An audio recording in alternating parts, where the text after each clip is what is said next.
Unfortunately, situations like this happen far too often, reminding us that even those closest to us can pose a threat. The events took place in Oxford, Mississippi, and the surrounding areas in July 2019. The story of Ollie Costiel is a particularly tragic example of this. And if you want to dive deeper into this case, keep watching. Alexandria Madison Costiel, affectionately called Ollie by her loved ones, was born on September 11, 1997 in St. Louis, Missouri. She had a younger brother, Andrew, and her parents, Cindy and Keith Costiel, described her as a bundle of energy during her childhood. She was always cheerful and full of life. In 2016, Ollie graduated from Lindbergh High School in St. Louis. Lewis went on to attend the University of Mississippi, also known as Ole Miss, where she pursued a marketing degree. Ollie decided to study marketing and hoped to work in the fashion industry after finishing her education. From the start of her university journey, Ollie was eager to get involved in various activities. She was exceptionally outgoing and sociable, making new friends easily, and enjoying spending time with her peers. Ollie was also very athletic. During high school, she was a member of the track team and served as a leader. In college, she joined a golf club and worked as a yoga and Pilates instructor in her spare time. As a hobby, she also trained for half marathons. Besides her passion for sports, Ollie loved traveling. She always tried to combine her trips with opportunities to help local communities, making her adventures even more meaningful. During her trips to Africa and Peru, Ollie taught children English. Despite the many activities filling her life as a 21-year-old, she managed to handle everything with ease. Ollie maintained close friendships, stayed active, and achieved excellent academic results. Starting college was her first taste of freedom and independence, and she thrived in this new phase of life. She quickly adapted to her new environment and excelled. However, there was still something she felt was missing. When Ollie started university, she hoped to meet someone special, a boyfriend to share her life with. During her freshman year, it seemed like she might have found that person. She met Brandon Thiesfeld, a fellow student her age. Brandon seemed like the perfect match. He was smart, outgoing, well-dressed. Brandon came from a wealthy family based in the Dallas-Fort Worth area of Texas. His father, Daniel Robert Thiesfeld, owned and operated a successful private medical practice. Despite their connection, Brandon and Ollie never became an official couple. According to their friends, Ollie and Brandon's relationship over the next 3 years was on and off. They would break up and reconcile repeatedly, creating a dynamic that was difficult to define, though not uncommon. They saw each other regularly, and their relationship was intimate, resembling a friends with benefits arrangement. They didn't go on official dates, but attended events together, including formal occasions like school dances. When they were not speaking, sometimes for months, they maintained no contact, yet they would eventually reconnect and become inseparable again. Ollie's friends noted that she seemed to vacillate between being hopeful and deeply distressed about the relationship. It was clear she wanted something more serious with Brandon, but he did not share the same desire for commitment. Although it seemed obvious to outsiders, the 21-year-old Ollie was blinded by the feelings she had for Brandon. Meanwhile, Brandon had several other women with whom he maintained similar relationships. He was not in a committed relationship with any of them, but never disclosed his intentions, which led these women to believe there could be something more. According to their friends, Brandon was particularly arrogant. He came from a wealthy family and believed he was untouchable. He thought his father's wealth could get him out of any situation. Unfortunately, his behavior, which exhibited signs of narcissistic personality traits, is not uncommon. Time would reveal that Brandon was far more disturbed than anyone had realized. In the summer of 2019, Ollie and Brandon were preparing for their final year of college, which was set to begin in the fall. Instead of returning home for the summer, Ollie chose to stay in the college town, taking a few summer courses and enjoying her freedom by hanging out with friends. In July, Keith and Cindy, her parents, visited Ollie and spent a few days in Oxford. The visit was very successful, and after returning home, Ollie's parents stayed in regular phone contact around 7 p.m. on July 19, 2019. Ollie finished talking on the phone with her mother and started getting ready to go out to a bar with friends. Just before midnight, at exactly 11:52 p.m., surveillance cameras on the street recorded Ollie leaving the bar alone. It was noticeable that she was walking unsteadily, though it's unclear whether this was due to drinking or if she was simply very focused on looking at her phone screen. She soon got into the Uber she had ordered and headed towards her apartment. Unfortunately, this night would turn out to be tragic. On the morning of July 20th, 2019, during a routine patrol near Sardis Lake, 45 minutes away from Oxford, a deputy sheriff made a macabre discovery. At 10:23 a.m. near an abandoned fishing building, they found the body of a young woman. She had been shot several times, and the murder had occurred hours earlier with no chance of rescue. An autopsy later revealed that the young woman had been shot at least 9 times. At the crime scene, 11 shell casings were recovered from a firearm. Identification didn't take long. Not far from the place where the body was found, investigators discovered the victim's personal belongings scattered around, including her purse, which contained her student ID. The woman was 21-year-old Alexandria Ali Costia. The news of the tragedy spread quickly throughout the area. Local residents, especially young students, feared that a killer might be on the loose and that their own lives could be in danger. Soon the news reached Ali's family. Cindy, Keith, and Andrew initially couldn't believe that their beloved Ali was gone and would never return. Her mother recalled the last phone conversation with Ali, just a few hours before her death, and she didn't know that was the last time she would ever hear her voice.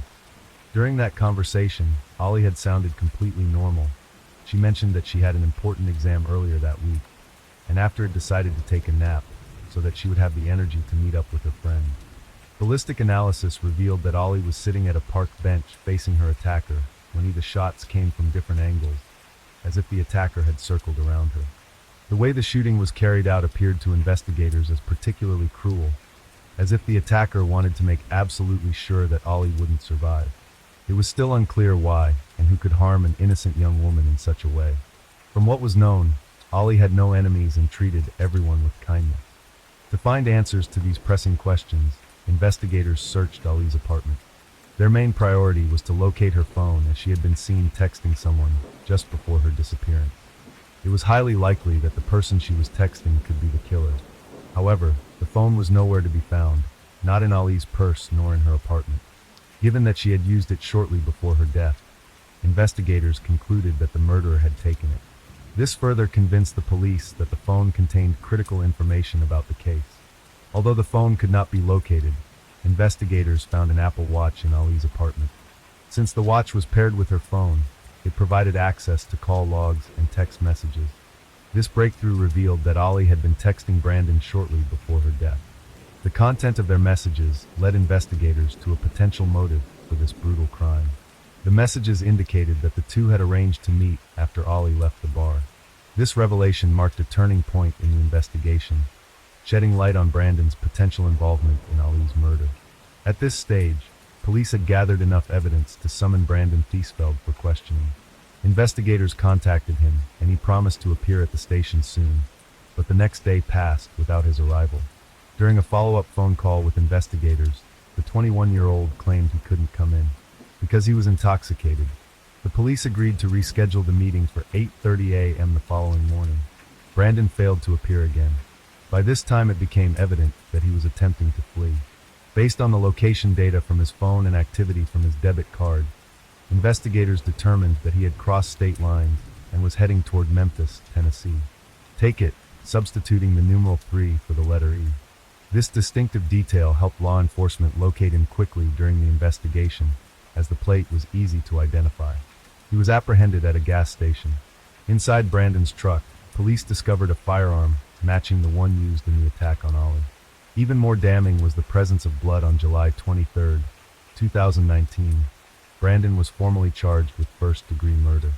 His arrest marked a critical moment in the case, providing concrete evidence linking him to Ali's tragic death.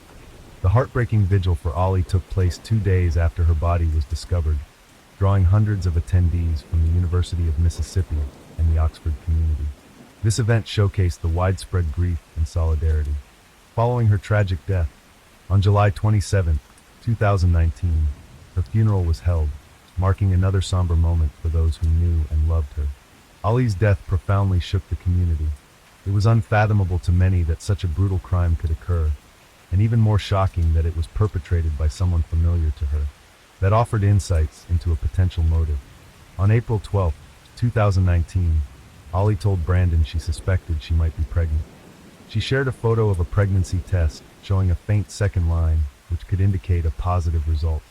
This message set off a chain of events culminating in the devastating crime. The result of Ali's pregnancy test was inconclusive. But even this uncertainty provoked an explosive reaction from Brandon. When Ali suggested meeting to discuss the situation, Brandon refused. Instead, he aggressively expressed his frustration, stating that the situation was ruining his life. He demanded that Ali terminate the pregnancy and made it clear he had no intention of providing support either during or after the pregnancy. Revealed Ali's continued attempts to seek Brandon's attention and reassurance. Tragically, her pleas were met with cold indifference and hostility. 1 week before the murder on July 12, 2019, Brandon left Oxford, Mississippi for his family home in Fort Worth, Texas. There he retrieved a gun, which he later used in the attack. Shockingly, he posted a photo of the weapon on Snapchat during this time, showcasing his arrogance and disregard for the gravity of his actions.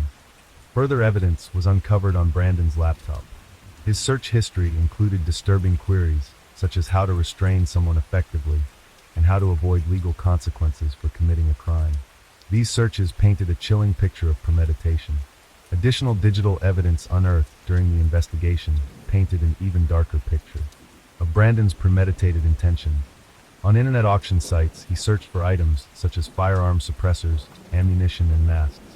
His browsing history also included research into the methods of notorious killers such as Ted Bundy, specifically how Bundy lured his victims. This demonstrated a chilling intent to lure Ali to an isolated location, which tragically succeeded. On July 17, 2019, after a period of silence, Brandon messaged Ali, stating he was finally ready to discuss her potential pregnancy. On July 19th, he arranged to meet her, under the pretense that they could speak privately, claiming he wanted no one else around. His actual motive was to ensure there were no witnesses. 28 a.m., approximately 30 minutes later, his truck was seen again, heading towards Sardis Lake. Cell phone records corroborated this movement, showing both Brandon's and Ali's phones traveling in that direction. The exact details of their encounter remain unknown, but the attack occurred between 2:15 a.m. and 2:30 a.m. A nearby resident later reported hearing multiple gunshots while walking his dog. Shortly before 3 a.m. on July 20th, 2019, Brandon returned to Oxford with Ali Costiel's phone, which he soon powered off.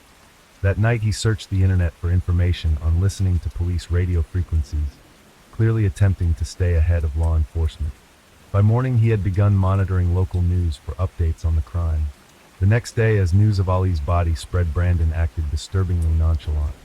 He attended a party with friends, boasting about the firearm he had used just hours earlier to commit the murder. December 2016, these pictures showed up on social media. Ali Costel and Brandon Thiesfeld had just enrolled at Ole Miss, and they're pictured here at an Alpha Phi party.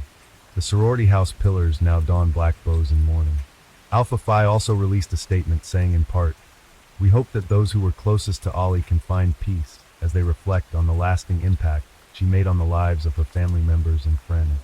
Costel's friend spoke out about the relationship on Twitter, writing, "He harassed her for years, took advantage of her for years. I spent countless nights holding Ali close, drying her tears about this monster." Police discovered Costel's body Saturday near a Mississippi lake, which is about 20 miles from the Ole Miss campus. Sources said she'd been shot, and that Thiesfeld and Costel were spotted on surveillance together before the murder at a market in a nearby Mississippi town. After Costel's body was found, police and federal agents tracked Thiesfeld here. He's wearing an Ole Miss baseball shirt, walking into a Memphis gas station. It's about an hour drive north. Officers swarmed the parking lot outside, drew their guns on him, and took him to the FBI and Mississippi Bureau of Investigation for questioning. Sources said police found blood on the suspect's clothing and a gun in his truck. Thiesfeld was formally charged with murder the next morning, where he awaits a bond hearing. Our Fox affiliate in Memphis found he's been arrested twice in Mississippi for public drunkenness and minor in possession. His dad, a pain management doctor, would only say by phone his son is innocent.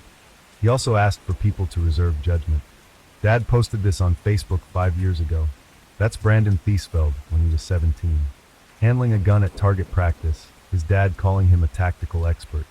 The morning of Ali Costel has been overwhelming on social media. Costel's cousin posted to Facebook, "If you ever wonder why women avoid rejecting you, This is why. We don't know if you're going to be cool about it or shoot us 8 times and throw our body near a lake.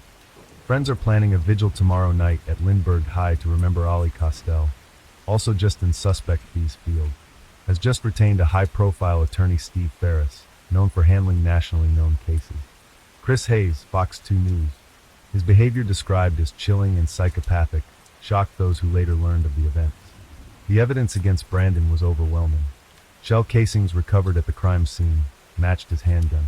Text messages exchanged with Ali before her death established a timeline of their interaction. And forensic testing confirmed that the blood stains on his shirt found during his arrest belonged to Ali.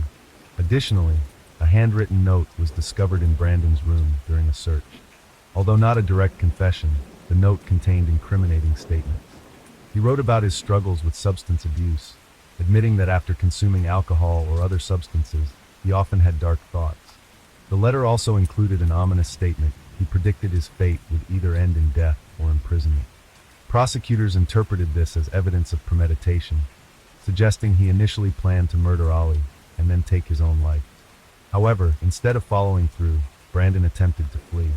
Brandon's ominous prediction indeed came to pass. He did not die, but he did end up in prison. Tests revealed that Ali was not pregnant at the time of her death. This led to speculation among Ali's family and friends that she may have been pregnant and possibly suffered a miscarriage due to stress or other factors. Some believe that text messages Ali sent to Brandon shortly before her death support this theory. In one of them, she included a photo of her abdomen, noting that it wasn't as small anymore and suggesting it might soon be hard to conceal. May have further escalated tensions between them, potentially fueling Brandon's anger. However, it is reported that Brandon did not believe her claims about being pregnant. It cannot be ruled out that this particular photo was the final straw for Brandon, pushing him to resolve the situation in the cruelest way possible. On August 22, 2019, he made his first court appearance. Initially, the defense sought bail, but considering Brandon's prior escape attempt, the chances were slim. As a result, the defense shifted their strategy, requesting a psychological evaluation to argue that Brandon was not in his right mind at the time of the crime. The psychological evaluation determined that he was mentally competent. On August 30th, another hearing took place, a charge that carries the death penalty. To pursue this charge, it was necessary to prove at least 2 separate offenses. In this case, the prosecution argued that the crime involved both kidnapping and murder. Despite overwhelming evidence, Brandon continued to plead not guilty at this stage. The trial faced significant delays due to the onset of the pandemic, which postponed proceedings for nearly 2 years. In August and March 2021, Brandon changed his plea and admitted to committing the crime. This was part of a plea agreement that guaranteed he would avoid the death penalty, which had been a very real possibility up to that point. Instead, he was convicted of first-degree murder. This outcome was partially favorable to the prosecution, as proving beyond a reasonable doubt that the crime also involved kidnapping, necessary for a capital murder charge, might have been challenging. When it came out that it was Brandon, it was a whole nother state of shock. Shocked, he lived across the hall from a man now accused of murder. Rex Revita says he and 22-year-old Brandon Thiesfeld were in the same dorm for nearly a year at Ole Mississippi. I'm not going to sugarcoat it. He was pretty much daddy's boy type. Constantly had to reference his father's money, how his dad could get him out of anything. During his statement in court, Brandon expressed remorse, though many questioned its sincerity.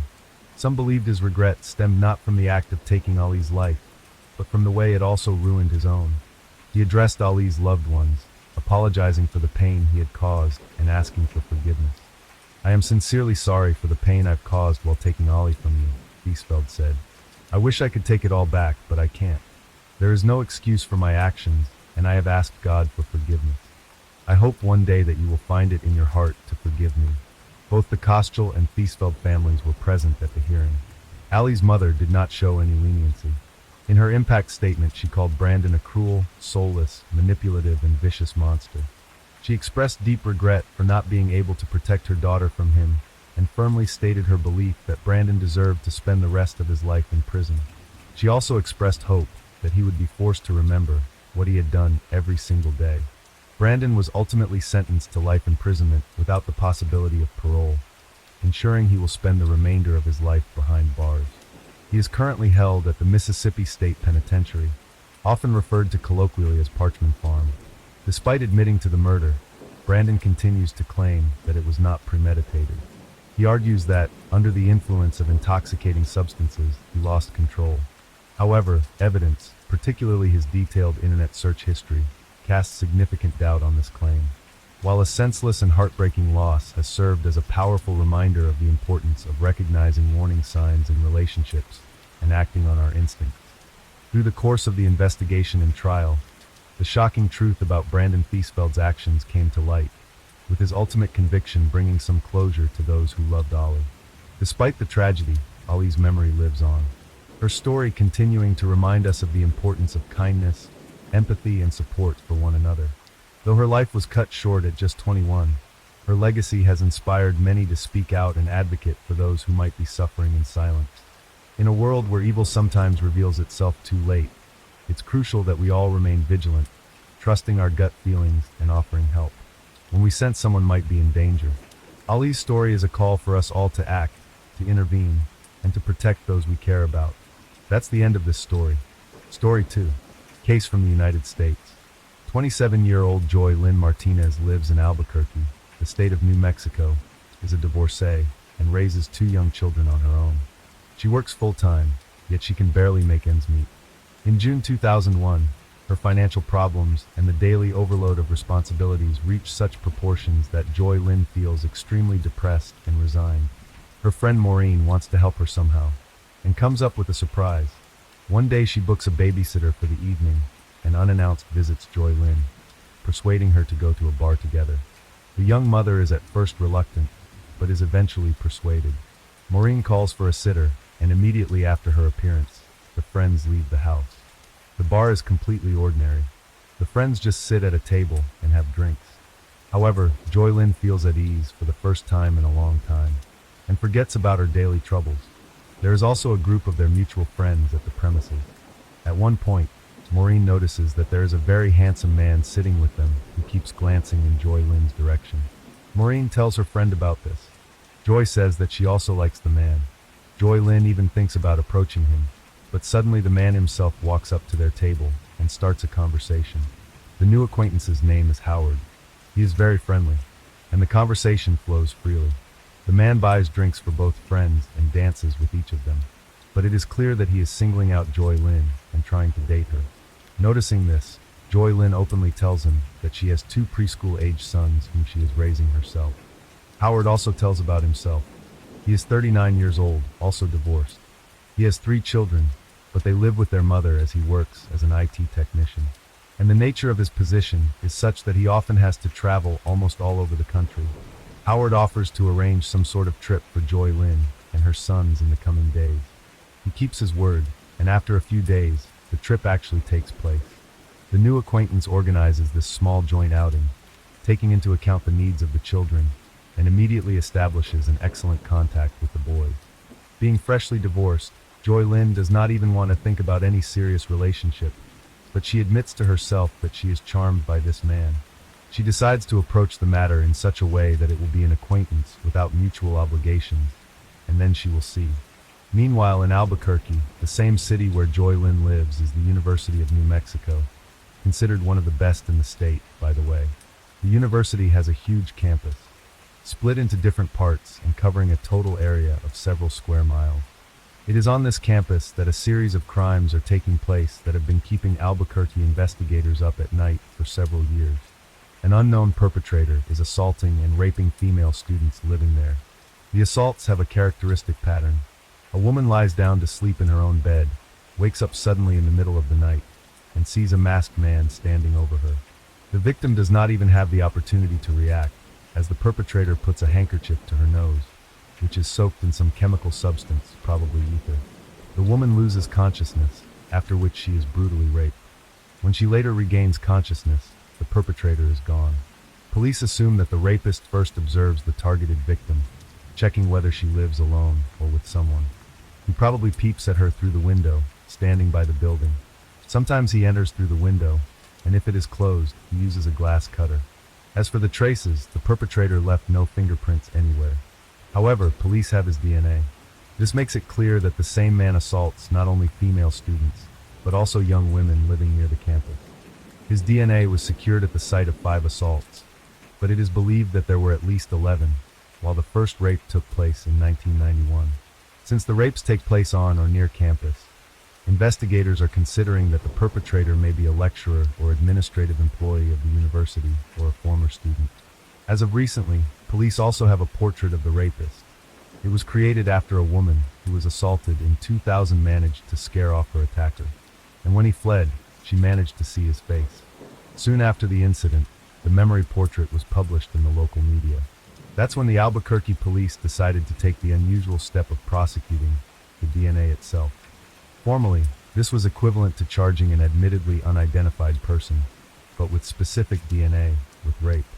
The idea being to prevent the statute of limitations on the rapist's actions, since the formal initiation of a prosecution can make the elapsed time not count towards any statute of limitation.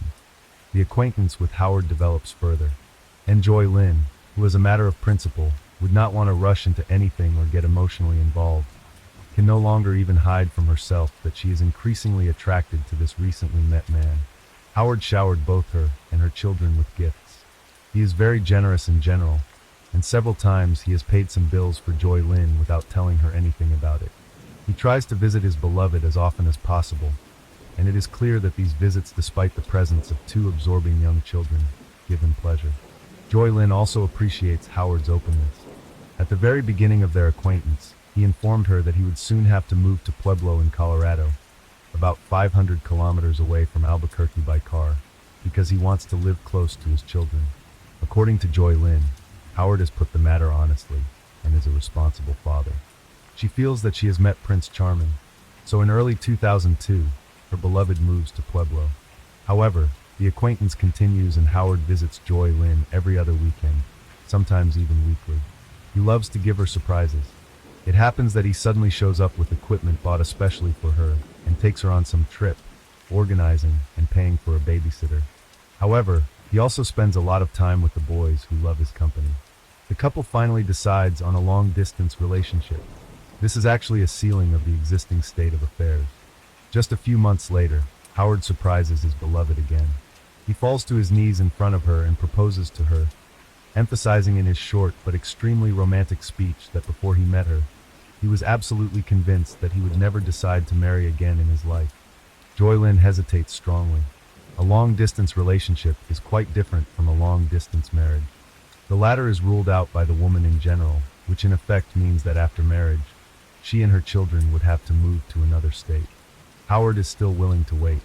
He also promises that if Joy Lynn accepts his proposal, he will pay for her teacher studies. After all, he knows that she has always dreamed of working as a teacher, but this has been an unattainable goal for her. A few more months pass and Joy Lynn finally agrees. The wedding is scheduled for September 2003. About 800 kilometers from Albuquerque in the state of Oklahoma, there is the city of Norman. It is the home of the well-known University of Oklahoma in the U.S.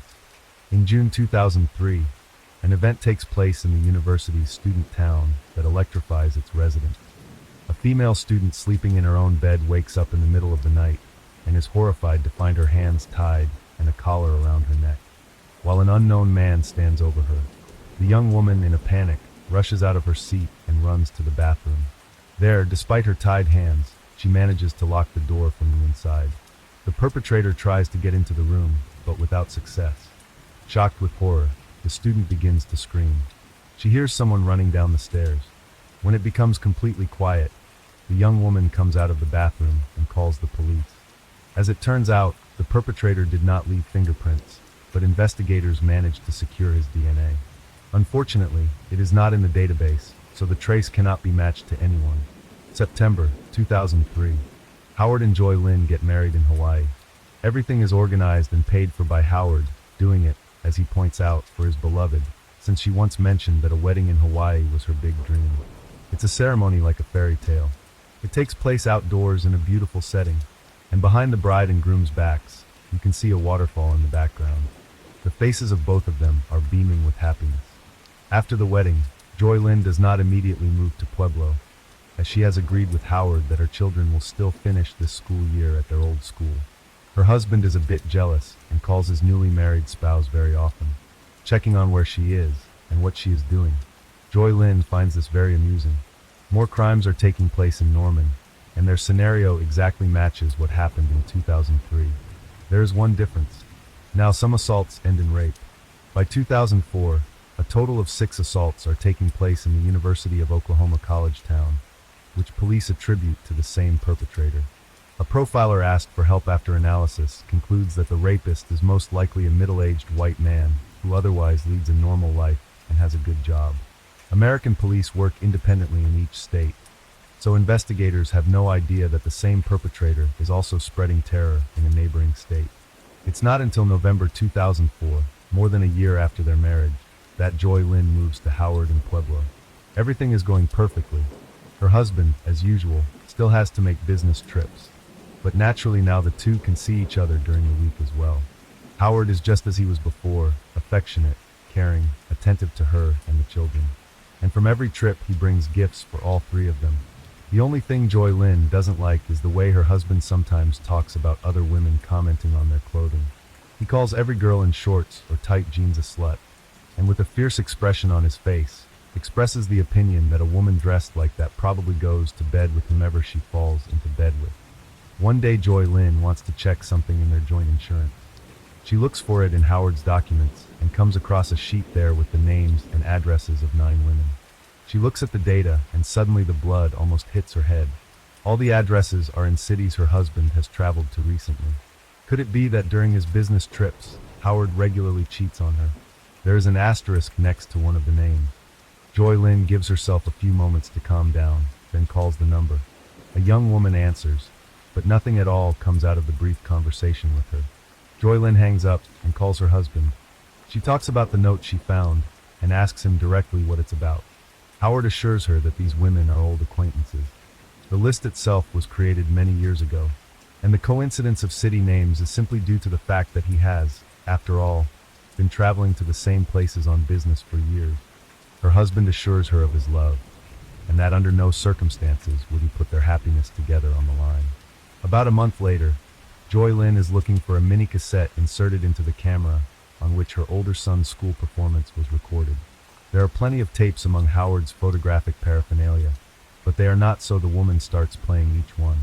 Suddenly she sees herself on the TV screen, lying in bed, apparently unconscious, and Howard having sex with her. The scene takes place in their own bedroom, but Joy Lynn is certain that she does not remember a similar situation. Joy Lynn is completely confused on the one hand and furious with her husband on the other. When he returns home, she screams at him. Howard says that once when they both drank a little too much and she fell asleep, he decided to make such a film. He asks his wife for forgiveness and promises that such a situation will never happen again. Joy Lynn doesn't remember ever having drunk so much, but decides to accept the apology and not return to the subject again. However, the spouses argue more and more often. When Joy Lynn goes on vacation with her children to her parents in Albuquerque a few months later, she decides to stay there and not return to Pueblo again. She does not admit to her parents or friends that things are going badly in her marriage. Looking from the sidelines, by the way, it would be hard to notice.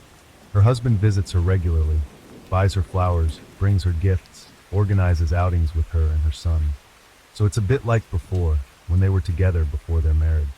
Howard keeps trying to persuade his wife to return, but Joy Lynn consistently refuses. It's October 2009, when Joy Lynn accidentally comes across an article in the newspaper about the so-called ether rapist. In the newspaper is a memory portrait of the perpetrator and a calendar of assaults. 12 of them took place in Albuquerque, others in Austin, Texas. Although the memory portrait doesn't tell her anything, but all of a sudden the woman turns her attention to the listing with the dates and locations of the assaults, and realizes that they coincide exactly with the places where her husband was at the time mentioned. In her mind, like a flash, there is also a memory of a mysterious piece of paper and a video recorded by Howard, in which she saw herself unconscious. Joy Lynn feels faint. She doesn't know what to think. At times, she is overwhelmed with certainty that the ether rapist is Howard. At times, this supposition seems absurd to her. Either way, she is considering whether to report these suspicions to the police. The police show up at Joy Lynn's house before she has time to make a decision for herself. The detective informs her that Howard is accused of trying to murder a police officer. As it turns out, the police had been investigating her husband for some time, as he had been caught watching some woman. During the course of this investigation, Howard constructed a homemade bomb and attempted to blow up the home of the policeman who was handling his case. The idea was probably to prevent the police from taking a DNA sample, because Joy Lynn's husband knew that he would then immediately be exposed as an ether rapist. In the end, the murder attempt failed, and Howard was captured near the police officer's home shortly after he planted the bomb. The criminal's DNA was sent to several places, including Albuquerque, and it soon came to light. Howard Bruce is a criminal who has been wanted for years. Joy Lynn is completely heartbroken. She immediately decides that she will tell everything to her children, so that they will learn the truth about their stepfather from her, and not from the television. Soon she also files for divorce. November 2009, Howard Bruce, in documents, Robert Howard Bruce, is charged with 44 counts of sexual assault. He eventually pleads guilty to 40 sex crimes committed in 4 states, New Mexico, Oklahoma, Colorado, and Texas. During his trial, he talks about how he used to peep at women through a window in the early 1980s when he was studying in Norman. Soon, this was no longer enough for him, and he began sneaking into apartments and houses. He would enter the room where his victim was sleeping, put her to sleep with a cloth soaked in ether or another chemical, and then carry out the rape. At first he wore a mask. Then he started using chemicals to put his victims to sleep. He mostly used ether, and if he couldn't get it, he bought other substances. The fact that he traveled almost all the time for his work gave him freedom to hunt women. During the trial, a letter that the defendant wrote to one of his victims was read out. It contains an apology and a request for forgiveness. Besides, it is interesting to see how the rapist views his own actions. I don't know if I did it for the adrenaline rush, or for the sheer sense of power or control, and what actually drove me to do it. All I know is that I was addicted to it and couldn't stop. Remorse and guilt were always with me, but after time they weakened to the point where I would do it again. I struggled with it throughout my adult life. For sex crimes, Howard Bruce receives a total of 333 years in prison, while for the attempted murder of a police officer, he is sentenced to 64 years, so he will never be released. Ether Rapist is serving his sentence in one of the U.S. federal prisons. Story 3. I bring you a tragic case from Europe involving Kristina Jovsimovic. This story is both heart-wrenching and thought-provoking. Before we dive in, I want to note that this episode may not be suitable for everyone. While I will avoid unnecessary graphic details, certain descriptions are essential to present an accurate account of what happened. If you're ready to learn more about this deeply unsettling story, stay tuned. Kristina Jovsimovic was born on April 15, 1985 in Switzerland, though she had Serbian roots, which explained her unique surname. From an early age, Kristina displayed a remarkable talent for modeling. Her stunning beauty and striking figure caught the attention of those around her, who encouraged her to pursue a career in the fashion industry. By 2007, she was a finalist in the Miss Switzerland pageant, cementing her status as one of the nation's most promising beauty icons. Following her success, she began training aspiring young models, teaching them essential skills such as runway technique. Taking her passion for mentorship a step further, Kristina founded her own coaching agency, named Catwalk Coach, based in Basel. It was Dominique Rinderknecht, Miss Switzerland 2013, whom Kristina helped prepare for the Miss Universe competition. Her expertise and dedication in training future talent made her a respected figure in the modeling world. Kristina also embraced digital platforms, sharing educational content through YouTube videos. Those who knew her described her as energetic, ambitious, and deeply committed, helping women build confidence. Outside of modeling, Kristina enjoyed reading, playing volleyball, and watching documentaries. She juggled multiple passions and professions, including a successful career as an IT recruiter from 2013 to 2017. During this time, she worked for high-profile companies, including Google. Kristina Jovsimovic achieved tremendous success at a very young age, and her future plans were equally ambitious. Among them was getting married and starting a family. In her professional life, she met Mark Rebin, a businessman 3 years older than her. Kristina felt that Mark was the one she would spend her life with. He came from a wealthy and influential family, and was a handsome entrepreneur who had achieved success in building his own business. By 2022, he was the owner of a consulting firm. Together, Kristina and Mark formed a seemingly perfect couple. Initially, Christina's family had doubts about their relationship, feeling that the two didn't complement each other. Christina was outgoing, always smiling and cheerful, while Mark was more introverted, often critical, and sometimes seemed arrogant. However, despite these differences, the couple tied the knot in August 2017. In 2020, they welcomed their first daughter into the world, and a second daughter was born in 2021. The family lived in a large, beautiful house in Christina's hometown of Binningen near Basel, Switzerland. In the early years of their marriage, Mark seemed to be the ideal husband. He loved his wife more than anything and treated her like a queen. Their family life appeared to be a dream come true. They were successful in their careers, had a beautiful home and healthy, talented children. Mark was also a deeply involved father. He even volunteered to lead a local scout group. During this time, Christina frequently posted pictures of their family on Instagram, and even their closest friends considered their marriage to be perfect. However, in 2023, this seemingly flawless image began to crack. Was 41. For the first time in years, friends and family began to notice growing conflicts between the couple. On July 14, 2023, the police were called to their home following an incident of domestic violence. Later, during a conversation with a friend, Christina mentioned that Mark had used violence and threatened her, saying that if she called the police, she would see what would happen to her. Christina was terrified, but despite the threats, she called the authorities. Gradually, the truth about what was happening behind closed doors began to emerge. Mark was very different from the image of the perfect partner that he had worked so hard to create.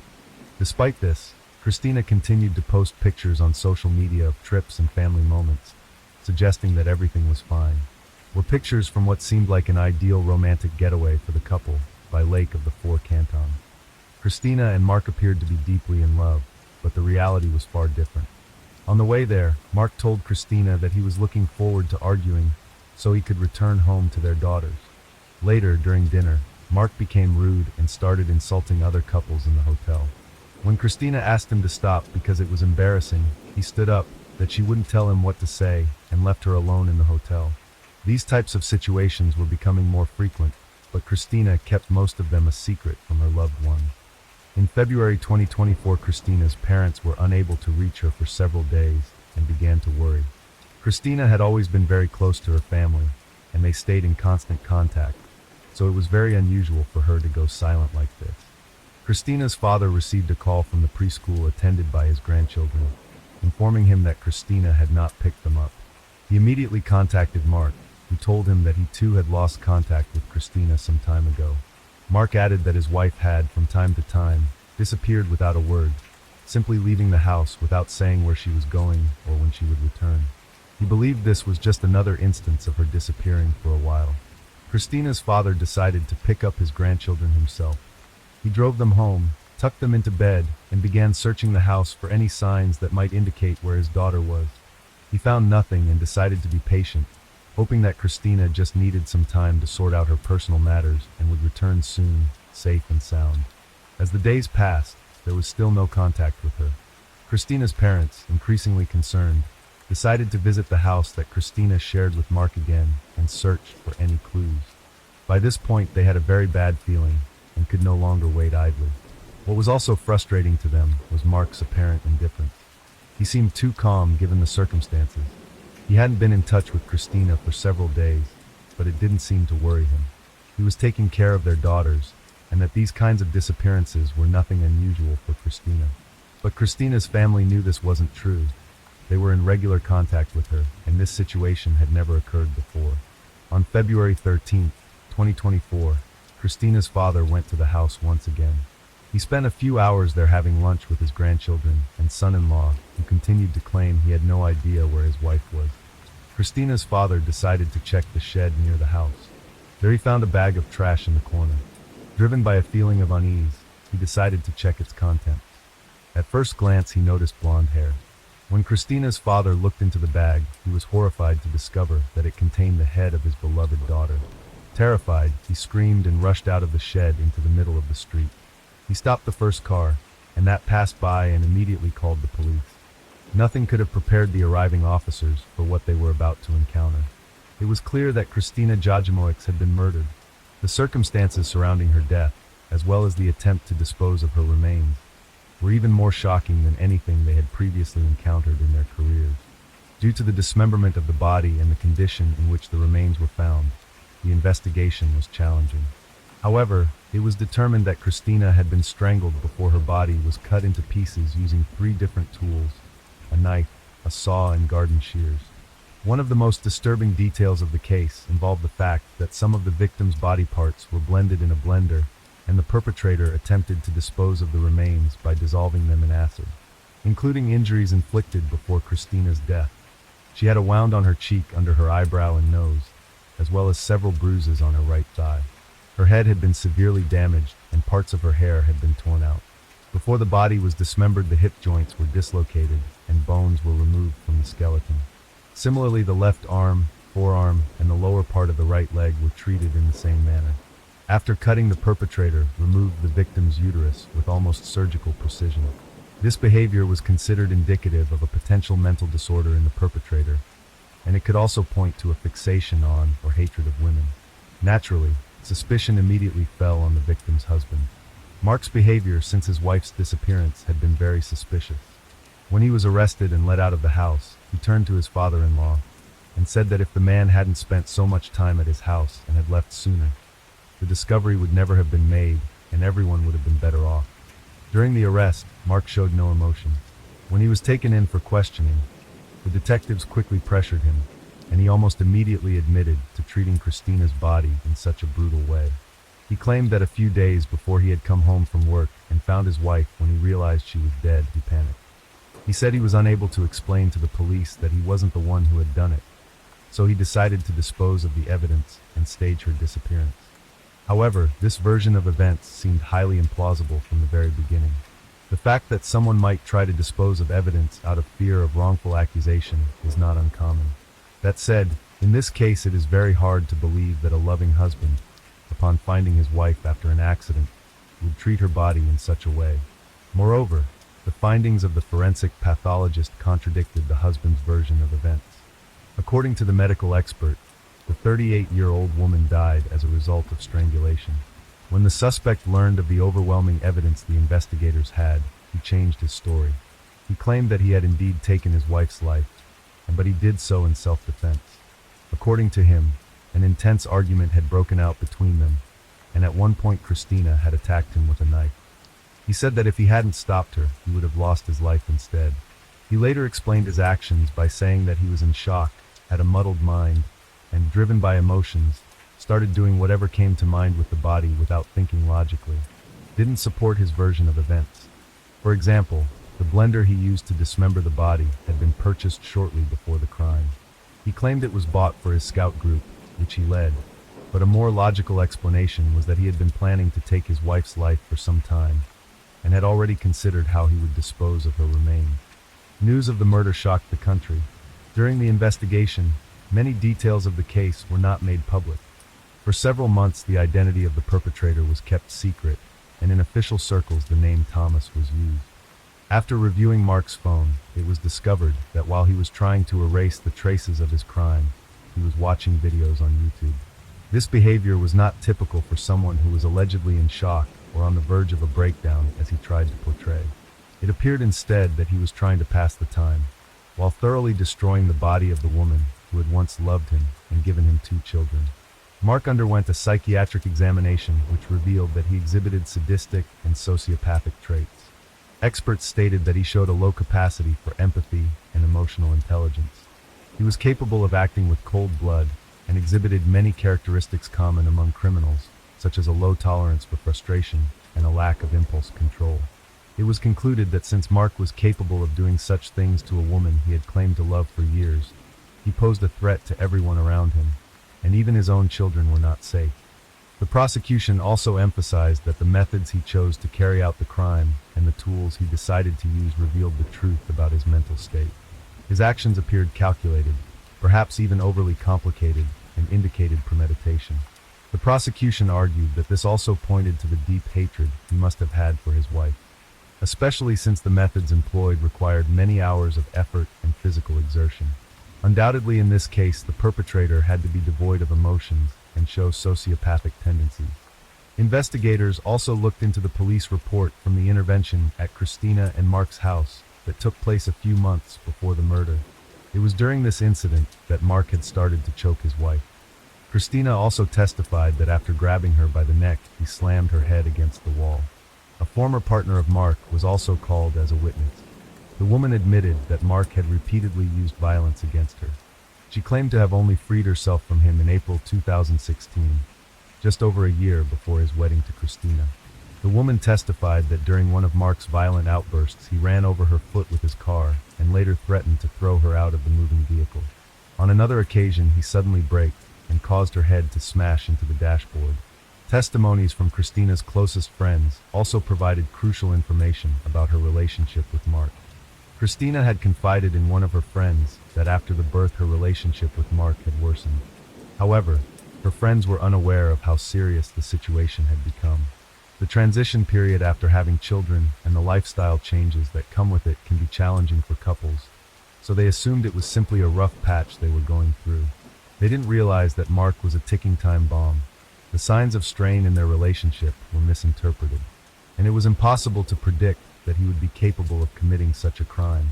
Christina had mentioned that Mark had become distant, closing himself off and becoming unreachable. They had even signed up for couples therapy in an attempt to repair their relationship, but Mark didn't take the session seriously. He would often leave early or not show up at all. Christina also confided in a friend that Mark had started using substances like alcohol and others. She had caught him twice smoking weed in the basement. She also admitted that she was planning a divorce and had already consulted a lawyer about it. Her friend warned her to be especially cautious given Mark's previous violent behavior and the fact that his family was very influential. There was a real threat that they might try to harm Christina, for example, by using the children against her. At this point, it should also be mentioned that it appears Mark had an unhealthy relationship with his daughters. On his LinkedIn profile, he described himself as a proud father of 2 daughters. According to Christina's friends, Mark had an obsession with appearances and having the perfect family, treating his daughters like a project. He was strict with them, controlled all their activities and outfits, and wanted them to be perfect while his wife supposedly stood in the way of these unrealistic expectations. Christina didn't often speak negatively about her husband, so the fact that in the year leading up to the murder, she started opening up more about it indicated that the situation must have been really bad. Her friends blamed themselves for not helping her escape the abusive marriage before it was too late. They didn't realize that her confessions were cries for help. After Christina's death, Mark was arrested. Her 2 young daughters have been placed under the care of Christina's family. For the 4- and 3-year-old girls, the world they knew was turned upside down. They lost both parents, had to move, and couldn't understand what had happened.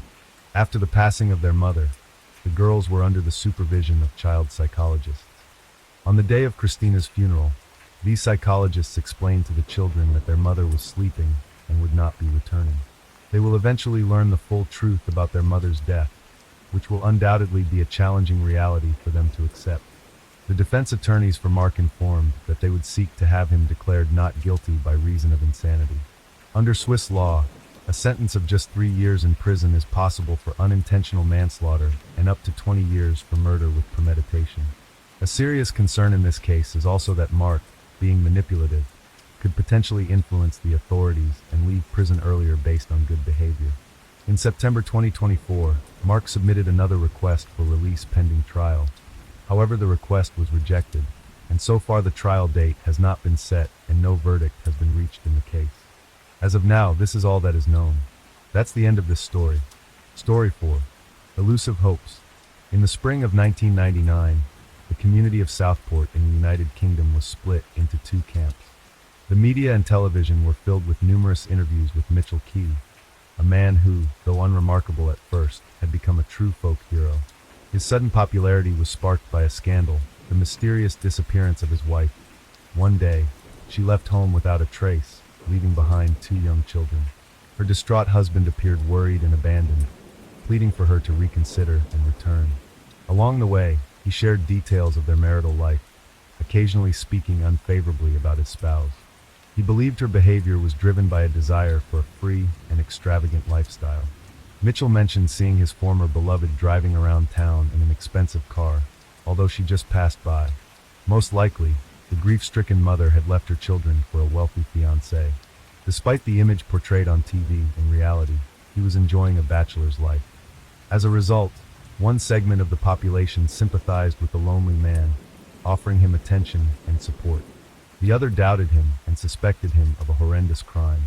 While Mitchell enjoyed widespread attention, law enforcement continued to search for the missing woman. His persona did not inspire trust. There were complications in the case. According to Lindsay's relatives and friends, the couple's relationship was different from what her husband claimed. Everyone who knew her considered her a faithful wife and caring mother. Therefore, they were convinced something terrible must have happened to Lindsay. Otherwise, she would have made contact long ago. Suspicion was fueled by Mitchell's words during a famous talk show when the host asked if he had ended his wife's life. His guest said he would not respond to such an indecent question, then paused and added, "Wait and find out." What was the exemplary husband and father implying? Perhaps he knew more than he shared, or was he so confident in his innocence that he was just waiting for everything to fall into place? Answers to these and other questions are forthcoming. Stockholm Syndrome. This is a shocking story about the terrible consequences of Stockholm Syndrome. The term refers to the traumatic bond between an aggressor and a victim, resulting in the victims sympathizing with their aggressor and often defending and justifying their actions. A decade ago, this phenomenon was examined through the lens of the relationship between a criminal and a hostage. However, today it has become widely recognized in the context of domestic relationships, explaining the behavior of a spouse enduring physical and emotional abuse from their partner. Typically, the wife adopts the role of the victim, and the husband the tyrant. In most cases, domestic Stockholm Syndrome arises among individuals with a sacrificial mindset, attracting narcissistic characters whom they wish to heal and empower. And to ensure their tormentors do not feel alone, they are ready to share their pain. Let's not delve too deeply into psychology. The essence remains the same. Often those who become victims of abuse are kind-hearted and empathetic people. Lindsay Wilson was one of them, a young woman who wanted to love and be loved. Her primary mistake was that she failed to recognize the object of her adoration in time. And as time passed, she struggled to escape from their codependent relationship. Lindsay's story: at 17, Lindsay discovered she was pregnant. Raised in a caring, large family, she hadn't imagined becoming a mother so early. She wasn't unprepared emotionally, but the fact that her boyfriend, with whom she'd been fled as soon as he learned about the impending fatherhood, both upset and scared her. Lindsay knew all too well the physical and financial demands of motherhood. The Wilson family, though loving and close-knit, had often faced financial challenges. To provide for their children, her parents worked tirelessly. Therefore, when Lindsay met Mitchell Quay 5 months into her pregnancy, she considered it a gift of fate, being attentive and caring. Most importantly, her delicate condition did not deter him. Mitchell assured her he had fallen in love with Lindsay at first sight and wanted to spend his life with her and raise the child as his own. At that time, he was earning well and even started working extra hours so his beloved would want for nothing. The young couple's parents were shocked when they announced their decision to marry. They felt the 5-week-old relationship hadn't withstood the test of time and circumstances, and thus couldn't genuinely celebrate for them. The only thing Lindsay's relatives noted was that her former cheerfulness and good health had returned. At the same time, the new boyfriend seemed overly sweet to them, even cloyingly polite. Ultimately, no one interfered with their marriage, keeping their doubts to themselves. Red flag: the wedding took place in August 1995 within a close family circle. The majority of the guests were from the bride's side. The groom's side was represented by no more than 5 people: his parents, a brother, and 2 friends. During the celebration, Lindsay was ecstatic, believing she had won the lottery in life. However, the uneasy premonitions of Lindsay's relatives grew heavier when, by the end of the evening, the newlyweds had a dispute. The conflict unfolded before everyone's eyes. Something displeased Mitchell. He started to shout loudly. It was unlikely that the reason was significant or appropriate for such a reaction.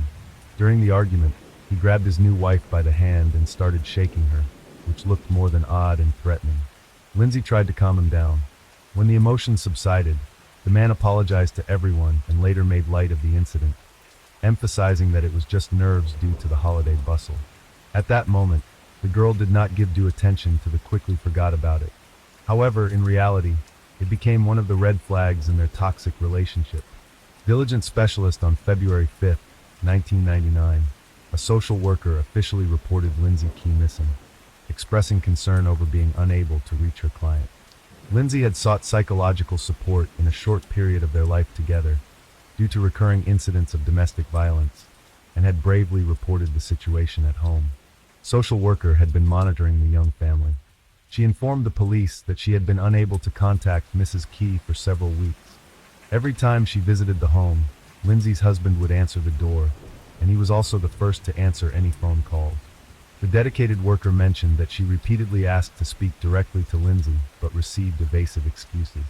During her visits, she consistently left her contact details, yet Lindsay never called back. The social worker found this situation unsafe and requested a welfare check. Law enforcement responded to the report and visited the address, but were also unable to speak with Lindsay. Her husband Mitchell explained that he had not seen his wife at home for a long time, but did not consider her missing. According to him, on Christmas Eve, Lindsay had gone to a party with a friend and returned home early in the morning somewhat intoxicated. They had an argument afterwards. Lindsay then packed her belongings and left without saying goodbye to the children. He claimed she left him for another man and no longer wanted any contact. Search efforts. The search for Lindsay began. During conversations with her relatives, officers learned that she was last seen by her family on December 11th, appearing in high spirits and looking well, and her behavior was normal. Her family had grown accustomed to her troubled marriage. Lindsay's mother also reported that she had tried multiple times to reach her daughter on December 24th to arrange a visit to give Christmas gifts to the grandchildren. She decided to visit in person. That day, Mitchell answered the door with the children and told her that his wife had left with friends and accused her of infidelity. However, Mrs. Wilson had long learned to take her son-in-law's words with a grain of salt. After giving the gifts to the children, she left. Detectives found it strange that no one had been concerned about the young woman's well-being for 2 months. However, there was an explanation. Everyone knew that Mitchell restricted his wife's interactions with the outside world, even with close relatives. They had previously experienced difficulty communicating with her. Therefore, it was plausible for Lindsay to drop out of sight for a while. Nonetheless, this did not mean they were not concerned about her. The news alarmed them. Everyone asserted that she did not drink and led a modest lifestyle. Moreover, her husband had forbidden her all contact with the outside world, not to mention meetings with friends and acquaintances. Inconsistencies. Everything Mr. Key told the police contradicted his character profile, arousing investigators' suspicion. It seemed unlikely that Mitchell could simply let his wife go, and that Lindsay would leave her children with a tyrannical husband. However, the situation demanded a thorough investigation.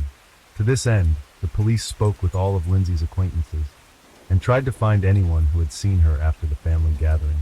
They also questioned neighbors and requested surveillance footage from the residential complex where the couple lived and its surroundings. Unfortunately, all footage had been deleted. By the time Lindsay's disappearance was noted, some time had elapsed. However, another date was discovered when she was last seen in person. On December 15th, she was at the local post office, sending several letters and postcards as usual. Her older sister also admitted that they met that day. Lindsay had visited despite Mitchell's disapproval. The sisters had tea and a brief conversation, after which Lindsay saw her guest out. On the way, she slipped a note into her sister's hand and asked her to read it later. The sister put the note in her purse and in the whirlwind of days, forgot about it. Regrettably, the older sister couldn't find it later, and its contents remain unknown. After that day, no one saw Lindsay again. Over several months, investigators tried to cling to any information. They began to suspect that she was no longer alive, as she had not been in contact for so long. They couldn't charge Mitchell without sufficient grounds and evidence. However, the more they learned about the couple's life history, the stronger their suspicions grew. Married shortly after their wedding, Mitchell and they rented an apartment in Southport. Sometime later, Lindsay gave birth to a daughter named Robin. The only shadow over the joy of the new baby was her stepfather's volatile temper. After moving, the young wife fully experienced her husband's unstable moods. One moment he could be joking and laughing, the next he became unbalanced and aggressive. Trying to maintain a fragile peace at home, she didn't realize how completely she had submitted to his will. He controlled every step she took and caused a scene whenever she failed to hear the phone or answer a call. However, loud arguments were often followed by passionate reconciliation. Mitchell would kneel, beg for forgiveness, and profess his love. It seemed for a while that peace had returned to the family, but then the cycle would start again. Conflict, reconciliation, repetition. She often told her relatives about what was happening. They advised her to return home and end her suffering. But it was hard for the young woman to admit her mistake. In one interview, the Wilsons mentioned that she always lived with thoughts of the past. Each time, her husband assured her he would change and everything would be fine. As a loving wife, she wanted to believe him and waited for him to return to his former self, gentle and caring. Meanwhile, Mitchell increasingly tightened his grip and control. He forbade his wife to go out alone in the evenings and eventually restricted her from being anywhere without him. He was jealous of her every move, yet he himself was seen in dubious liaisons. Once, Lindsay confided to her older sister that she suspected her husband of infidelity. She told her about a woman who came to their home looking for him and was very surprised to learn he was married. That day another argument erupted, but this time it escalated to physical violence. Gradually, physical abuse became a part of their life. To prevent his wife from complaining about him and tarnishing his reputation, the man began to limit her interactions, starting with neighbors, friends, and acquaintances, and later with her family. Despite being unhappy, Lindsay still tried to maintain contact secretly, fearing being discovered and punished. At the same time, despite the evident problems, Lindsay continued to stay with Mitchell. Along with her feelings, the comfortable life he provided was a factor. He earned well, supporting her and their child, paying the bills. She truly lacked nothing financially. Second chance, the era of living in a gilded cage came to an end for Mrs. Key when she found out she was pregnant again. At that moment, she was certain she no longer wanted more children. It's only fair to note that Mitchell was good to his stepdaughter, even loving her. However, Lindsay deemed the current circumstances unfavorable for bringing another child into the world and decided to terminate the pregnancy. When her husband learned of this, he became enraged, hurling insults and physically intimidating her. That same evening she packed her things, took her child, and returned to her parents' home. Her family breathed a sigh of relief. There she proceeded with the pregnancy as she had planned. She began to miss her husband. He wouldn't leave her alone, frequently calling and begging her to come back. Mitchell tried everything to prove he had changed. Eventually, he managed to convince Lindsay. Initially, everything went well, and it seemed as if their old feelings had returned. The Keys were expecting another child. This peace lasted for 6 months until Mitchell had a severe anger outburst. Fortunately, he did not direct his rage at his pregnant wife, but took it out on he smashed everything he could see, destroyed furniture, ripped doors off their hinges, and even stained the walls with blood and food remnants. He threw the television out of the window and smashed the car parked outside. The landlord demanded not only compensation for the damage and repairs, but also that they vacate the apartment. This situation worsened the family's financial position, requiring additional expenses. As a result, the couple had to take out a large loan and move to a more modest apartment. You can't run from yourself. In October 1997, their son Jack was born. The father adored the boy, however, the relationship between the spouses became increasingly tense. Throughout their married life, Mitchell frequently left home, sometimes for a few days, sometimes for a week, often over trivial or fabricated reasons. Lindsay had grown accustomed to her husband's behavior. Yet, when he abandoned her again, she filed for divorce and returned to her parents' home. Apparently, she realized she couldn't cope with the separation on her own. Therefore, she reached out to a local charity that assists women in difficult life situations. They helped her find subsidized housing in another city. Lindsay feared that Mitchell would discover her new address or phone number, so she took measures to distance herself from him. After he made several threats, she even obtained a restraining order from law enforcement. With the help of a therapist, she began to rebuild her life. She started a journal where she documented her life and experiences, intending to leave it to her children so they would never repeat her mistakes. The entries confirmed the relatives' claims about the difficult dynamics within the family. Despite her precautions, Mitchell discovered her phone number and incessantly called, demanding to see his son. With her newfound freedom, Lindsay felt lonely, and after a short time, she could not resist his persistence. They began communicating and seeing each other again, and eventually moved back in together. The mother of two was ashamed to admit her own weakness, so she told no one about it. Nevertheless, the secret came out. Relatives and friends were shocked and disappointed by the reunion with the tyrant. They couldn't understand why she had let him back into her life. Mitchell remained unpopular with Lindsay's relatives. They too wanted nothing to do with him. Ultimately, their communication nearly ceased. Despite all efforts, Lindsay repeatedly returned to the abusive relationship.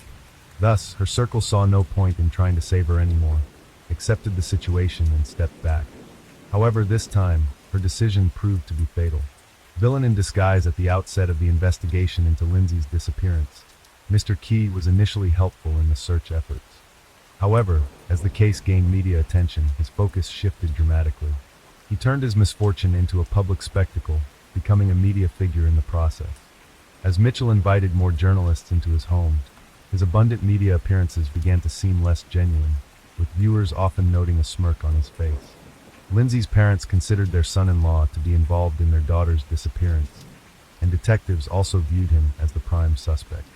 Yet, the lack of direct evidence tied their hands. Searches were conducted not just at the couple's home, but throughout the area.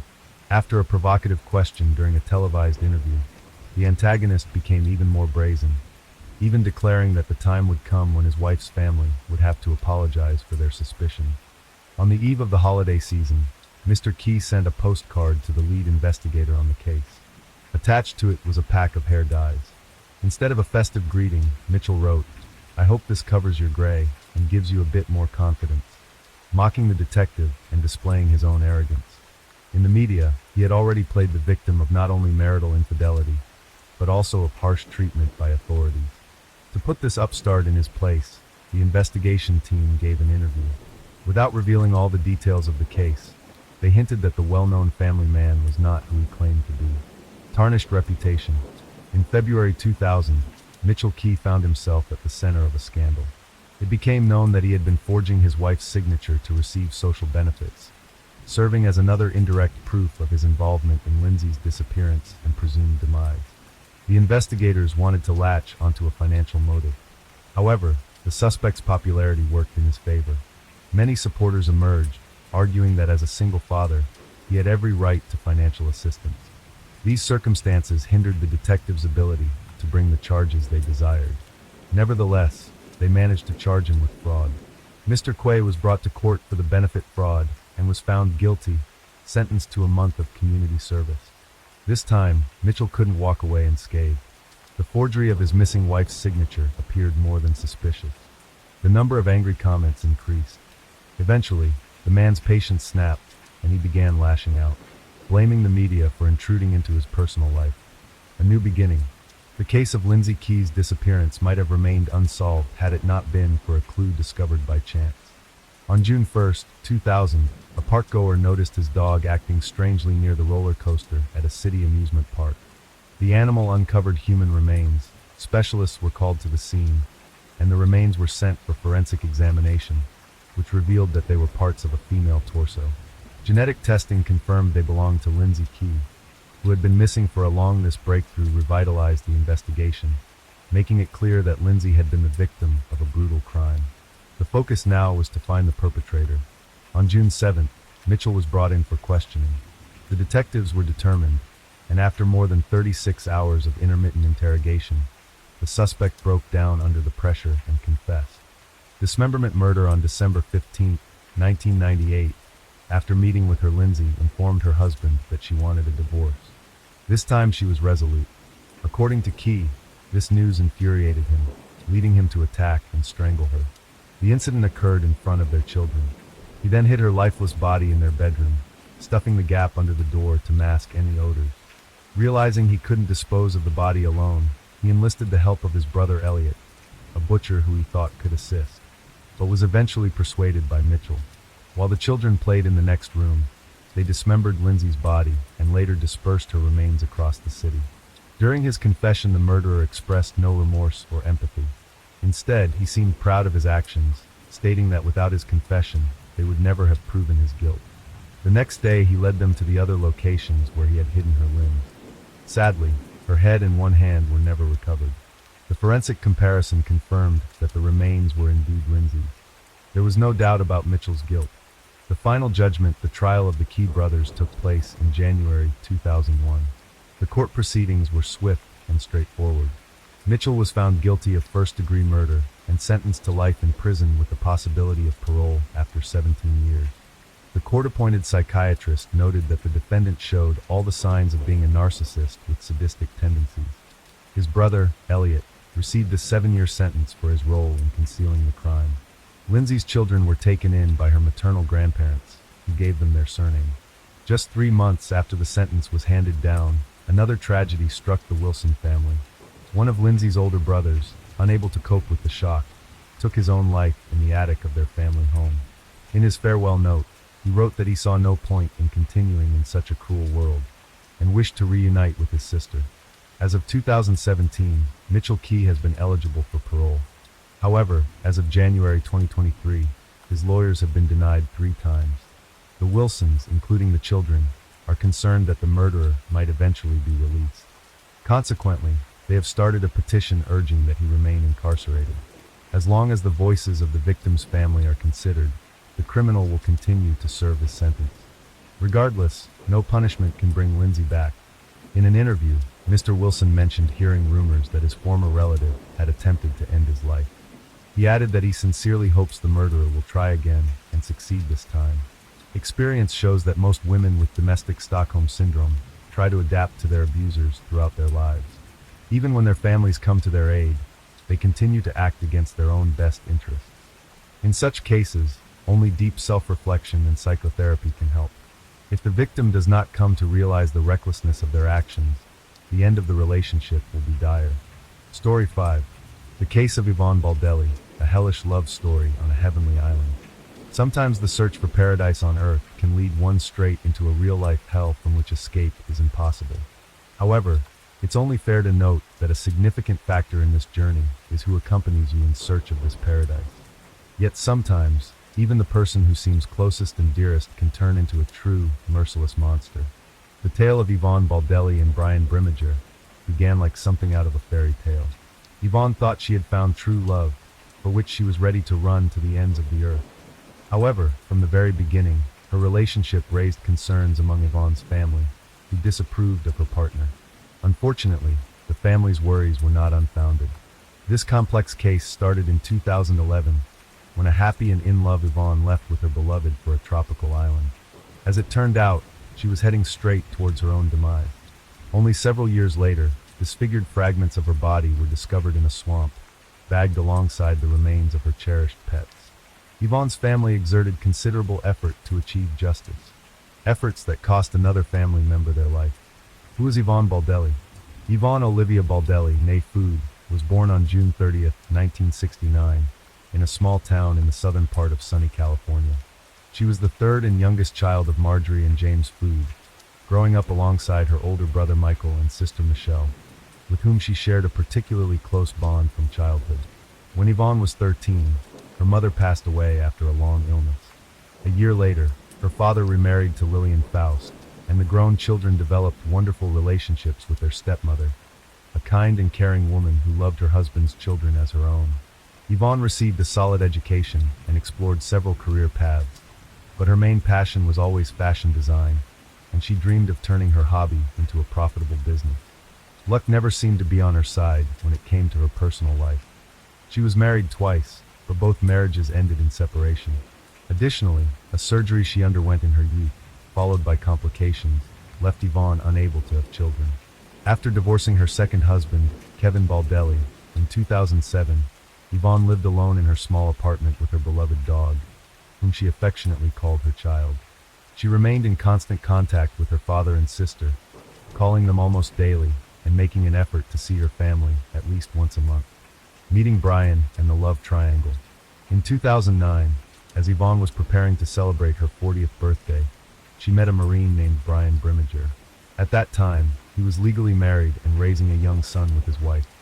Despite this, Brian was open to having an affair and shared with his mistress how unhappy he was in his marriage, claiming he hadn't filed for divorce solely because of his child, whom he didn't want to distress. Baldelli fell for this fit, tanned, handsome man at first sight and believed every word he said. Having experienced the pain of a loveless marriage herself, and knowing how hard it can be to leave such a relationship, she didn't rush her partner, believing that the presence of a child was indeed the main obstacle. However, Brian wasn't as straightforward and sincere as he appeared. From a young age, his attractive looks had made him very popular with the opposite sex. He was accustomed to juggling multiple relationships simultaneously and expertly deceived the women who fell for him, promising each one marriage, a family, and eternal love. It soon came to light that the married Brimmager was not only seeing Yvonne, but also had another mistress. This other woman was Christine Verhoeven, a stunning blonde with extensive connections. She was an analyst at the White House and had made a remarkable career during George W. Bush Jr.'s administration. When Yvonne discovered the existence of another rival, she decided to confront the issue head-on and was ready to fight for the man she loved. Gathering her courage, she called her lover's wife to inform her that Brian was cheating on her with not just one, but two women. This revelation sparked a major scandal, forcing Brian to make a difficult choice. Eventually he chose Yvonne, though it's possible she pressured him into making this decision. A few months later, Brian officially divorced his wife and moved in with his new love interest. At that time, he was still serving in the Marines, but had been contemplating ending his military career for a while. The couple seemed genuinely happy, but Yvonne's relatives remained wary of her new partner, doubting the sincerity of his feelings. Moving to a tropical paradise in the summer of 2011, Brian began to talk about radically changing his life, leaving the service, moving away from the bustling city, and settling down on a tropical island. Yvonne shared his sentiments, supported him in everything, and was ready to follow him wherever and whenever he decided. She believed she had met the most important man in her life and adored him. By September of the same year, the decision was final. The couple chose to move to Panama and settle on the small island of Carnero, a place that could truly be called a paradise. Yvonne informed her family just before leaving, so they had no chance to persuade her to reconsider. Yvonne sold her apartment, quit her job, and started packing for the journey. She took only a few bikinis, shorts, tank tops, and her sewing machine, hoping to fulfill her dream of opening a small boutique to create and sell custom outfits to tourists on the new island. In early September, Brian, Yvonne, and her beloved little dog flew to Panama. They spent a couple of days in the country's capital before taking a ferry to Carnero Island, where they rented a house right on the oceanfront. The climate was hot and humid with little temperature variation, attracting a steady flow of tourists throughout the year, primarily diving and surfing enthusiasts. The island was just 1 square kilometer, so one could leisurely walk around it in about an hour. All the infrastructure was located along the coast, while the interior was dense jungle and swampy areas, teeming with venomous snakes, spiders, and other wildlife, making it unsafe to venture into. Brian, who had been an excellent guitar player since his youth, brought his instrument with the intention of starting a musical career on the island, performing in entertainment venues. Within a week after moving, he had made connections with several local bar owners, and one of them happily offered him a job. He played in the evenings, entertaining the crowd, but his appreciative audience often bought him drinks as a compliment, leading him to drink heavily almost daily. Yvonne's business also developed very slowly, with weak sales and virtually no profit. However, she didn't lose heart. She started working at one of the bars, and even adopted a second dog she found on the island and decided to keep. She communicated with her sister, Michelle Valenzuela, almost daily, sharing everything. But her messages became increasingly shorter and more somber, which worried her family. The first few months on the island seemed like paradise to the couple. Yvonne hoped that Brian would propose, and they would have a romantic wedding ceremony on the ocean shore. But time passed. Brian didn't rush into marriage, and their relationship rapidly deteriorated. The mysterious disappearance. In early December, Michelle stopped receiving messages from Yvonne, which raised her concerns significantly. Then on December 14, 2011, Brian unexpectedly called Michelle, inquiring when he could stop by to pick up his SUV, which he had left in her garage before heading to Panama. This call and question caught Michelle off guard. It meant Brian had returned to the U.S. and wanted to retrieve his vehicle. But where was Yvonne? Why hadn't she come back or even called? In response, Brian claimed he had explained everything in an email sent a few days earlier. He also mentioned that his now ex-girlfriend had supposedly sent her a message explaining the situation. Michelle checked her messages but found nothing, so she turned to her email. Indeed, there were 2 unread messages, one from her sister and one from her boyfriend. In his message, Brian stated that Yvonne had left him, running off with a new lover to Costa Rica. The other message, supposedly from Ivan, claimed she had left Brian upon discovering his infidelity and learning that another woman had given birth to his child. It concluded with her saying she had met another man and gone to Costa Rica with him. The other woman turned out to be Brian's old friend, Christine Verhoeven, with whom he had been involved all along, and who was pregnant with his child when he and Ivan flew to Panama. At first glance, everything seemed plausible and logical, especially since Yvonne couldn't have children. The news that her partner had fathered a child with someone else could have been devastating for her. However, Yvonne wasn't known for impulsive actions, and she would have certainly called her sister to discuss such significant changes in her life.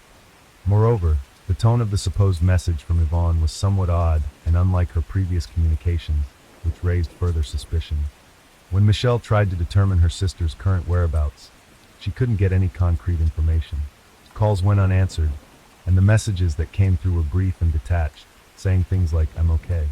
I need some time. I'm not ready to talk about this." Michelle suggested that Brian should join her in filing a missing persons report. Brian appeared nervous but insisted it wasn't necessary, claiming Yvonne was fine, capable of taking care of herself, and would decide when to come home on her own.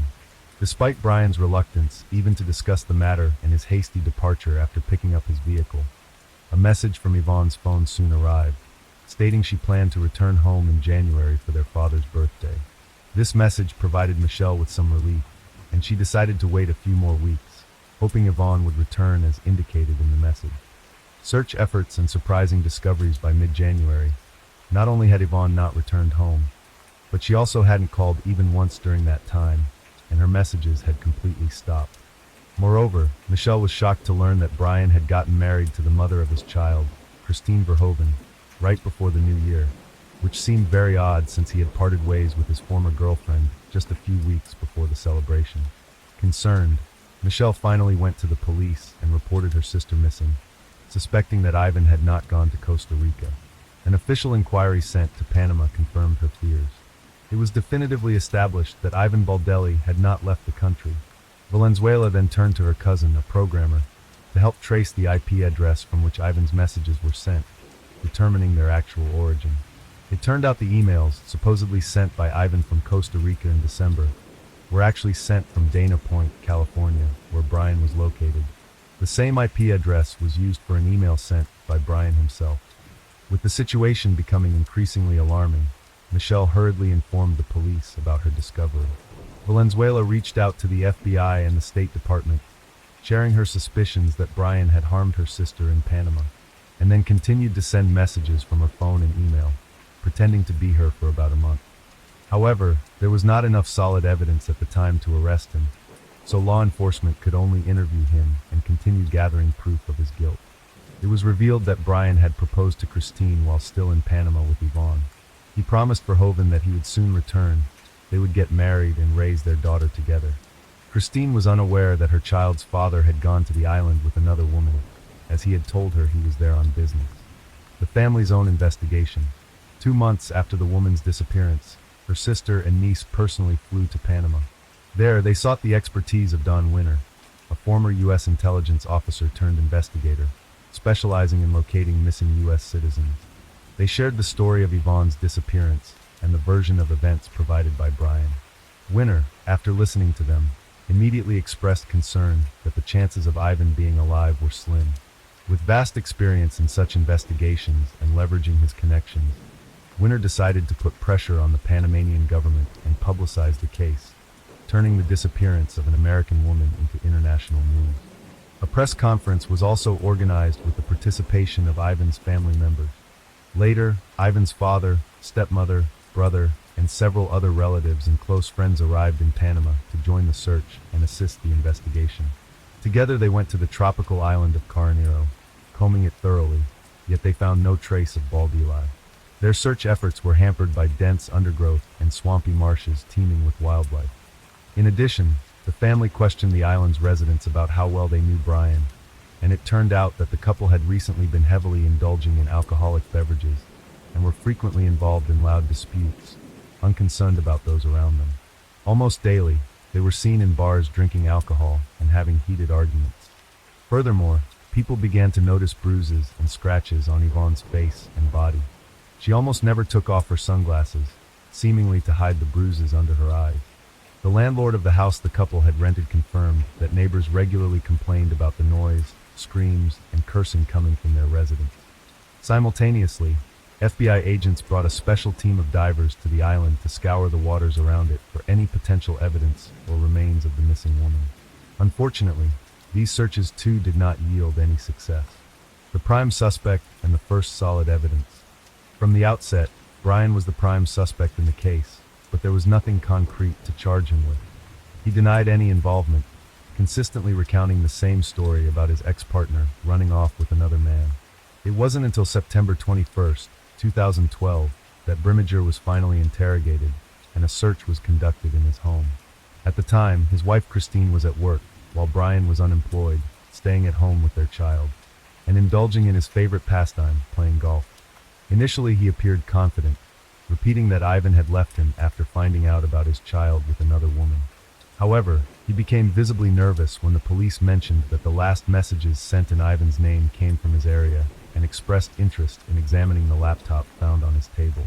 The seized laptop turned out to belong to Ivan, with messages sent from it after she a photo of the missing woman with a bruise under her eye was found on the computer, as well as a screenshot of a conversation from November, where Brian and Christine discussed their ongoing affair and shared daughter, presumably how Baldelli learned about them.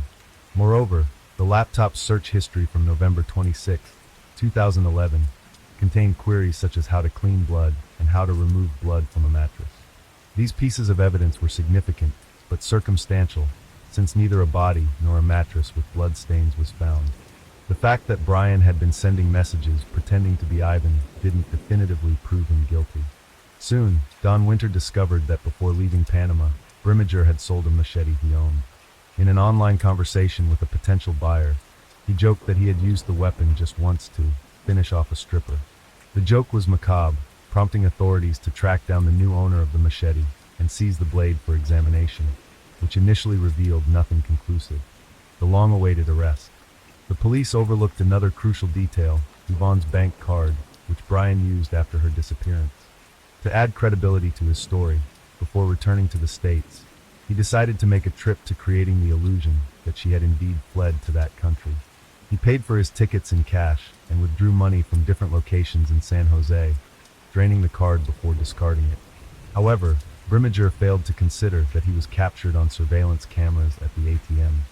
It wasn't until July 2013, a year and a half after the woman's disappearance, that her relatives, armed with all the evidence gathered by the police, FBI agents, and Don Winter, finally managed to secure Brian's arrest. Initially, he was detained on charges of making false statements and obstructing the investigation, as there was nothing more substantial to charge him with at that time. By then, he had become a father for the second time. Christine had given birth to a son just a week before his arrest. Authorities attempted to engage the suspect in a candid conversation, offering him a chance to confess to the crime and disclose the location of the body, but Brian consistently denied any wrongdoing.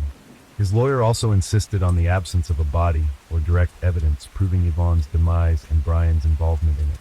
The gruesome discovery in the swamp just 2 months after Brimmager's arrest, a significant breakthrough occurred in the case.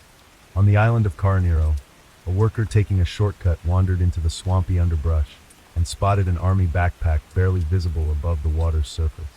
Driven by curiosity and hoping to find something valuable or useful inside, he looked in the bag, only to recoil in horror at the sight of a human skull staring back at him.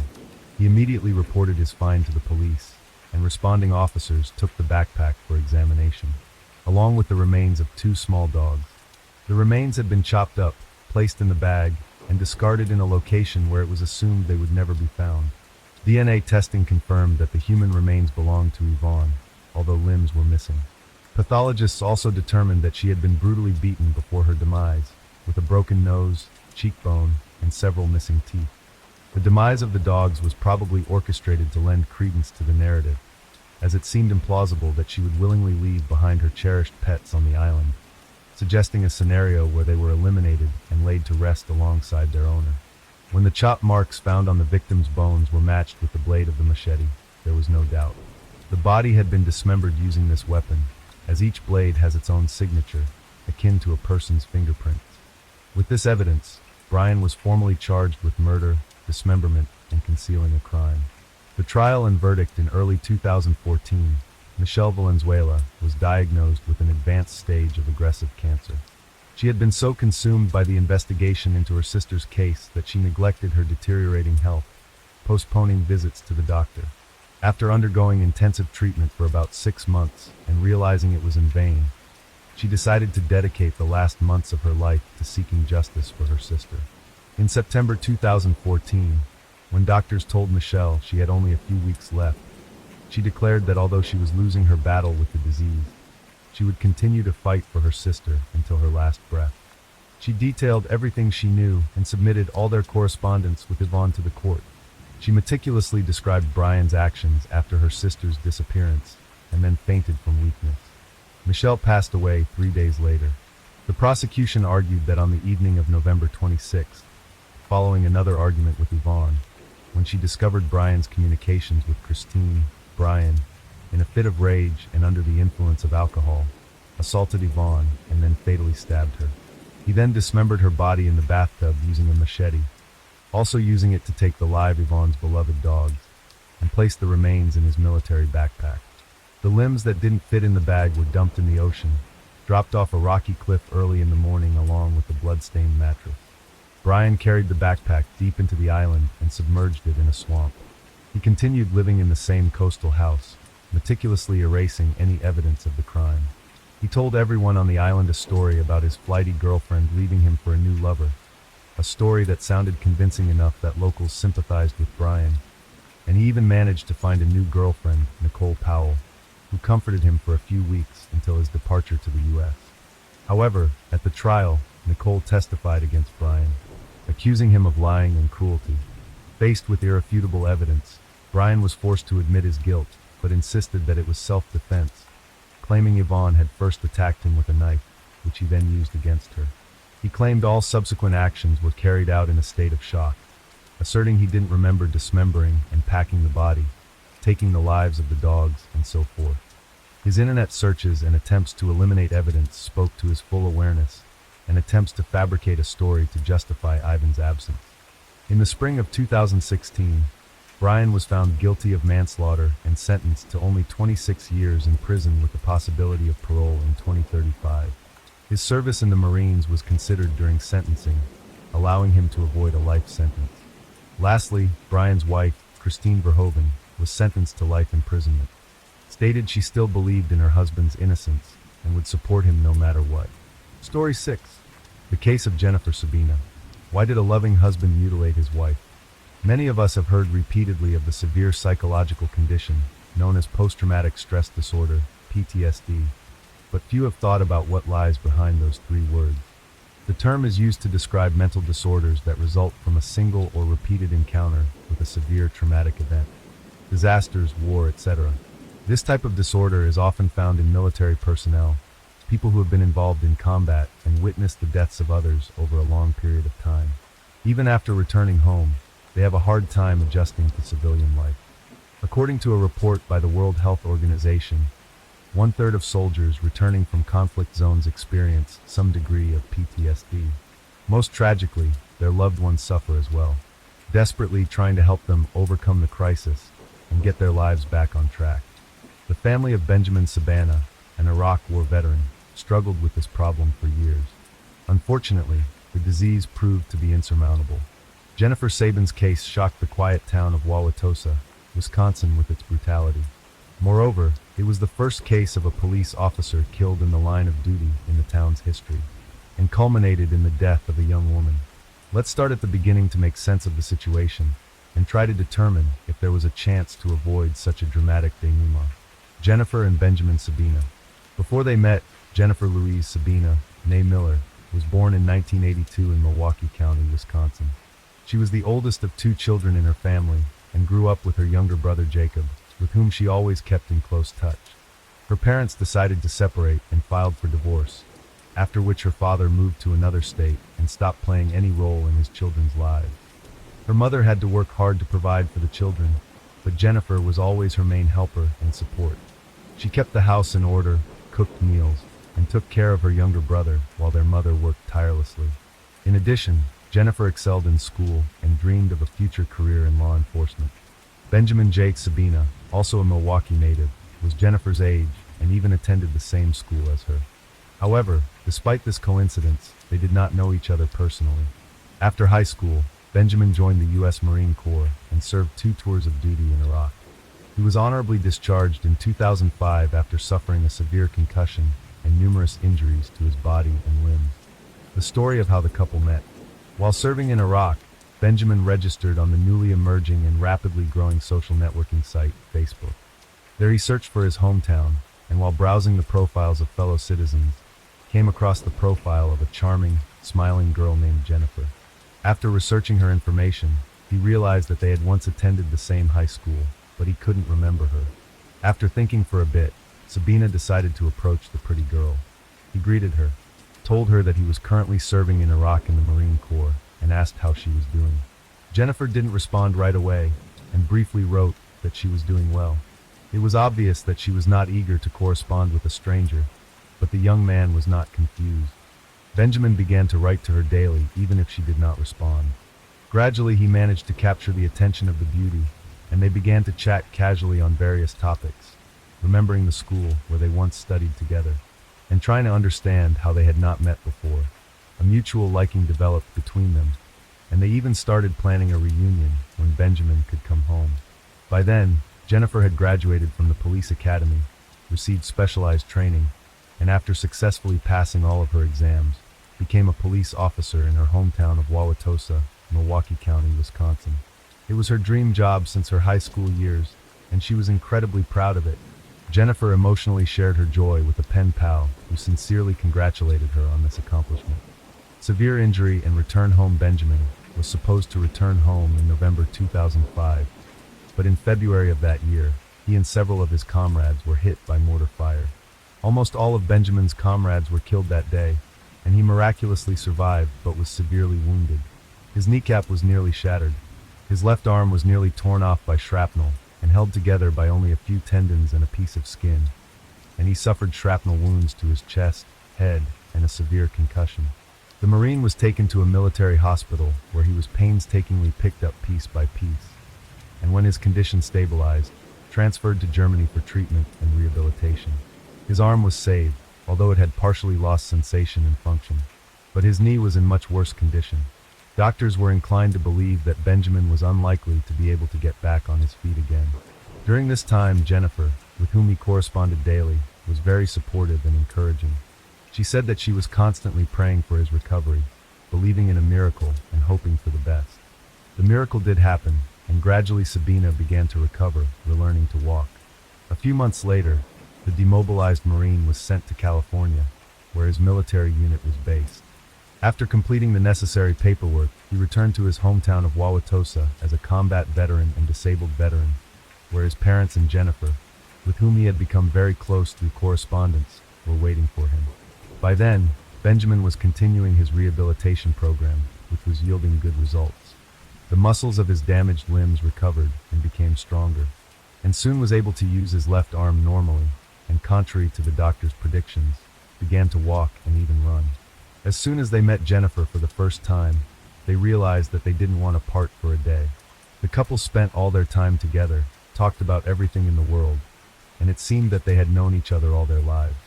Between the young people began and rapidly developed a passionate romance. Jennifer considered her lover a hero, surrounded him with care, and supported him in everything.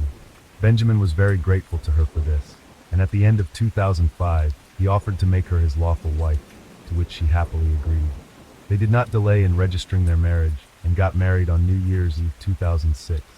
Severe post-traumatic stress disorder. The time spent by the young man in war zones did not pass without a trace, leaving him not only scars, but also a deep psychological trauma.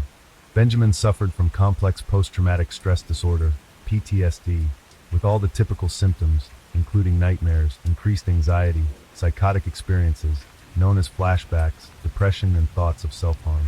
For the former Marine, any loud noise, popping, fireworks, or even the sound of a passing airplane could trigger memories of his horrific experiences. He regularly underwent therapy, worked with specialists, and there were times when the disorder receded so much that his loved ones thought that he returned to normal life. But this impression was deceptive. According to Benjamin's own recollections, during the war years he witnessed the deaths of at least 50 of his comrades, many of whom were close to him, and their loss was felt as a personal grief.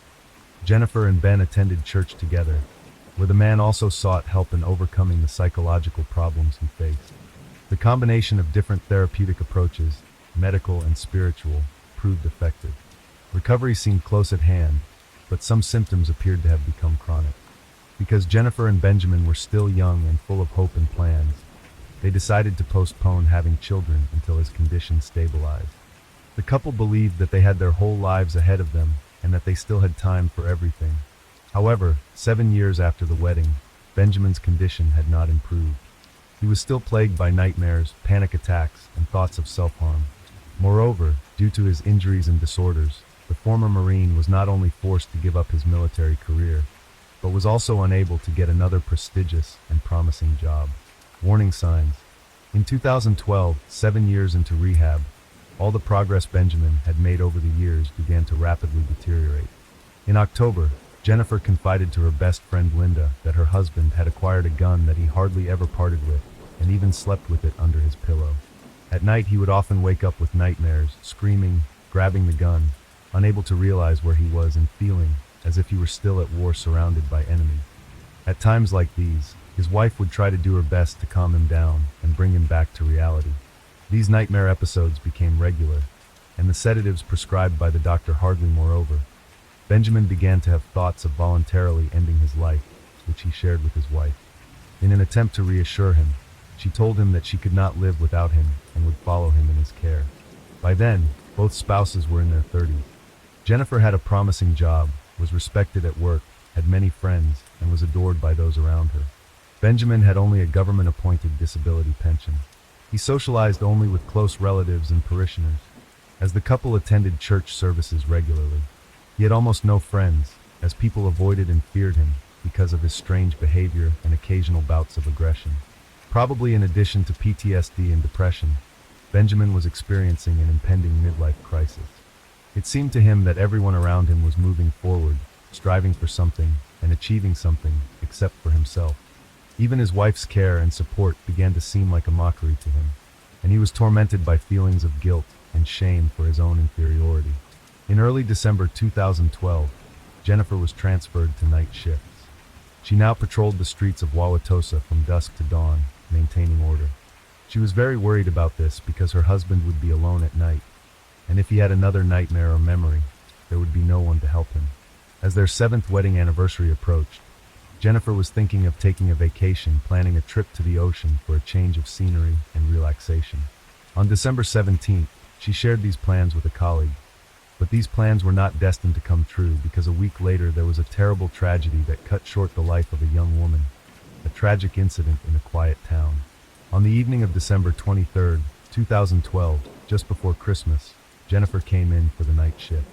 Worried about his condition, toward dawn, the messages from Jennifer stopped, although her husband continued to text her asking if everything was okay. Early in the morning at 5 o'clock, the dispatcher tried several times to contact Jennifer, but when the patrolman did not respond, he decided to track down the location of the squad car Jennifer was using. The car was found at the city's fire station, located just 5 minutes from the police department. Patrol officers often stopped by here to grab a bite to eat or write a report at the end of their shift. However, the officer was still unresponsive, which caused serious concern because it had never happened before. Dispatch sent another officer from the station to the fire station, where a horrible discovery awaited him. Jennifer's squad car was parked at the back door of the building, and just a few feet away, right by the exit, Jennifer lay lifeless on the snow-covered pavement in a pool of blood. She had suffered multiple gunshot wounds to the head at close range, and her face was virtually unrecognizable. The officer immediately reported the incident to the station, from where an investigation team was dispatched to the scene, as well as a medical team. Thus, on the night before Christmas, Officer Jennifer Sieben became the first police officer in the history of the quiet town to be fatally wounded in the line of duty. Suspicious widower Benjamin called the police station, inquiring how his wife was doing and why her phone was not answering. He was told that there had been an incident with Jennifer, without giving details, and was asked to come to the station immediately. He arrived less than half an hour later, looking anxious, but strangely, asking no questions. Benjamin didn't try to find out what had happened to his wife, whether she was hurt, or if she was even alive. He answered a few standard questions, telling what had happened the night before, and where he had been while his wife was on duty. According to Benjamin, after his wife left, he went to the store briefly and spent the rest of the evening and night at home playing video games and texting Jennifer until she suddenly stopped responding. In the morning, he called the station and was asked to come in. At the time, he could not be charged, only questioned, standard procedure. However, the police noted fresh abrasions on his hands and dried blood on them. In response, Benjamin said he struggles with post-traumatic stress disorder and that pain often helps him come to his senses. When the former Marine was finally informed that his wife had been fatally wounded, he had a real breakdown. He jumped up, shouting that it couldn't be true, knocked over a table, and began pounding his fists on the wall. It took several strong officers to subdue and calm the distraught widower. Case investigation at the crime scene. In the freshly fallen snow, there was only one set of footprints leading from the tire tracks to the back door of the fire station and back. This suggested that the perpetrator was alone, and based on the size of the footprints, it was an adult male. Ballistics analysis yielded even more intriguing results. 5 bullets were fired at the officer from 2 different weapons, the first from a 9mm handgun, and the second from Jennifer's service weapon, which the perpetrator had taken with him. All of the bullets were aimed at the head, 2 in the back of the head and 3 in the face, indicating personal animosity, deep hostility, or a desire for revenge. However, the young woman had no enemies. Everyone who knew her personally loved and respected her, speaking of her only favorably. On the same day, footage from all the street surveillance cameras leading to the fire station was requested. As it turned out, there were virtually no cars on the roads of the small town in the wee hours of the morning. However, around 4 a.m., a black Toyota Prius with tinted windows and black rims pulled up to the fire station. At some point, the car disappeared from camera view, and a short time later, the same car was seen traveling in the opposite direction, heading directly toward Sabin's home. It is noteworthy that Benjamin arrived at the police station that morning in the same car for questioning, which removes all doubt. He was immediately followed, arrested as the prime suspect, and his house was thoroughly searched. The first thing investigators noticed was the holes in the living room wall. The drywall had been punctured, apparently by fists, and blood stains were visible around the edges. It became clear that this was where Benjamin had gotten the abrasions on his hand, and it had happened no later than the night before. On the refrigerator door were colorful sticky notes that the couple used to leave messages for each other. If Jennifer's notes radiated love and care, her husband's were either dry and one-worded or so insincere that they seemed like quotes from romance novels. A shell casing from a 9mm pistol was discovered in one of the dresser drawers, and the weapon itself was soon found in the bedroom, in the bedside table on the side where her husband slept. The search for Jennifer's stolen service weapon took the police a lot of time and effort, but eventually the gun was found in a ventilation duct under the ceiling. Forensics confirmed that it was indeed the weapon used to shoot Jennifer. Benjamin's version at first, after his arrest, Benjamin stuck to his original statement, claiming that he had not left the house and denying his involvement in his wife's death, insisting that he loved her and could not have hurt her. However, when he was presented with irrefutable evidence of his guilt, he began to sob and testify. He revealed that he had suffered from various manifestations of post-traumatic stress disorder for years after returning from the war zone. Neither the love and care of his wife, nor his church, nor experienced doctors could help him. Recently, he had been thinking more and more about voluntarily ending his life, and he shared this thought with his wife. However, she persistently discouraged him, claiming that she could not live without him and would follow him. It is alleged that Ben decided to dispose of his lover out of mercy. He reasoned that they were both religious people, and if Jennifer took her own life, it would be a grave sin leading the soul to eternal damnation. So he decided to spare his beloved from eternal suffering and take all the burden by ending her life and then ending his own. Benjamin knew that his wife, like her co-workers, stopped by the firehouse at the end of her shift to write a report. He watched her for days to make sure, to find out the exact time and place where she parked her car. That fateful evening he arrived on time, about 15 minutes before his wife got out. He waited for her right at the door, acting quickly and decisively, firing 2 shots to the head with a pistol he had brought from home.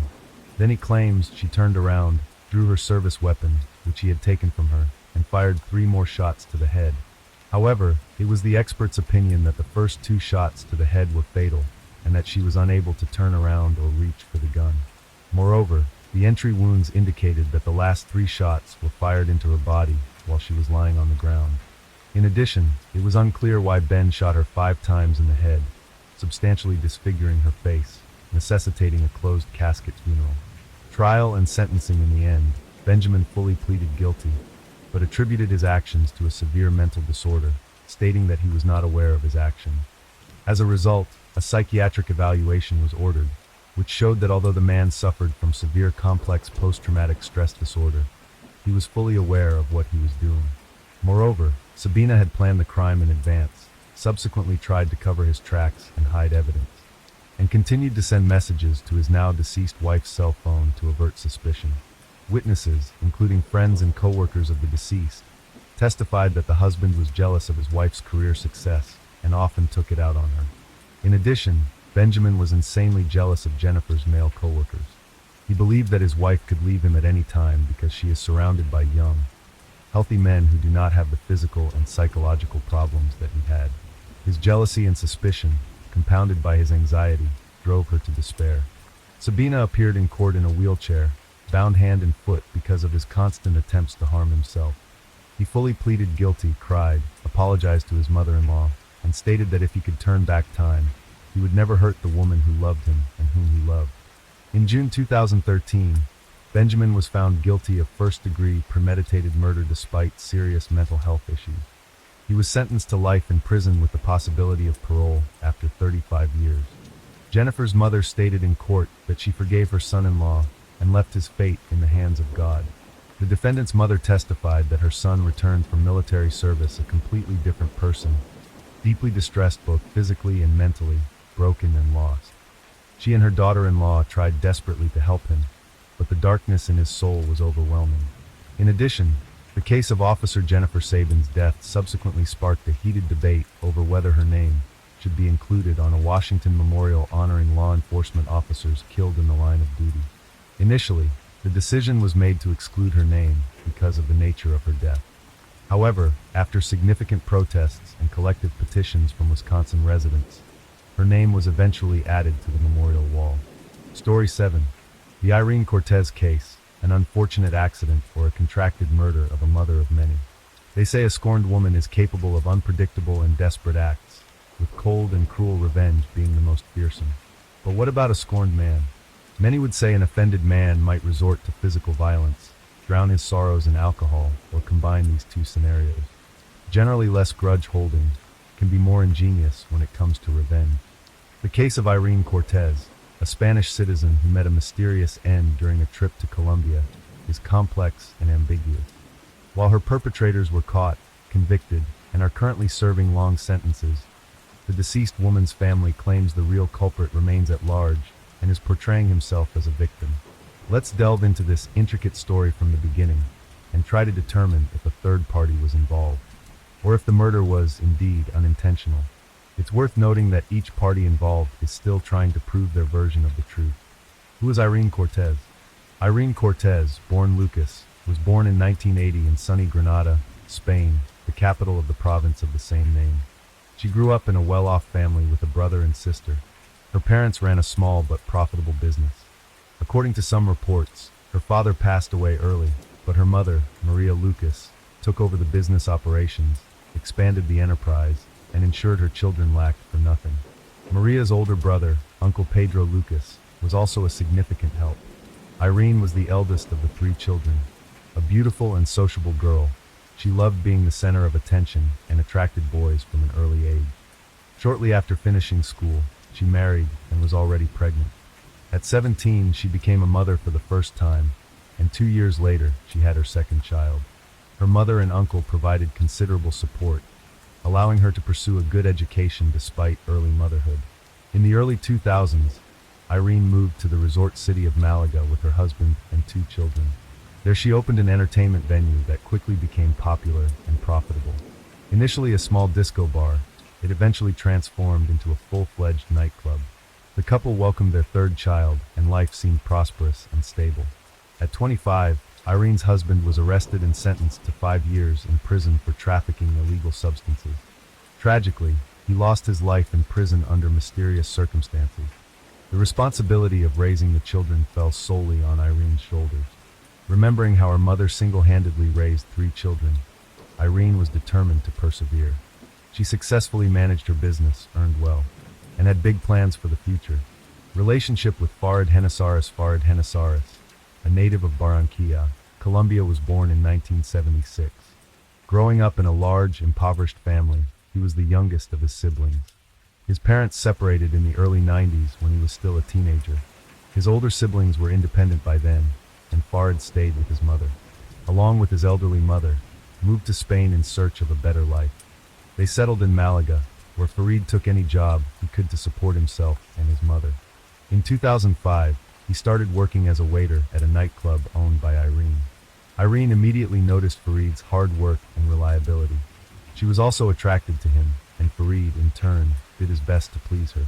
At the time, Irene's husband was incarcerated, and she planned to file for divorce, but couldn't before her husband's untimely demise. Irene and Farid's employer-employee relationship soon blossomed into romance. Farid wasn't deterred by Irene's 3 children from previous relationships, nor was Irene bothered by Farid's humble background as a waiter whose salary she paid. Within months of starting their relationship, the couple decided to move in together. They settled in Iran's spacious apartment, and soon after, Irene became pregnant with Farid's child. They went on to have 2 children together. It's unclear if they were officially married, but Irene kept her first husband's surname, while the children born with Farid carried the Henessaris surname. Imprisonment and infidelity. In 2009, Irene's past seemed to repeat itself. Like her first husband, Farid was arrested for distributing illegal substances and sent to prison. Once again, Irene was left alone, this time with 5 children. Farid was sentenced to 3 years, but served only 1.5, being released early for good behavior and cooperation with the investigation. However, soon after Farid's imprisonment, Irene found solace in the arms of another man and lived with him for those 1.5 years. Farid learned of her infidelity only after his release. The man, narrowly avoiding another legal issue.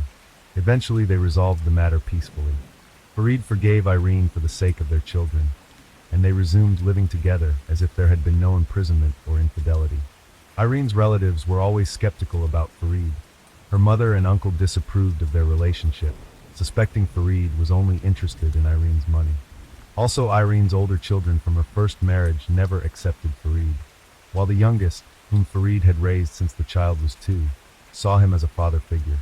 Fateful trip to Colombia in early 2011, Irene's husband, Farid, expressed the need to visit his homeland of Colombia due to his father's severe illness. Reportedly, Farid's estranged father was diagnosed with advanced cancer, and his sister in Barranquilla had informed him of the dire situation. Who had long wished to visit Farid's homeland, decided to accompany him. She was eager to meet Farid's father, whom she had never met, and also experience the legendary Barranquilla Carnival, typically held in late February. Moreover, Irene, who hadn't taken a vacation for years due to her dedication to work and raising her 5 children, saw this trip as an opportunity for a much-needed break. The couple planned a 10-day trip across the ocean, with Irene's mother and younger sister agreeing to care for her children during this period. Despite her mother, Maria Lucas' attempts to dissuade her from the journey due to a bad premonition, Irene disregarded her concerns. At the same time, the family faced financial difficulties due to a seasonal downturn in their business. Despite this, Irene had personal savings of 3,000 euros in cash hidden at home. But on the eve of their trip, she discovered the money had mysteriously vanished, almost derailing their plans. Irene quickly borrowed the necessary funds from her uncle and close friends. She also booked their flight tickets and a hotel in the city center, thoroughly preparing for a journey that, tragically, would be her last. Mysterious murder on February 27, 2011, the couple arrived in Colombia. The flight was uneventful, and they immediately checked into their hotel.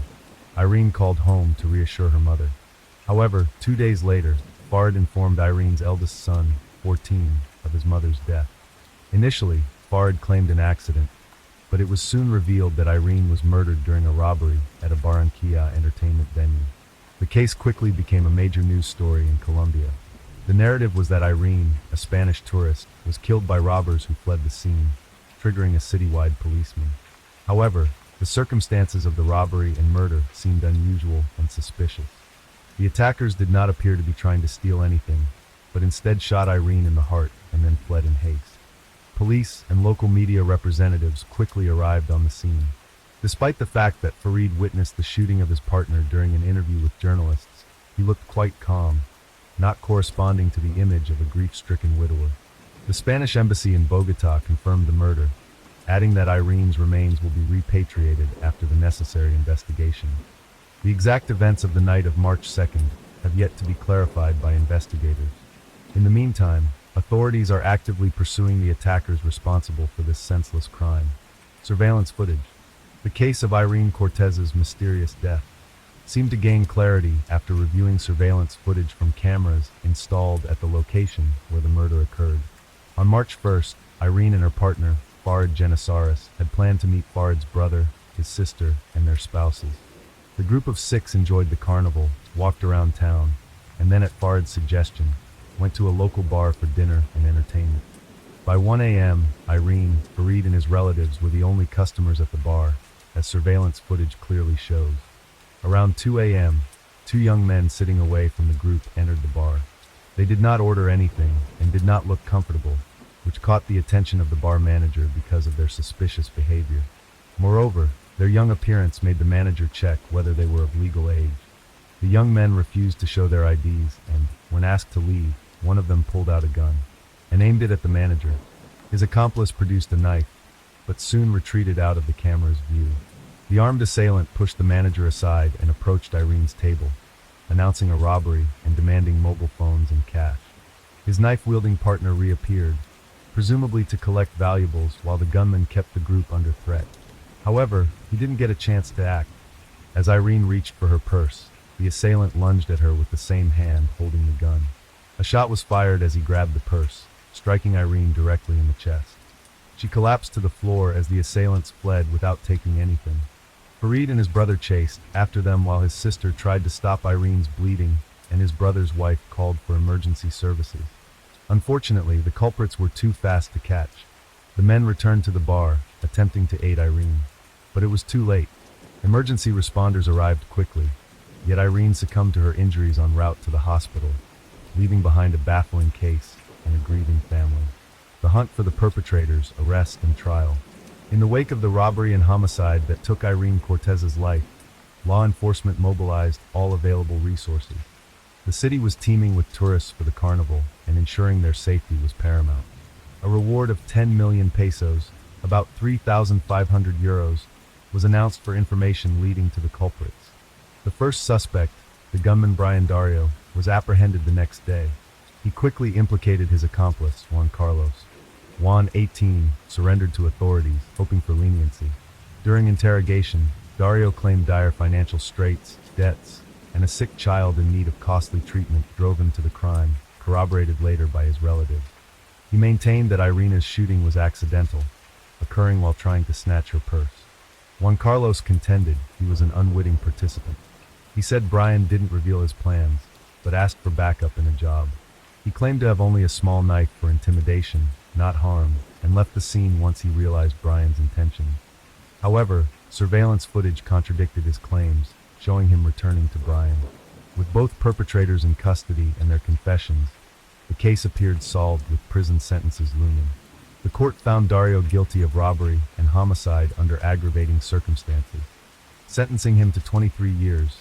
Carlos received 17 years for complicity in these crimes, accusations against Farid, and new crime details.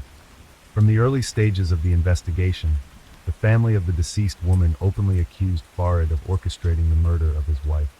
Irene's mother and uncle hired a detective, who conducted an independent investigation, gathering additional materials and evidence to hold the man accountable, and prove his involvement in the crime. Starting with the earlier mentioned disappearance of 3,000 euros from the hiding place in Cortez's house. According to Maria Lucas, only Farid knew about this money, and he was the only one who could have discreetly taken it. The woman told her daughter about this from the beginning, but she did not want to listen. Now she believed that her son-in-law used this money to pay Dario to kill his wife. Another weighty argument was the fabricated illness of the man's father, whom he was so eager to visit. It turned out that no cancer diagnosis was made for the elderly parent, and he was quite healthy for his age. Farid concocted this story, making it the main pretext for the trip to Colombia. Also, it was Genosaurus who initiated the visit to that fateful establishment. Moreover, he insisted on continuing the feast deep into the night when all the other visitors had long dispersed, and their company was alone in the hall. Further, the detective conducted a detailed analysis of those very recordings from the cameras, giving an assessment of what was happening and making his own conclusions. He noticed that the criminals acted strangely. One was clearly scared and most likely really did not understand what was happening while Brian approached the company, came up to Farid and raised him, but did not directly threaten him with a gun. It looked like the men knew each other and acted cohesively. Then Farid strangely moved behind Irene, who was sitting at the table. When she reached into her bag to get her wallet, the criminal with the gun looked at the man as if waiting for a signal. It's hard to say exactly whether he received any kind of sign, as the victim and her husband were back to the camera. After the shot, the man chased the killer, but, in the expert's opinion, he deliberately let him escape. However, the latter statement can be considered controversial, as Brian was armed with a gun and Farid could reasonably fear for his life. Also in question was the man's behavior after his chosen one was declared dead. He willingly gave interviews to the arrived correspondents, talked about the details of what happened, and at the same time did not look too upset or depressed. Another important question: why after the tragedy did Genosaurus call not Irene's mother, not her uncle or any of the adult relatives, but dialed the number of her 14-year-old son to tell him about his mother's death? According to Maria Lucas, he wanted to personally inflict pain on the teenager, punishing him for not recognizing the stepfather's authority and treating him disrespectfully. The woman's uncle was the first to dare to give an interview in the press and openly talk about his suspicions and the results of the investigation. Pedro Lucas was sure that Farid planned the trip in advance, essentially luring Irene into a trap. The money stolen from her was used to pay for the services of a hired killer, and after her death he planned to establish guardianship over the children and take over the business of his deceased wife. Farid's mother did not silently listen to her son being accused of a terrible crime and openly stood up for her offspring. The woman claimed that her offspring was madly in love with Irene and her children and would never harm her. However, in the end, the parent inadvertently let slip a phrase about the chosen one not having to cheat on Farid, as this greatly offended his pride. Also, an unpleasant detail emerged about Genosaurus leaving Spain on fake documents, as he was not allowed to leave the country because he had recently been released from prison on parole. The man himself denied this information, stating that he left legally and Irene acted as his guarantor. Funeral without the widower 12 days after the tragedy, Irene's body was returned to her native Spain. The funeral was conducted with a closed casket, as the remains had begun to decompose after such an extended period. Hundreds attended the funeral: family, friends, neighbors, and even those who didn't personally know Cortez, but had heard about the resident's story and wanted to express their condolences to the family. The only person missing from the farewell ceremony was Vered, who simply feared returning from Colombia, apprehensive of retribution. Vered claimed that the relatives of his late wife had repeatedly threatened him and his elderly mother. For this reason, before flying back to Spain, he intended to appeal to the authorities to ensure his safety. He sought a protective order to be able to attend the funeral, but his request was denied, and Genosaurus decided not to take the risk. Farid filed a complaint in court against the relatives of his deceased wife, who he alleged hindered his return home. However, Maria and Pedro Lucas denied his claims, stating they were most interested in his return to face trial in Spain. Additional court proceedings with new circumstances and accusations against Farid, an additional investigation and court proceedings were conducted. Dario and Carlos, already serving their sentences in a Colombian prison, were interrogated about their acquaintance with Genosaurus and a possible premeditated conspiracy. However, Brian categorically denied this assumption. He continued to insist that the murder was an accidental result of a failed robbery attempt. He claimed he had never seen Farid before, let alone been hired as a hitman for his wife. The accusations indeed seemed to be grasping at straws, with no irrefutable evidence of premeditation or a contract killing, only assumptions and interpretations of the events on the recording.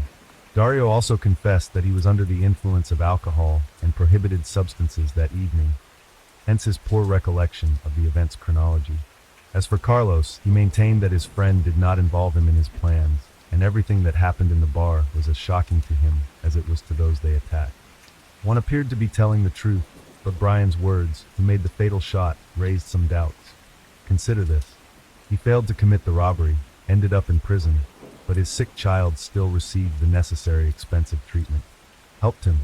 However, the Lucas family's lawyers tried to prove that the €3,000 stolen from Irene, which Farid paid for her murder, were spent on the treatment. Supposedly, Brian agreed to sacrifice himself and go to prison to save his child and secretly pass the money to his wife. This version, however, was never proven. Returned to Spain.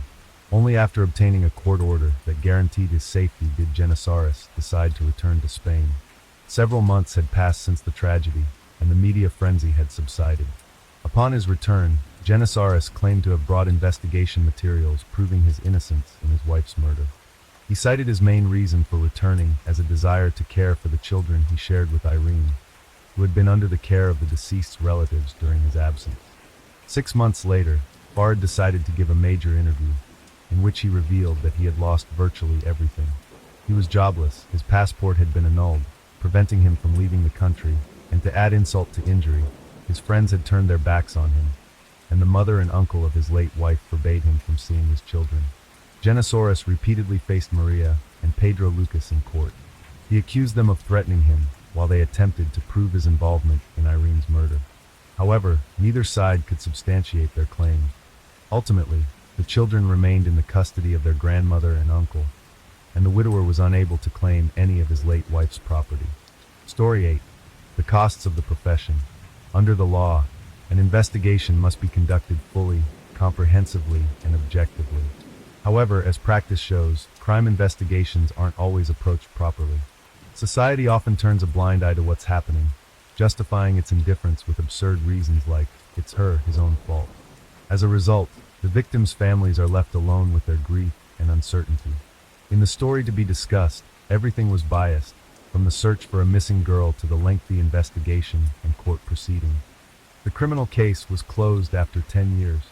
It was only thanks to the persistent efforts of the parents, a change of detective, and external intervention. Today, we will try to understand why the body of a young beauty was found in one of the livestock burial grounds, who is responsible for her death, and why such an attitude was formed towards the unfortunate victim. Disappearance. 19-year-old Kara Nichols disappeared on October 9, 2012, in the 6700 block of Colorado Springs, Colorado, USA. She was last seen wearing a hooded sweatshirt, dark-colored jeans, white DC sneakers, and pink headphones. The tall blonde with green eyes had 2 tattoos, a marijuana leaf on her right ankle, and an astronaut on her left wrist. She also had numerous piercings on her back, ears, and above her lip. Flyers distributed around the city listed these and other distinctive features of her appearance. Information that the missing person was suffering from bipolar or borderline personality disorder was also provided. The first to suspect something was wrong was her older brother Terrence. Later, Julia and Paul Nichols, Kara's parents, joined the search operation. The family knew that despite her use of banned substances, she always made contact and reported on her whereabouts. However, when the girl did not call back on October 10th and 11th, her relatives became worried. They were always concerned about her, but she wanted to live a free life and refused to comply. Recently, she had become more distant and communicated only with her brother, was not yielding the desired income. Therefore, when she was offered a substantial paycheck for a lingerie photo shoot, she gladly accepted.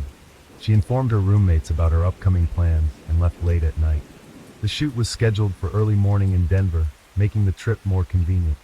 Moreover, she was not traveling alone, but was accompanied by colleagues in the business. The girls, having no driver's licenses or a car, fortunately found a suitable driver. Kara's story raised no doubts. Acquaintances had seen her work portfolios multiple times, and her social media accounts were filled with professional photographs. Everything would have been fine, except that Nichols did not return the next day nor the day after. The last time Terrence spoke with his sister was at 11:45 p.m. on October 9th. However, their conversation was unexpectedly cut off, after which she did not call back.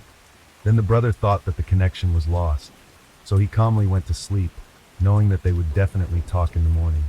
However, on October 10th, Kara ignored all attempts to contact her. Her voicemail was continuously active. The brother again assumed she was busy or resting after work, and he waited for the model to appear on her own. But even on October 11th, there was no news from her. The brother's worry increased. Such silence was not typical for his close relative. In connection with this, Terrence visited her home, where he talked to neighbors. None of them had seen the friend for several days. One young man reported seeing Kara get into a dark-colored sedan around 11 p.m. Unfortunately, he could not see who was driving. The darkness hindered him. However, he mentioned that it seemed she was not alone.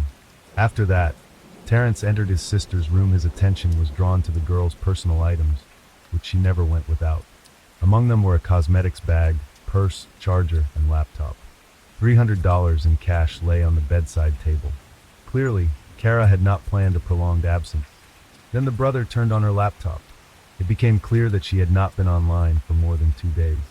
This was out of character for the aspiring model, who promptly kept up with job offers. Convinced that his concern was not in vain, Terrence decided to report to the police. At the station, he recounted everything in order. However, the law enforcement officers were not in a hurry with the search. The officers claimed that Kara was old enough. She was not obligated to report her whereabouts to everyone. The police suggested that the girl might have been delayed at the shoot or went somewhere else. Maybe she had a boyfriend that no one knew about, and she was spending time with him. The police's arguments did not satisfy the applicant. He knew his sister well. No matter what happened, she would have definitely made contact by now. Terrence insisted that something bad had happened to her. Nevertheless, the police did not take the boy's words seriously and advised him to come back later. The life of Kara Nichols. Kara Nichols was born on May 20th, 1993, and was the middle child in her family. She spent her childhood with her older brother and younger sister, growing up sociable and friendly, often surrounded by her family. Kara excelled in school and had a keen interest in art, particularly painting. As a talented child, she won several art competitions and was predicted to have a promising future. Yet she was sensitive, deeply feeling the pain of others as her own. During her teenage years, her behavior shifted, and her academic performance declined. At 13, she was arrested for shoplifting, which resulted in a sentence of community service. Her parents were baffled by the sudden change, as they had always been attentive and loving. She had never wanted for anything, so her theft was likely a form of rebellion against established norms. At 16, Kara's mental health began to falter following the loss of her beloved dog, which plunged her into a deep depression. Her parents sent her to a psychologist, but the sessions proved ineffective, and her condition worsened. Eventually, she was admitted to a psychiatric hospital where she was diagnosed with a personality disorder. After a brief treatment, she showed improvement with the help of prescribed medication. However, due to severe side effects, Kara gradually stopped taking them and worsened her unstable mental state by using banned substances, believing them to be a better alternative to antipsychotics. Behavioral issues led her to attend several alternative schools until she finally graduated. After high school, Kara worked as a waitress and pursued her childhood dream of becoming a model. Her appearance was promising, and she sincerely believed she could succeed in the field. She diligently searched for modeling agencies and worked on her portfolio. During this time, her health noticeably improved, and she even quit her harmful addiction. However, as time passed, she realized that beauty alone was insufficient for a successful modeling career. Luck and extensive connections were necessary. In the summer of 2012, the Nichols family moved to Chicago, Illinois. However, the new city did not welcome Kara, and her depression returned. Stress led her to resume her harmful habit. Despite her parents' support and attempts to help by enrolling her in a drug rehabilitation program, which she was soon expelled from for refusing to follow the rules. The Nichols were at a loss on how to guide her, and were deeply concerned about where she was getting the money for her addiction, since her small waitress salary was clearly insufficient. After discontinuing her treatment, Kara's parents became disillusioned. Her psychological state fluctuated daily. She decided to return to her hometown, believing that familiar surroundings and social circles would help restore her to life. Her family disliked the idea, but could not persuade her to stay. Eventually, Kara returned to Colorado Springs. Terrence promised to look after her, and their open and warm relationship somewhat reassured the parents. However, Kara wanted independence and did not stay with her brother, only visiting him occasionally. She rented an apartment with other male tenants, shocking her parents when they learned she was living under the same roof with 3 men. They demanded she find other housing, but she refused, explaining that she had no better options and had found the men to be harmless. Gradually, everything went back to normal. Kara returned to her previous job and continued modeling work by creating a profile on Model Mayhem. Over time, she received more offers, but they did not lead to the expected results. Breaking into the desired world among thousands of profiles was challenging. Later, Kara faced problems. She fell behind on rent and even borrowed food from her roommates. She discussed these issues with her brother, who also supported her financially. Thus, she was determined not to miss the opportunity presented to her on October 9th. However, no one expected that night to be her last. After being turned away at the police station, Terrence reached out to his parents. The eldest son recounted what had happened and asked for help, knowing that in such cases, collective pressure was necessary. As soon as the family learned of their daughter's disappearance, they immediately flew to Colorado Springs. Kara's cell phone was still turned off, and it was also discovered that she had not shown up for the job she valued so much, confirming their worst fears. Convinced, the Nichols family as a whole went to the police. Law enforcement was compelled to respond to their report. Eventually, the El Paso County Sheriff's Office acknowledged that the circumstances of her disappearance raised questions. Detectives reached out to local residents asking for any information about the girl's whereabouts. At the same time, the parents allowed investigators access to her cell phone data, that the last message Kara sent was to her brother. Based on cellular provider data, it was known that on October 9th, her mobile device was indeed headed north, but was then turned off. Friends and acquaintances also joined the search efforts, distributing flyers throughout Colorado Springs and Denver. After talking with her close contacts, investigators examined other means of communication used by the girl, particularly her laptop. A secret the girl had closely guarded from her family was revealed. Some of her modeling work, posted on websites, served as a cover for the escort services she had been involved in since she was 17. This was how Paul and Julia learned the true source of Kara's livelihood. However, there was not enough time to recover from the shock. Consent was needed to disclose this information to get new leads. At the same time, this circumstance could significantly affect the investigation and decrease public interest. Unfortunately, there are many examples where the perception of the victim was notably distorted in such cases. The Nichols didn't want to air their dirty laundry, but were forced to do so in the hope of an exception. However, no miracle occurred. After the new details were published, news agencies began canceling interviews with Kara's family one by one. Coverage of the disappearance waned. The search for the girl hit a dead end. The only organization that took up helping with the investigation was the National Women's Coalition Against Violence and Exploitation. They ensured that the community and authorities did not forget about the missing model. Search for witnesses in November 2012. Detectives announced their intention to speak with 2 women who were believed to have been in the car with Kara on the fateful night. Some even described their appearance. They possibly belonged to the same line of work as the missing girl. Undoubtedly, the witnesses were of interest to the investigation, but were not considered suspects. Most likely, these women were the last to see her alive. A composite sketch of one of them was made publicly available. However, hopes that someone would come forward proved vain. Later, even the testimony of their existence was doubted. The investigation stalled again. That month, Kara's photos appeared on it. However, detectives found that the girl had not been involved in the posting. Someone had decided to capitalize on her popularity. Subsequently, the Nichols profile was removed.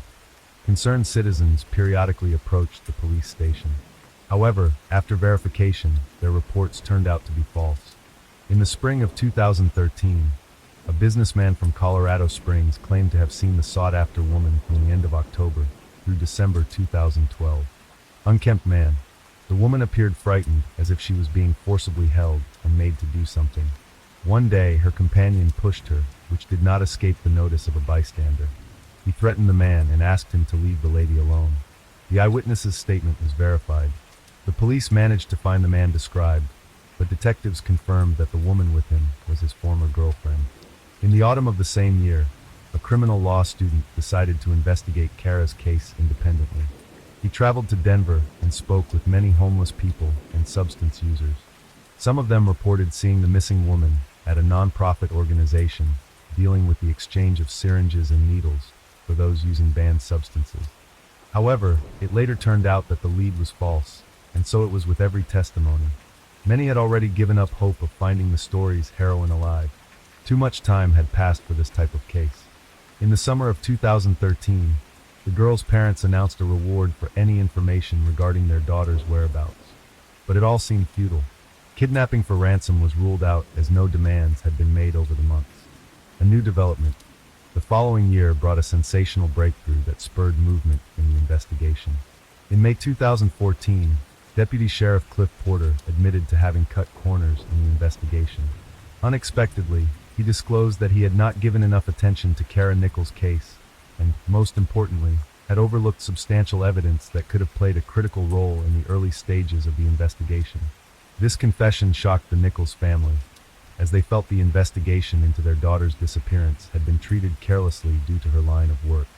The inadequate handling of cell phone records called into question the entire office's conduct. The authorities' inaction did not go unnoticed. Numerous audits brought discipline to the department, and those responsible were removed from their positions.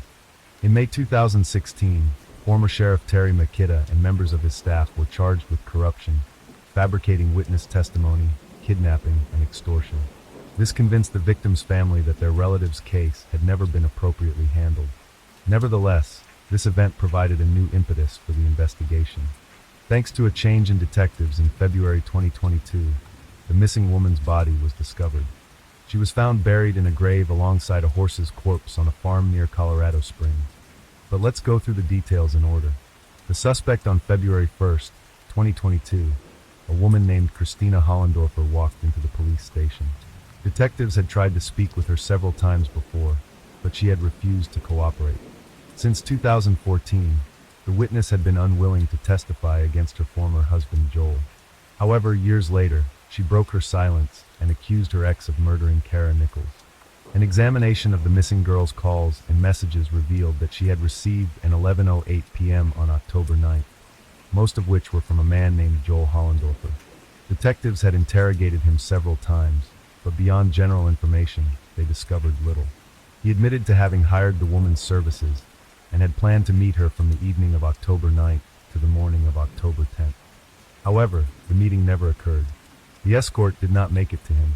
His statement raised suspicions, especially since the geolocation data from Kara's mobile device indicated that on the night of her disappearance, she was near the suspect's parents' house. On October 15, 2014, a search was conducted at the man's and his family's home.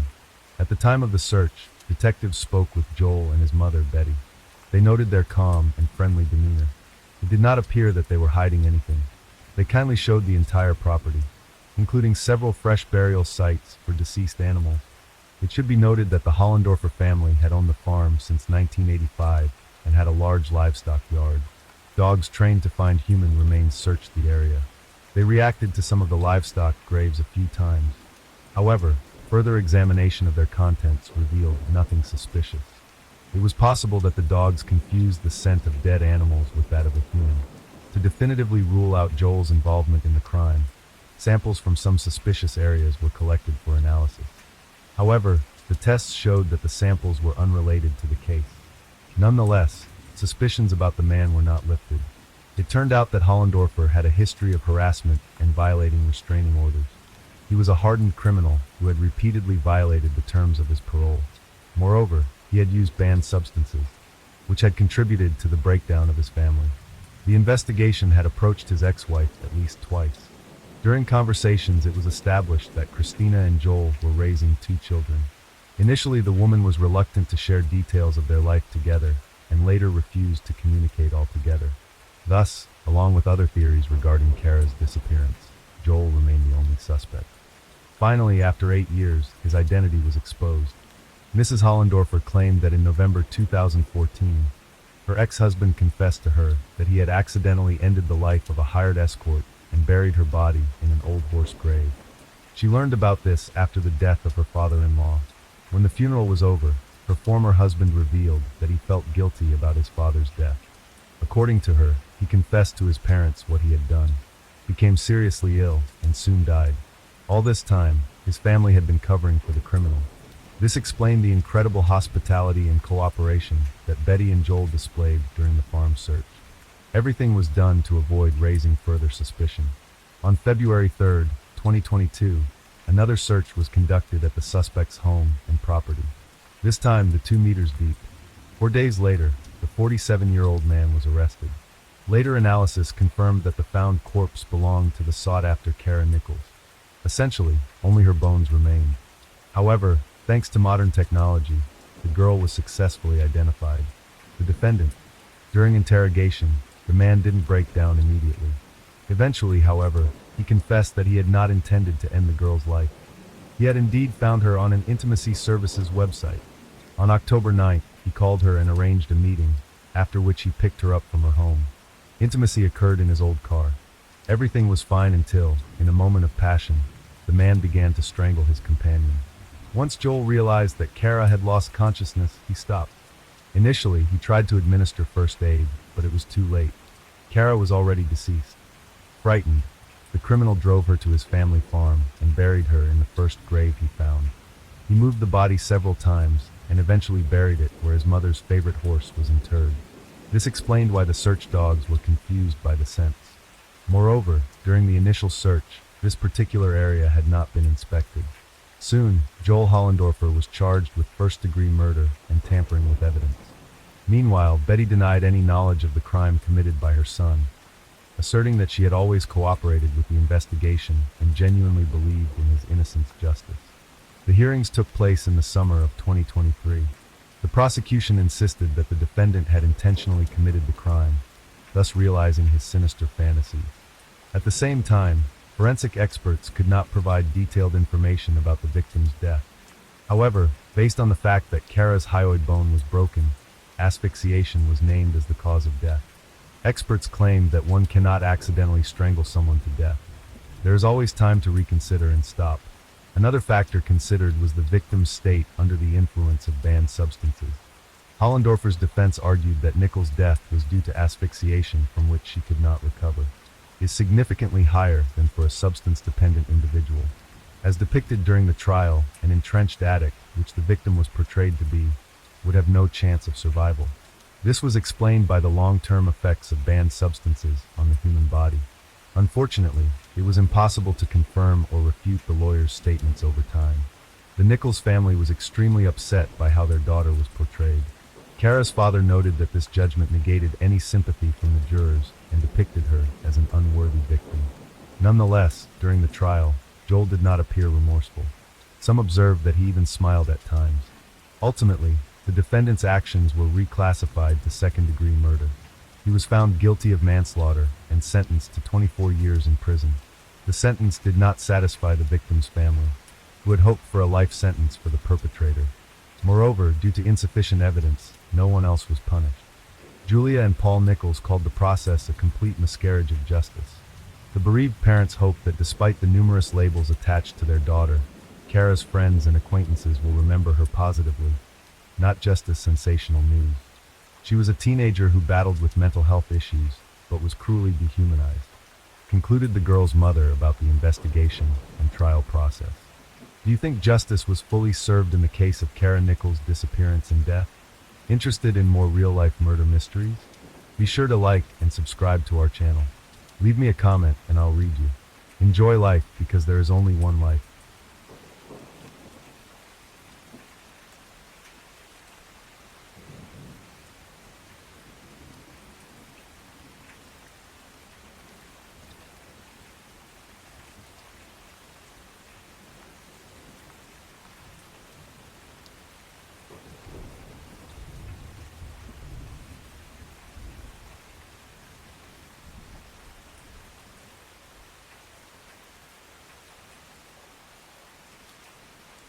Even holding the position of general manager at Hong Kong's largest television network, TVB.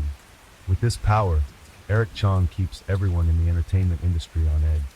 The shocking story began in November 2023 during a crackdown on electronic fraud in Myanmar.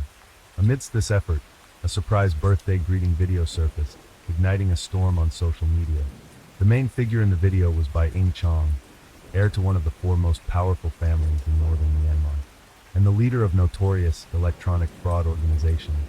However, what caught the most attention was Eric Chang's appearance in the clip.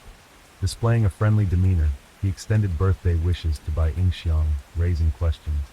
Why would someone as influential as Eric Chang have ties to a notorious criminal organization in Myanmar? This incident quickly sparked a wave of speculation and doubt.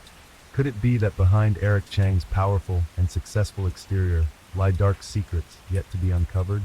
The answer seems to be hidden deep within the intricate connections between the underworld and the glittering lights of Hong Kong showbiz.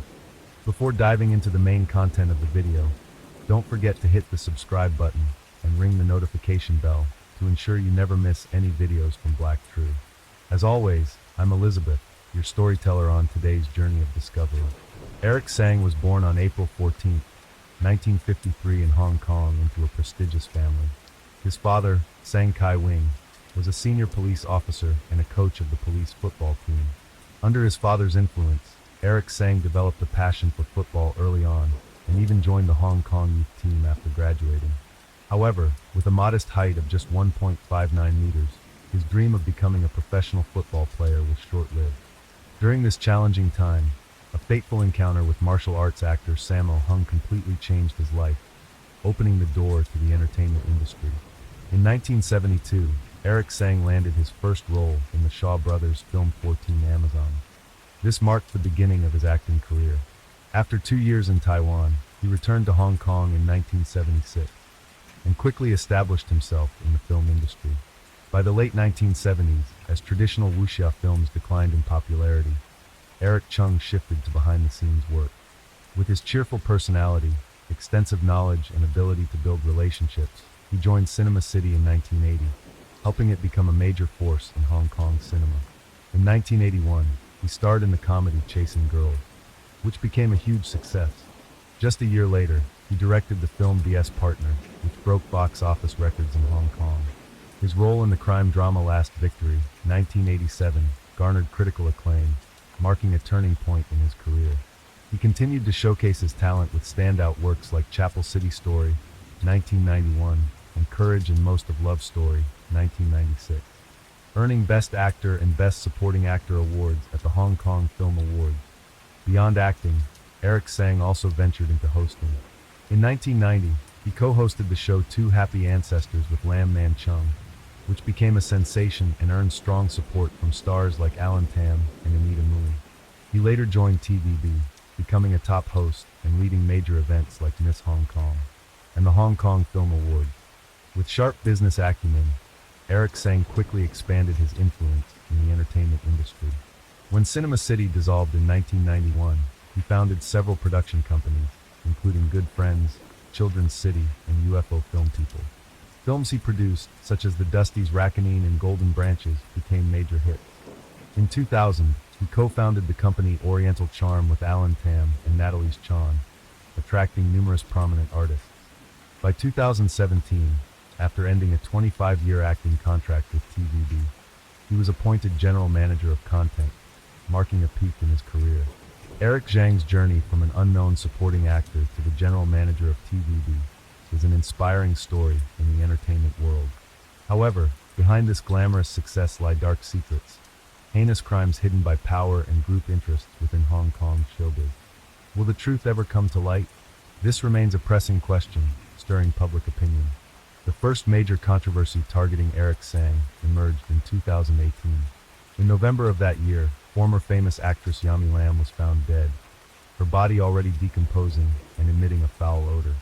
At her funeral on November 9, 2018, crowds of fans protested and shouted. They carried banners and signs demanding justice for their once beloved star. The uproar and controversies escalated. Media outlets flooded with articles seeking to expose the identity of the depraved big boss who had allegedly assaulted Yami Lam. However, nearly 6 months after her death, the matter was largely forgotten. Some even claimed that Yami Lam was delusional or mentally unstable, imagining the events she described. Yami Lam's career had collapsed after the traumatic incident in which she was raped by 2 men in Singapore. She spent her remaining years battling illness, mental instability, and a deep fear of the entertainment industry. Nearly 2 months after Yami Lam's death, an anonymous film crew member came forward to report the truth to the police. In fact, years before the case of Yami Lam's assault had been publicized, though the identities of the perpetrators were kept anonymous at the time. It wasn't until 15 years later that an unblurred video was revealed by journalists. The footage identified the two men involved. One was the late actor Alan Tangkwang Wing, and the other was Eric Sang. On January 11, 2018, Han Ing-hwa, known as the godmother of models, published an article exposing Eric Chang's repeated abuse of female artists, along with other unethical behavior. Further investigations revealed that as early as 1990, during the filming of the movie Battlefield of Anna Liu, Eric Sang had exploited a scene to assault actress Yuki Do. The film included a scene where Yuki Do's character was humiliated by a male actor. Sang insisted that for greater realism, Yuki Do should remove her clothing. During the filming, he used the opportunity to turn the simulated assault into a real one. Yuki Do screamed in protest and cried for help multiple times, but the film crew believed it was part of her performance and did not intervene in time. Eventually they stopped Zhang, but the damage had been done. Following the incident, Yuki Do left the entertainment industry. A female art director on the set also condemned Zhang, calling him inhumane. Zhang later dismissed the film crew, citing that the scene's quality did not meet his expectations. In a 2019 interview with Lee Yuanhua, Eric Sang defended himself, claiming, "I asked her to act realistically to achieve the best results for the film, and Yuki Do agreed." Although Chang's statement sparked public outrage, media manipulation, and his influential connections quickly suppressed the rumors, leaving the controversy unresolved. In 1972, Eric Sang married Fang Maiwa, a young woman from a poor family. Fang Maiwa showed extraordinary resilience, singing professionally from the age of 12 to support her family, and signing a contract with the performance troupe at 14. Her life took a dramatic turn when she married at 18 and became a homemaker, fully dedicating herself to her family. However, Eric Sang, then a fledgling stuntman, just starting his career, failed to bring happiness to his wife. On their wedding night, he left her alone to go to work. Over the next 3 years, his visits home were rare, occurring only on holidays or birthdays. Despite his absence, Tung frequently appeared in tabloids with rumors of romantic entanglements with actresses. One of the most painful incidents for Fang Meihua was when an actress, allegedly one of Chang's lovers, brazenly called her to challenge her position as his wife. After enduring years of neglect and humiliation, Fang Maiwa filed for divorce in 1975, ending their brief but tumultuous marriage. In 1978, Chong remarried to Joyce Chu, a woman outside the entertainment industry, with whom he had 2 sons, Derek Chong and Mark Chong. However, their relationship was far from harmonious. Chu eventually moved to Canada with their children, and the couple lived separately for 20 years. In early 2020, Chu returned to Hong Kong for medical treatment, but passed away in August due to cancer. During her final years, Sang was notably absent, once again highlighting his lack of responsibility as a husband and father. Beyond his failures as a family man, Eric Chong has been at the center of numerous controversies that have enraged the public. In September 2022, during Malaysian model Lubra's birthday party, Chong shocked onlookers by publicly kissing her on the lips. The incident was widely condemned online, but Chong dismissively responded, a controversial figure tied to organized crime in Myanmar. Although Zhang claimed he filmed the video as a favor for a friend from mainland China and did not know Bai personally, the public remained skeptical of his alleged connections to the underworld. In June 2024, at the opening of a store owned by a prominent live stream personality, Zhang drew attention again when he was caught staring at influencer Chow Mu's chest in a group photo. While some defended the act as accidental, most netizens criticized it as further evidence of Chang's lecherous nature. During the Mid-Autumn Festival in 2024, Sang collaborated with the Three Sheep Group in a live stream to promote Meichung mooncakes. The broadcast claimed that these were renowned Hong Kong-branded mooncakes sold at an affordable price. However, customers later discovered that the mooncakes were actually manufactured in Guangdong and had no connection to Hong Kong as advertised. Under mounting public pressure, Chong disappeared from all related activities, leading many to suspect his involvement in large-scale online fraud schemes. Despite facing numerous scandals, from his personal life to allegations of money laundering and ties to organized crime, Eric Chong has never been investigated. or held accountable. This raises significant questions. Is there a hidden power protecting him, who is shielding him from facing the consequences of his actions?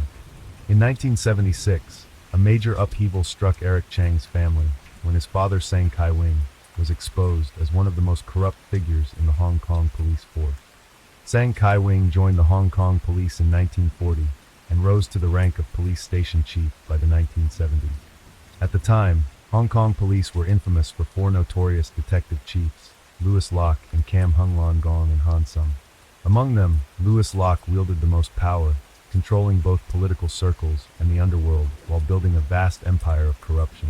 Under Louis Locke's leadership, Sang Kai-wing became a key enforcer, uniting gangs and the police force for profit.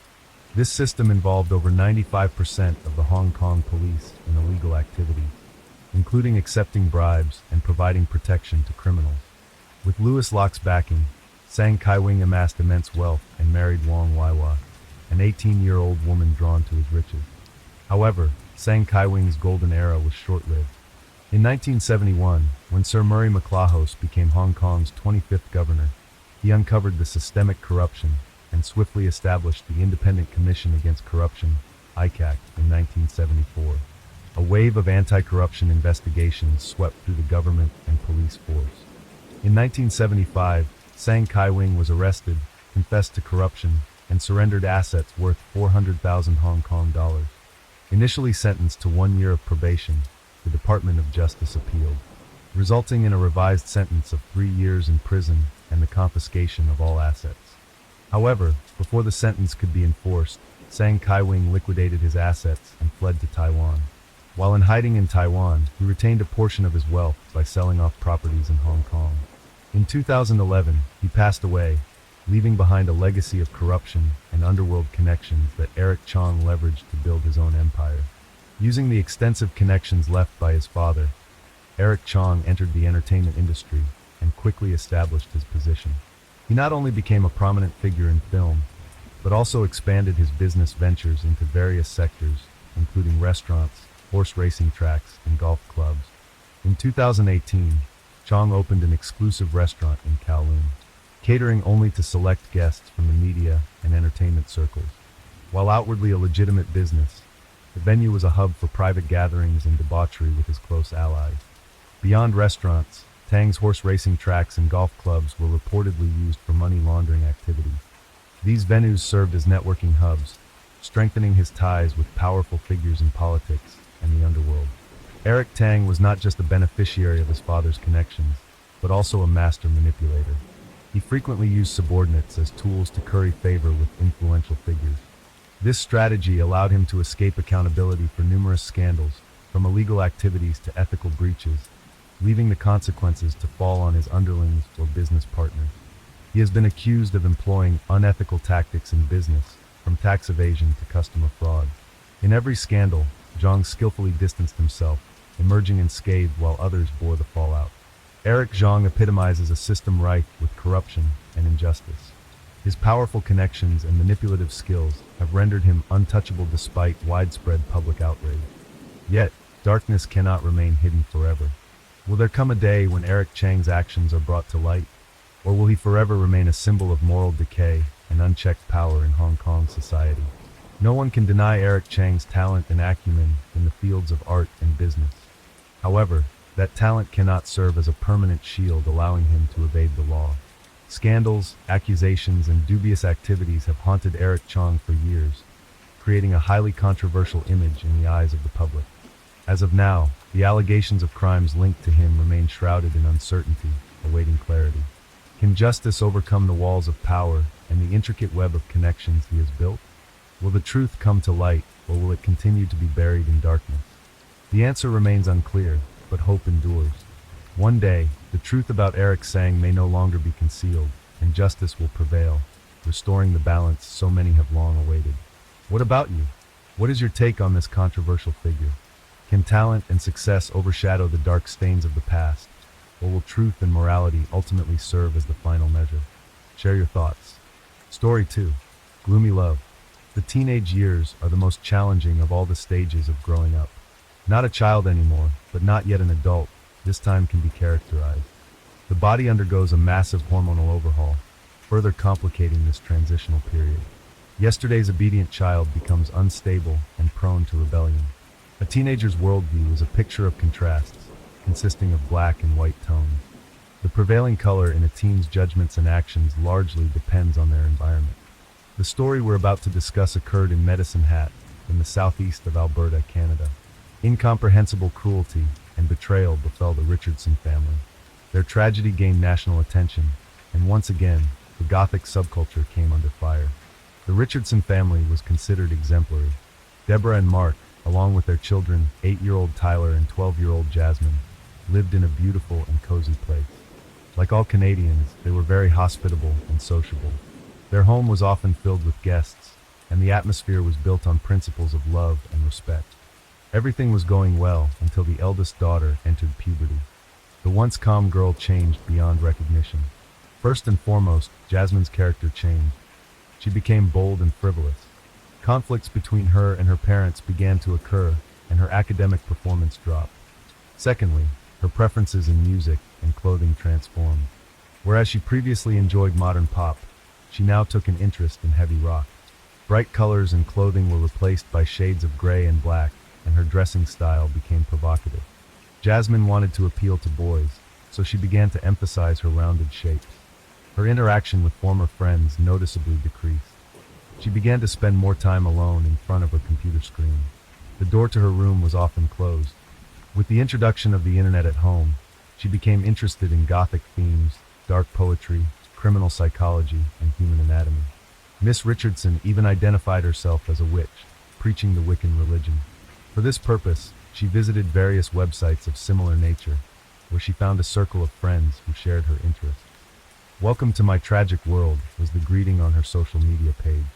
It seemed like a typical adolescence, spiced with excessive dramatism and mysticism. However, the girl became more and more detached from her family. In her profile, she listed a fictitious name and age of 15. She liked older interlocutors, wanting to match them. Her parents tried to support their daughter during this difficult period, suggesting spending time together. They looked for common ground activities. However, she found this uninteresting. Jasmine considered her younger brother to be an annoying nuisance. Thus, she spoke to him less and less. Yet, she could spend hours on end at the computer, talking to strangers. Deborah and Mark understood that this state was temporary. She would grow up, become wiser.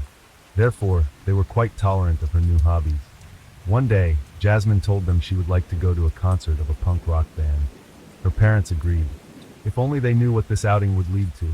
Early 2006, Jasmine Richardson went to a concert of a local youth band, pursuing her own interests, knowing who would be there. Jeremy Steinke, the boy who had been stirring her heart for months. He too was fascinated by Gothic culture. They met on a vampire enthusiast's website, where they occasionally communicated. Jeremy portrayed himself as a 300-year-old werewolf thirsting for blood. To prove it, he wore a vial of blood around his neck, though it was unclear whether the fluid was of human or animal origin. Nonetheless, the boy clearly considered himself special, which Jasmine found very appealing. The young people grew even fonder of each other. Eventually Steinke asked her out, and she joyfully accepted. All would be fine, except Jeremy was 23 years old. The couple knew her parents would disapprove of their relationship, so they kept it a secret. Moreover, his troubled past would hardly endear him to them. The young man was poor and lived in a trailer with his mother and sister. His relationship with his mother was strained, due to her excessive drinking.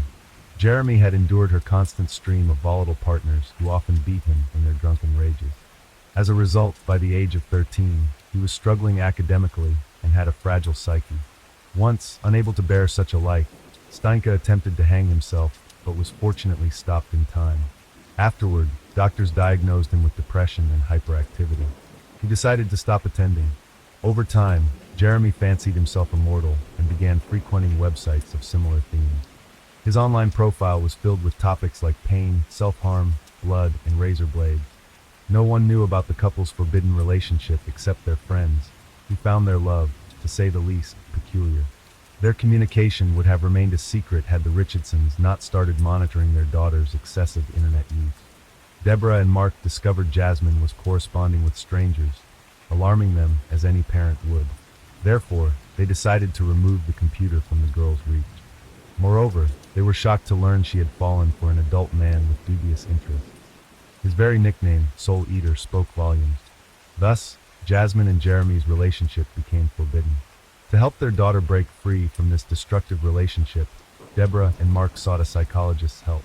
They sincerely believed that counseling would benefit their parent-child relationship. To their delight, it did. Jasmine showed compliance and seemed to be returning to a normal life. Promising that it was all in the past, she got her computer back. This became the Richardsons' last fateful decision, leading to their demise. Saturday, April 22nd, 2006. Mrs. Richardson heard a noise in the basement. Rats again, she thought. Descending, she turned on the light and saw a person in a ski mask. He stood opposite her, looking at her. Startled, she screamed. The stranger rushed at her, covering her mouth. His efforts were in vain. Deborah struggled and screamed louder. He stepped back, drew a knife and stabbed her in the chest, then again and again.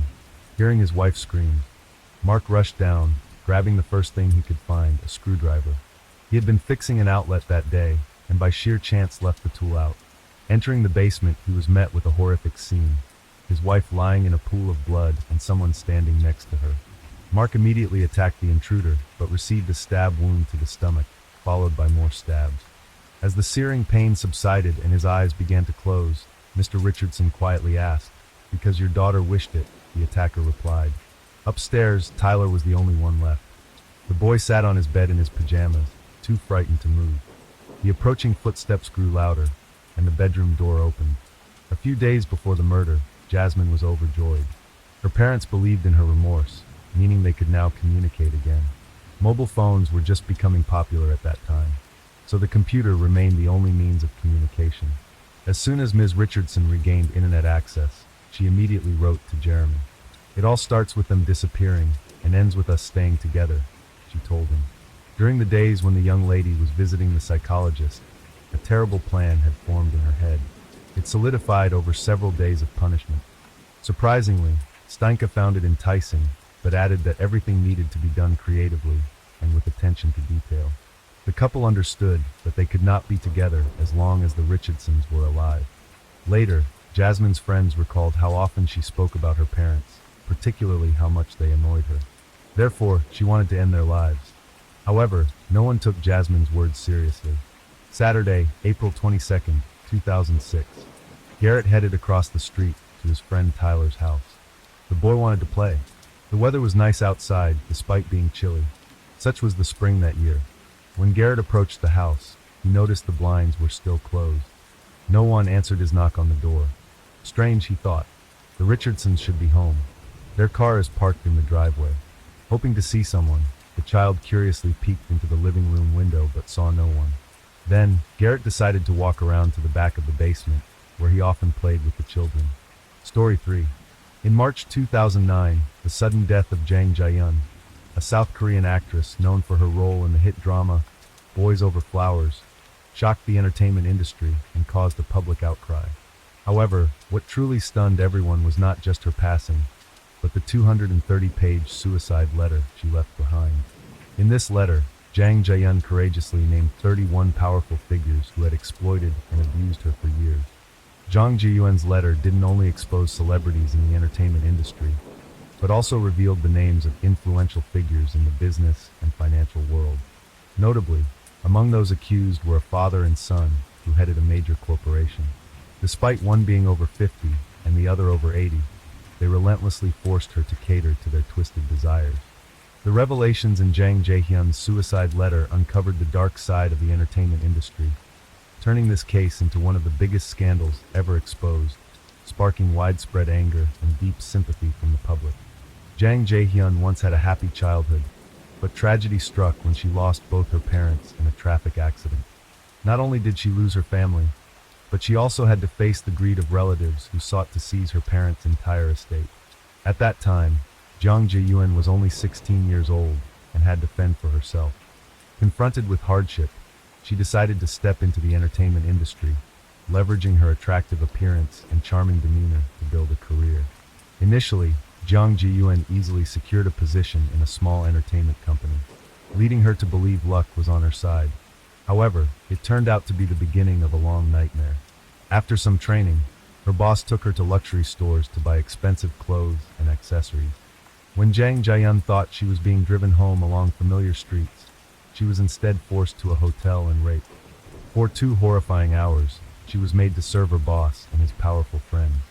Worse, the entire incident was recorded on a phone by a media executive who later used the footage to blackmail her. He forced Zhang Jiayun to continue serving his needs and those of other influential partners, threatening that the management company would punish her if she refused. Some cleaning staff recalled often having to dispose of sensitive evidence after client meetings. They also remembered seeing Zhang Jiayun leave with a limping gait, clearly in pain. By now, Zhang Jiayun understood the harsh reality in this cutthroat entertainment world. Beauty and talent were not enough to protect her. To survive, she had to sacrifice her body. From 2005 to 2009, Zhang Jiayun's life turned into a series of dark, never-ending days. She was forced to have relations with 31 powerful men, individuals who appeared sophisticated on the outside, but were ruthless within. In total, Zhang Jiayun was assaulted over 100 times. On one occasion, she had to serve 4 men simultaneously, while the management company became a haven for their perversions, with the first floor as a bar and the 3rd floor as a hotel. It was no longer an entertainment company, but a trap with no way out, where she was caught in a spiral of pain and despair. Beyond that, these men also forced Zhang Jiayun to use stimulants, gradually causing her to lose control, both physically and mentally. To them, Zhang Jiayun was not a person, but merely a tool to satisfy their dark desires. Matters worsened when she unknowingly became pregnant. While still being coerced to serve the big shots, Zhang Jiayun lost her baby, an indescribable agony, yet they remained unmoved by her pain. Zhang Jiayun desperately tried to escape this hellish reality, only to face brutal beatings in return. In her despair, she sought help from the law, hoping for salvation. But those who were supposed to uphold justice only exploited her situation, hurling vulgar insults that further shattered her faith in everything. No matter how hard she tried, she was met with contempt from those in power. To make matters worse, even on the anniversary of her parents' death, she was forced to entertain clients. No matter how much she pleaded, they did not spare her. Every day, Zhang Jiayun lived in a hell with no way out, where physical pain was only a fraction of her suffering. What she faced was much worse: the loss of her dignity, her hope, and the dreams she once had. Each night, she returned to her empty room, enveloped in darkness and solitude. The 230-page suicide letter left behind by Zhang Jiayun was leaked to the public, revealing everything she endured. She recounted each incident in detail, with every word she wrote conveying indescribable pain. Below are excerpts from her letter, haunting words that reflect her dark days. They told me that if I became more knowledgeable about men, I would become more famous. Every time I received new clothes, I had to serve another monster. It wasn't only in Gangnam, but also at karaoke bars in Suwon and other places. Even on the anniversary of my parents' death, they forced me to continue serving. Zhang Jiayun's words are clear evidence of the heartbreaking contradictions in the entertainment industry. Young women like Zhang Jiayun, if they did not comply with company demands, would see their chances of advancing crushed. In the letter, she described her life as a harsh rule. To achieve fame, she had to make sacrifices. She wrote, "I didn't want to go to bed with him and the others. I didn't know he was filming, but what choice did I have after falling into this trap?" Zhang Jiayun's suicide letter accused 31 powerful individuals of abusing her. But this information wasn't made public right away. It wasn't until 2 years after her death, in March 2011, that the Korean TV network SBS released a list of the letters Zhang Jiayun had left behind. Initially, these letters were portrayed as farewells to friends before her death. Over 50 handwritten letters, believed to be from Zhang Jiayun, surfaced, with each word exposing the terrifying secrets of South Korea's entertainment industry, times, locations, and identities of those involved. The details in the letters outraged the public, leading to a wave of strong criticism. However, many questioned the authenticity of these letters. Some suspected they might be fake. To verify, the Korean Institute of Science examined the letters, and found the handwriting did not belong to Zhang Jiayun. The investigation continued, and police discovered that the letters had been written by a stalker who was in prison. He confessed to writing the letters during his free time, and in his cell, police found numerous articles about Zhang Jiayun's case. This raised a perplexing question. How could someone unrelated to the case recount its details so accurately? Notably, the stalker remained adamant that the content of the letters was true. According to him, Jiang Jiyuan had asked him to reveal the truth and avenge her. However, the truth behind Jiang Jiyuan's death remains an unresolved mystery.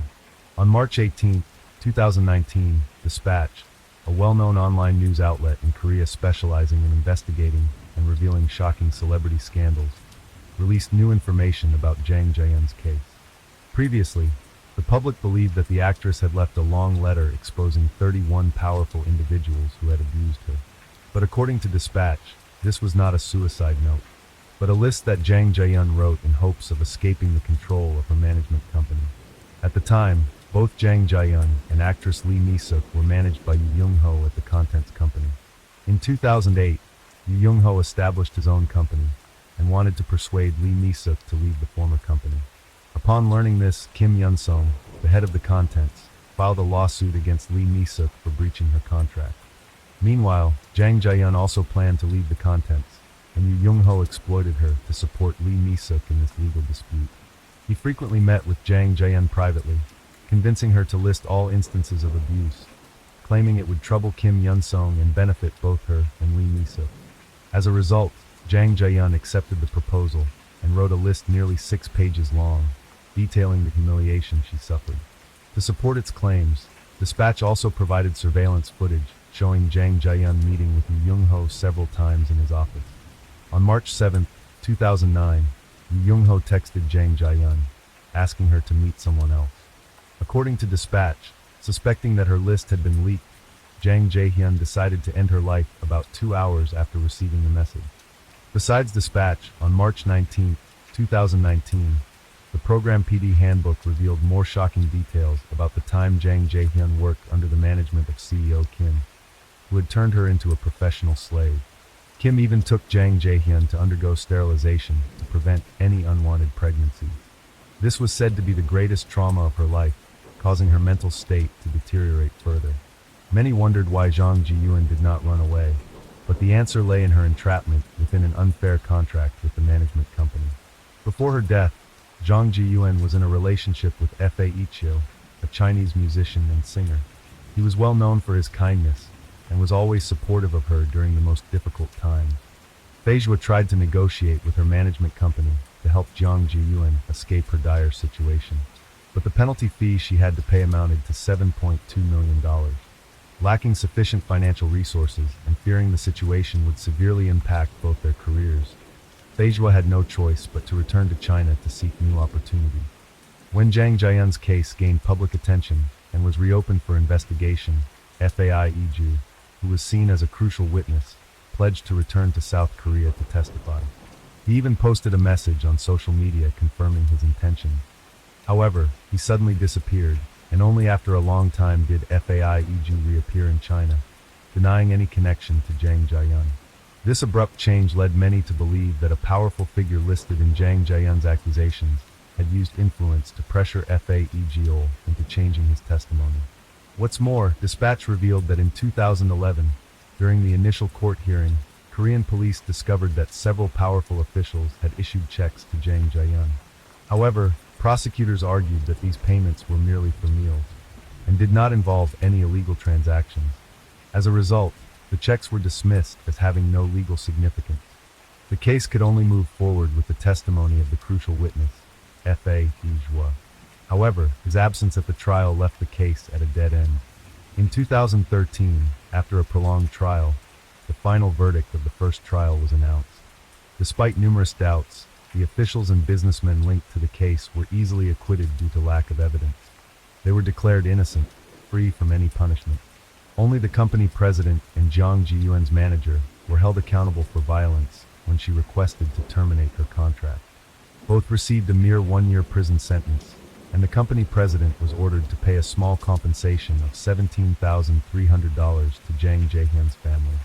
The lenient punishment for those convicted sparked a wave of outrage, especially within the South Korean entertainment industry, where scandals involving harassment and abuse are not uncommon. Many felt that the law had been blinded by power and money, turning a serious case into a light slap on the wrist. In 2019, As the statute of limitations was about to expire, public anger surged once more. Over 650,000 people signed a petition on the official website of the Blue House, demanding an extension of the investigation into Jang Jae-yun's case. The number of signatures far exceeded the required amount, compelling South Korean President Moon Jae-in to speak out, promising to direct the relevant agencies to continue the investigation and extend the prosecution period by another 2 months.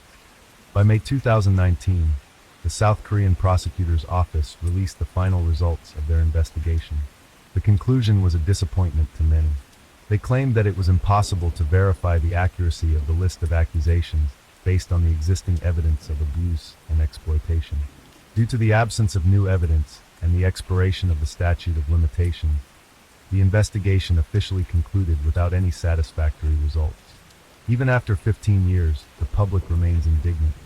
Many believe that justice was not served, that power and wealth blinded the law, leaving an indelible stain on South Korea's judicial system. Faced with this injustice, actress Yoon Ji-ho courageously spoke out on behalf of her colleague, Jang Jae-yun. However, this led to overwhelming pressure, forcing her to announce her retirement and withdraw from the spotlight. Yoon Ji-ho later moved to Canada to escape the pressures tied to the case. The case of Jang Jae-hyun not only exposed the terrifying dark sides of the South Korean entertainment industry, but also served as a painful indictment of the country's judicial system's lack of fairness. Those in power with status and money seemed to blindfold justice, leaving behind the vulnerable to endure unredressed injustice and irreparable harm. In the midst of this storm, Yoon Ji-ho stood up, risking danger to testify for the truth. Despite her testimony being controversial and attracting significant backlash, Yoon Ji-ho remained steadfast in her quest to reclaim justice for her colleague. The immense pressure from hidden forces eventually forced her to retire and leave her homeland, seeking a safer life in Canada. Her story is a painful reminder of the loneliness and helplessness faced by those who dare to challenge power within a system that lacks impartiality. Jang Jae-yun's death serves as a warning about the hidden dangers in the entertainment industry, but also as a call for a stronger and more resilient life. We cannot change the past, but we can learn from it, ensuring that no one else endures the same suffering she did. The key is to find light within ourselves. Life always has value, and everyone deserves to live with dignity and protection. Let this story inspire us to live, fight, and protect the right values, not only for ourselves, but also for those around us. What about you? What do you think about Jang Jae-yun's tragic life and the dark corners of the South Korean entertainment industry? Story 4. No one knows what awaits him or her behind the next turn of fate. We naively plan our lives, dreaming that we will enter a prestigious university, and after graduation we will get a high-paying job. Later we will meet a worthy life partner, create a strong family with him, provide our children with a better future, and die in a deep old age in the circle of relatives and friends. This is probably everyone's dream. The success of some only spurs us on, gives us an incentive to live better. But what if things go differently than we expected? As we grow up, we take off our rose-colored glasses, and the clod of adult problems grows every year. It is only how we deal with it that shapes us as a person. From Angela Stalt's memoir on her website, I was born in Bangkok, Thailand, into a military family. My parents raised me with love and respect. I was disciplined, but never abused by them. The woman was born in 1972. At the time of the events, she was just over 40 years old. Due to her father's work, the family often had to move around without staying in one place for long periods of time. As soon as the girl got used to the new school and had time to make friends, another move was planned. Angela lived in constant worry and anxiety. The woman's poor health also contributed to her hardships. Angela had been diagnosed with a thyroid disease, for which she had to take maintenance medication for the rest of her life. The disease depressed her mental and emotional state. However, Angela wanted to live and love like all other people. Gradually, her family settled in Georgia. Angela went to high school, where she still had difficulty adjusting. To fit in, she began to socialize with the first company that accepted her. Unfortunately, they were kids from dysfunctional families. There she met a guy who was 3 years older than Angela and was already in his first year of college. After a year of studying, Angela made the decision to drop out of school and live with a young man. When I was 15 years old and living in Georgia, I married a very abusive man who kept me away from my parents. In addition to being treated like a prisoner, I was regularly punched and choked. He used CPR to bring me to consciousness after choking me. I had broken ribs, a dislocated jaw, numerous bruises. My voice box was damaged and my windpipe was crushed. After 5 years of torment, I found a way to escape from him. At that time, I was diagnosed with PTSD, post-traumatic stress disorder, anxiety disorder, and depression. I started taking antidepressants. After the breakup, Angela married a second time fairly quickly. Once again, she found herself trapped with another dominant man. At that point, she was in her early 20s. In 1996, a son was born to the couple, and all would have been nothing, except that the man was not known for his mild temper and also beat the young woman. This exacerbated my symptoms of PTSD, anxiety disorder, and depression. At this time, I started taking a highly addictive drug, Angela recalled. The former lovers eventually broke up, and the baby's father disappeared. Angela was left alone with the baby in her arms. Since she never finished school, Angela had few jobs and no profession, and having a baby in her arms made it difficult to find a job. All she could think of in this situation was to find a man to take responsibility for both of them. Around the age of 25, she remarried. From her third marriage, 2 more children were born, a boy and a girl. Despite her health condition and unstable psyche, the woman cherished her family and brought up her children. However, time was ruthless and for this marriage. In 2011, the man left the family.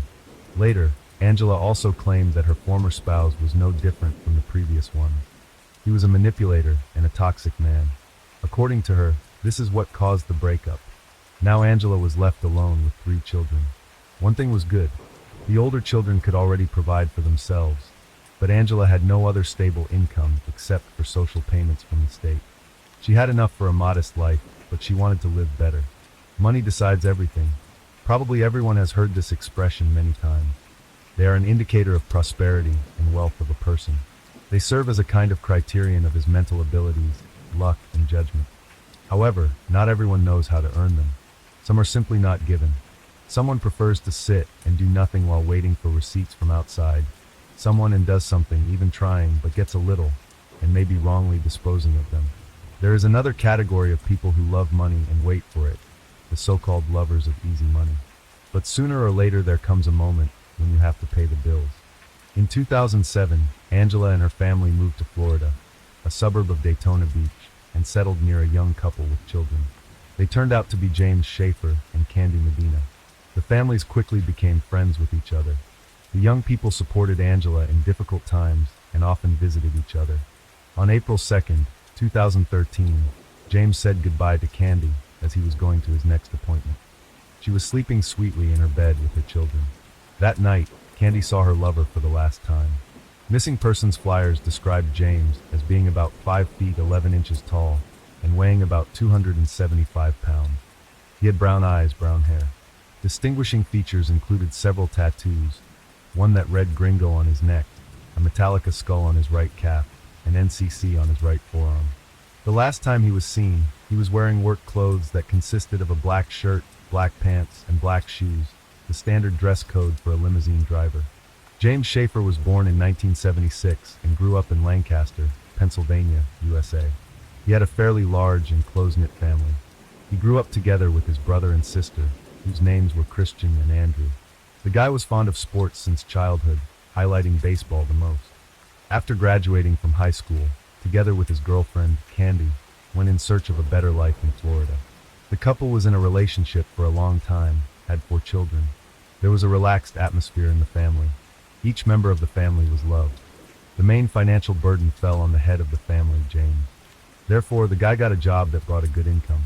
The local company was engaged in the service of festive events, as well as private transportation of wealthy clients. The firm provided limousines and other expensive cars for rent. James got along with his colleagues, was polite and tactful with customers, and in good standing with the management. Time passed. It would seem that having a decent income, the financial well-being of the family should only grow. But instead, for several months in a row, the couple owed rent on the house. They even had their water turned off. The landlords were threatening to evict James and Candy soon. This kept James on his toes, looking for ways to stay off the streets. He had to do something about it. On that unfortunate night, James left his home to take a company-provided automobile. The man was to drive a group of people from Kissimmee, Florida, to Tampa. and then back. The drive was to take no more than 2 hours. James arrived at work around 3 a.m., picked up the vehicle, and left to complete the assignment, but never returned home. Candy became worried as a lot of time had passed, and James never made contact. Later, strange messages started coming from him, saying that he needed to disappear for a period of time. The poor woman didn't understand anything. Candy began calling family and friends in the hope of finding out where James was and what had happened to him. And on April 4th, the father of the missing man decided to contact the police to report his son's disappearance. On April 2nd, the father of the missing man decided to contact the police to report his. Story 5. The events that took place in 2010 in the American city of Huntsville. I invite you to listen to the story of Dr. Amy Bishop. Amy Bishop was born on April 24, 1965, and was the first child of Judith and Samuel Bishop. When she was born, her parents lived in Iowa City, but over the years, they changed their place of residence until they finally settled in Braintree, located on the outskirts of Boston. It was there that Amy's brother Seth was born. He was a few years younger than her, but the siblings spent a lot of time together. They had common interests. Both of them liked science, and both played the violin. In fact, Amy was the first to be interested in this instrument, but Seth liked it so much that he asked his parents if he could try it too. As it turned out later, Seth was better at violin than Amy. In fact, whatever the boy did, he did it better than his sister. That's why Seth was always praised by his family. And Amy, no matter how hard she tried, couldn't measure up to him. Everything was so much easier for her brother. Even making friends, Amy was rather a closed-off girl, avoiding people. Meanwhile, her brother easily made friends and was more popular in school than Amy. All of this made Amy jealous of her brother, and despite being very close to each other, there was a kind of rivalry between them. In 1985, the Bishop family still lived in Braintree, and one day when they returned home, they noticed that one of the windows on the first floor was open. No one in the family remembered leaving it like that. They were all sure that the windows were closed, and when they entered the house, they found out they were right. It wasn't them who left the window open. Someone had broken into their home. Not much was stolen then. Jewelry, Judy's wedding ring, and silver spoons. However, this situation made Sam Bishop decide it was time to get a gun. When they have it at home, they will feel safer. Both Judy and Amy were against it, but Sam had already made up his mind. He bought a pistol and kept it in his bedroom closet, and it was in the closet until December 6, 1986. That day, Amy's mother, as usual, got up early in the morning to go to the stable, where she took care of the horses. She worked there for a few hours and returned home around 2 p.m. Her husband was already out shopping, looking for Christmas presents for his family. When she arrived to the house, Seth, who had returned from grocery shopping, parked his car next to hers. When they entered the house, they went to the kitchen, and after a while, they noticed Amy on the stairs holding a gun. She told them that the gun was loaded, and she had no idea how to unload it. Judy panicked and asked her not to aim it at either of them, but when Amy wanted to show the gun to Seth, it went off, hitting her brother in the chest. Seth immediately fell to the floor, and Amy, terrified by what had happened, ran out of the house. Judy called for help, and when the ambulance arrived, he was taken to the hospital. There, doctors tried to do everything they could to save him, but at 8 minutes past 3 p.m., his death was confirmed. The police tried to find Amy, especially since she ran out of the house with a gun. It turned out that she ran towards a car dealership, where she tried to coerce the mechanics working there into giving her a car. She explained that she was fleeing from her husband, who was trying to harm her. Fortunately, the police arrived on the scene. Amy was arrested and taken to the police station. However, her mental state did not allow the police to get any information from her. That is why Amy was released home, where she was to be taken care of by her parents. Only when she was in a better mental state, police interrogate her and hear her version of events. Amy told them that on that fateful day, she had an argument with her father, after which he went shopping. Her mother left the house early in the morning, and she was left alone at home with her brother. Later, Seth went shopping and Amy stayed home alone. She kept thinking about the burglary that had taken place a year earlier. And for her safety, she went to her parents' bedroom and took the gun out of the closet. She knew very well how to load a gun. Her brother taught her that. However, he never showed her how to unload it. Amy sat with the gun in her hand for some time, not knowing what to do next, and tried to figure out how to remove the bullets herself. And then, the gun accidentally went off, hitting the mirror and making a hole in the wall. Amy was already terrified, and as soon as she heard her brother come home, she immediately went downstairs so that he could take it from her. Their mother had also returned from work, and both she and Seth were very nervous when they saw her with the gun in her hand, and then the gun went off again. Some police officers didn't believe it was an accident, since the gun had already gone off in her hand once. Why did she go downstairs with it to her brother? They had many other questions too. How was it possible for a gun of this type to fire again by itself? Supposedly, there was no such possibility. The officers also wanted to know why Amy was wearing a denim jacket when she went downstairs. It seemed like the girl was prepared to escape, but before the officers could start questioning her properly, they received information that the case was closed. Amy's mother, who witnessed the whole incident, testified that it was just an unfortunate accident. Only Amy knew the truth. Of course, people gossiped about it. Some thought Amy did it intentionally, and her mother, who was a friend of the police chief, or as some people thought, even his lover, helped cover up the matter. She was supposed to have called her friend from the police even before calling for an ambulance. No police officer came to their house until December 17th, 11 days after Seth's death. The Bishop house was never treated as a crime scene. Amy's family continued to live in the same house. Seth's room remained as it was on the day of his death, and the family still had meals in the kitchen where he died. No one was too concerned about Amy's mental state. She didn't receive any support from psychologists. She had to deal with what happened herself, and the way to do it was through studying. Amy learned more and more and brought home better grades. She completed her studies, which she was already doing at the time of the accident, and after finishing them, she started her doctoral studies in genetics at Harvard. She was incredibly proud of herself for achieving so much. Amy's father kept telling her all the time that to cope with everything that happened, she had to focus on her life. She couldn't keep dwelling on the tragedy and let it ruin her life. Amy listened to her father's advice, and shortly after Seth's death, she started dating one of the students who a few years later, in 1989, became her husband. From this marriage, 3 daughters were born, but Amy wanted to have a son. And in 2001, she gave birth to the long-awaited boy. He was born exactly on her brother's birthday, and to everyone's surprise, Amy named him Seth. People who knew her story found it a bit strange, but it was Amy and her husband's choice. She focused on raising children, while also spending a lot of time on her doctoral studies, which turned out to be much harder than she expected. All of this made Amy a frustrated, embittered woman who considered herself better than others. When she finally obtained her doctorate, she didn't miss the chance to emphasize it at every opportunity. And in 2002, when she went to a restaurant with her whole family, she needed a high chair for her child. Amy immediately asked the waitress to bring such a chair. Unfortunately, she was informed that there were currently none available.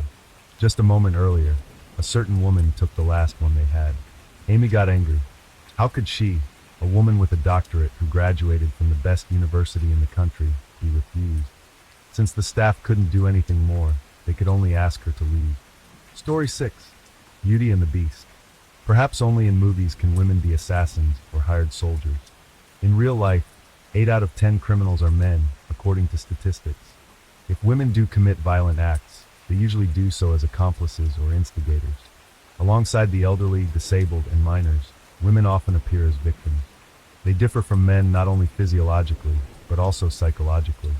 The behavior of the male half of humanity is aggressive and provocative, unlike that of women. Women are more gentle, emotional. They enter a state of hypnosis more easily, are more quickly and strongly affected by anesthetics and psychoactive substances, are more prone to depression, and are more susceptible to deceit and manipulation. A woman is always guided by love, compassion, and love. Creation. However, their aspirations are not always shared by the partners they choose for life. This leads to a confrontation of 2 principles, often destructive for the weaker party in the relationship. Whenever something extraordinary happens, such as a disappearance or a crime against life, the entire city or even the country empathetically follows the developments, especially if the crime is publicized and the potential criminal shows no remorse for their actions. This is a story about another mysterious crime against a young woman that shook Orange Beach, Alabama, USA, on the calendar May 19, 2016. The police chief informed Gary Bardwell, the father of the missing Jessie, of the long-awaited news. "I'm sorry, sir," he began. "Today will be a difficult day for your family. Unfortunately, we do not expect to find your daughter alive. but we know where she might be. A team of detectives along with FBI agents set out for a remote ranch in Farmersville, North Texas. The group arrived in the evening and immediately went searching. In the wooded area, law enforcement officers stumbled upon a piece of metal covering something. There was an unbearable smell of decay nearby. However, those who arrived were prepared not only for this, but also for what caused it. On the other side of the shield lay a female body, wrapped in a blue sheet. The corpse was covered with a blanket and 2 red gold towels with blood stains. A pile of trash mixed with dirt became the improvised gravestone for the unfortunate. It was clear that the perpetrator was an amateur, as trying to hide the result of their actions, they made it more noticeable. The condition of the body was terrible. After a week under the scorching sun, it had significantly decomposed. Experts needed 7 days to officially identify the victim. For this, dental records of the presumed victim were requested. As the investigation suspected, the discovered body belonged to 27-year-old Jessie Bardwell. The examination showed that the young woman's death was the result of a crime. However, the exact cause could not be determined as the body was too decomposed. An unknown informant pointed to the location of the woman's remains. Their name was not disclosed until the end. Jessie Bardwell, a beloved daughter and friend, seemingly vanished from the home she shared with her boyfriend named Jason Lowe. Sensing trouble, Gary set off from Mississippi to Texas in search of his child. His instincts were correct. His girl had indeed been in danger for quite some time. But let's start from the beginning. It must be said that the father-daughter relationship was exceptionally strong. Gary recalled being deeply moved at the moment of Jessie's birth. She was so fragile and vulnerable that his heart melted and never belonged to him again. Jessie was born on September 10, 1988, in Pascagoula, Mississippi. Gary and Carla Bardwell were wonderful parents, and besides their daughter, they raised a son named Brandon. The siblings got along well, with the older brother always protecting his little sister from bullies. Grandma Kitty, who adored her grandchildren, was a frequent visitor. She read books to them, shared life stories, and invented various games. In short, they were the quintessential American family. Jessie herself was a joyful, cheerful, and kind girl. She had a unique style that set her apart from her friends. She dreamed of making it in the beauty industry and opening her own salon. When Jessie was 14, the family unit broke down. The Bardwells divorced. When it came time to choose whom to live with, the girl chose her father. Their relationship was warm and trusting. Gary worked as a firefighter, so Jessie often called him to check on him and ensure everything was fine. Over time, the man remarried. However, the stepdaughter and stepmother got along well. Gina was an excellent homemaker and took care of everyone in the household. Jessie understood that her father was happy and not alone with such a woman by his side, which was very important to her since she would eventually leave the nest. After finishing school, Jessie decided to become independent, so she moved to Orange Beach, Alabama. To support herself, she worked as a waitress at the popular beachfront restaurant, Cobalt. Gary remembered how she loved being near the water. It calmed her. When he visited, they would go boating and fishing. Kimberly Esbury, the restaurant manager and Jessie's friend, learned that Jessie's father was a talented musician. Upon retiring, he devoted more time to his passion, honing his skills. As a result, he was often invited to perform at the establishment and even had his own table there. Kimberly later admitted to admiring the relationship between Jessie and her father. They were true friends. Jessie was always present at his performances. The tips she earned went towards college and her dream. At work, she met a young man named Terry Ellis, also a waiter. They started dating after some time. Their relationship was steady and serious. They seemed like a harmonious couple. However, at one of the social events, Jessie was taken by his friend Jason Lowe. Her sudden infatuation surprised everyone. It seemed she was head over heels in love with him, oblivious to everything else around her. After explaining her sudden feelings, Jessie and Terry parted as amicably as they had met. Nonetheless, this decision turned her life upside down by 360 degrees. The new boyfriend was undoubtedly handsome and promising. He had 2 degrees and a decent job. Jason knew how to present himself and was polite. However, for Jessie, the new feelings were also a ticket to a new life. When he heard about his beloved's dreams, he promised to fulfill them. Eventually, the young man needed to transfer to Dallas, Texas. Then Jessie followed him. The new position in the technology industry promised Jason a high-paying job. Kimberly shared that Jessie saw the move more as an adventure than something that could fundamentally change her life. She certainly didn't want to part with her father for long and hesitated for a while. However, ambition and youthful idealism prevailed. She did all this in secret from Gary. She was very afraid of disappointing her father, knowing he would be against it. Therefore, she didn't tell him even when they spent their last Christmas together. Mr. Bardwell noticed nothing unusual in his daughter's behavior. She was as happy as usual, laughing and joking. So the 24-year-old found herself in Richardson, a suburb of Dallas. Jason worked from home, while Jessie searched for a new job and scouted locations for her salon. The couple planned to marry and buy a house. However, Jessie's relationship with her father underwent a drastic change. They grew distant. The daughter stopped answering his calls. Mr. Bardwell was troubled by this uncharacteristic behavior. After speaking with Kimberly, he learned about Jessie's new boyfriend and her move to another state. Ultimately, the man accepted the news and tried to re-establish contact. That's when he discovered that Jason controlled all communication. The only way to speak with Jessie was to call her boyfriend or the home phone. After each attempt, Jason would say she'd call back. Eventually, Jessie did indeed get in touch with her father. Gary finally met the suspicious young man in person when the couple visited Pascagoula. The father tried to convince his daughter not to return to Texas. He had a strong dislike for Lowe. That time, Jessie hugged him tighter than usual. When Gary asked if everything was okay, she said it was fine. She expressed her desire to make them proud, hence her need to leave. Persuading Jessie otherwise was impossible. Despite never showing signs of distress, the father had a bad feeling. After meeting with her, he wrote a song titled Taken, dedicated to his daughter. For months after moving to Texas, she stopped responding to calls altogether. The final straw came on May 8th, when she failed to wish her mother and stepmother a happy Mother's Day, uncharacteristic of her. Gary sensed something terrible had happened, especially since she missed such a cherished family holiday.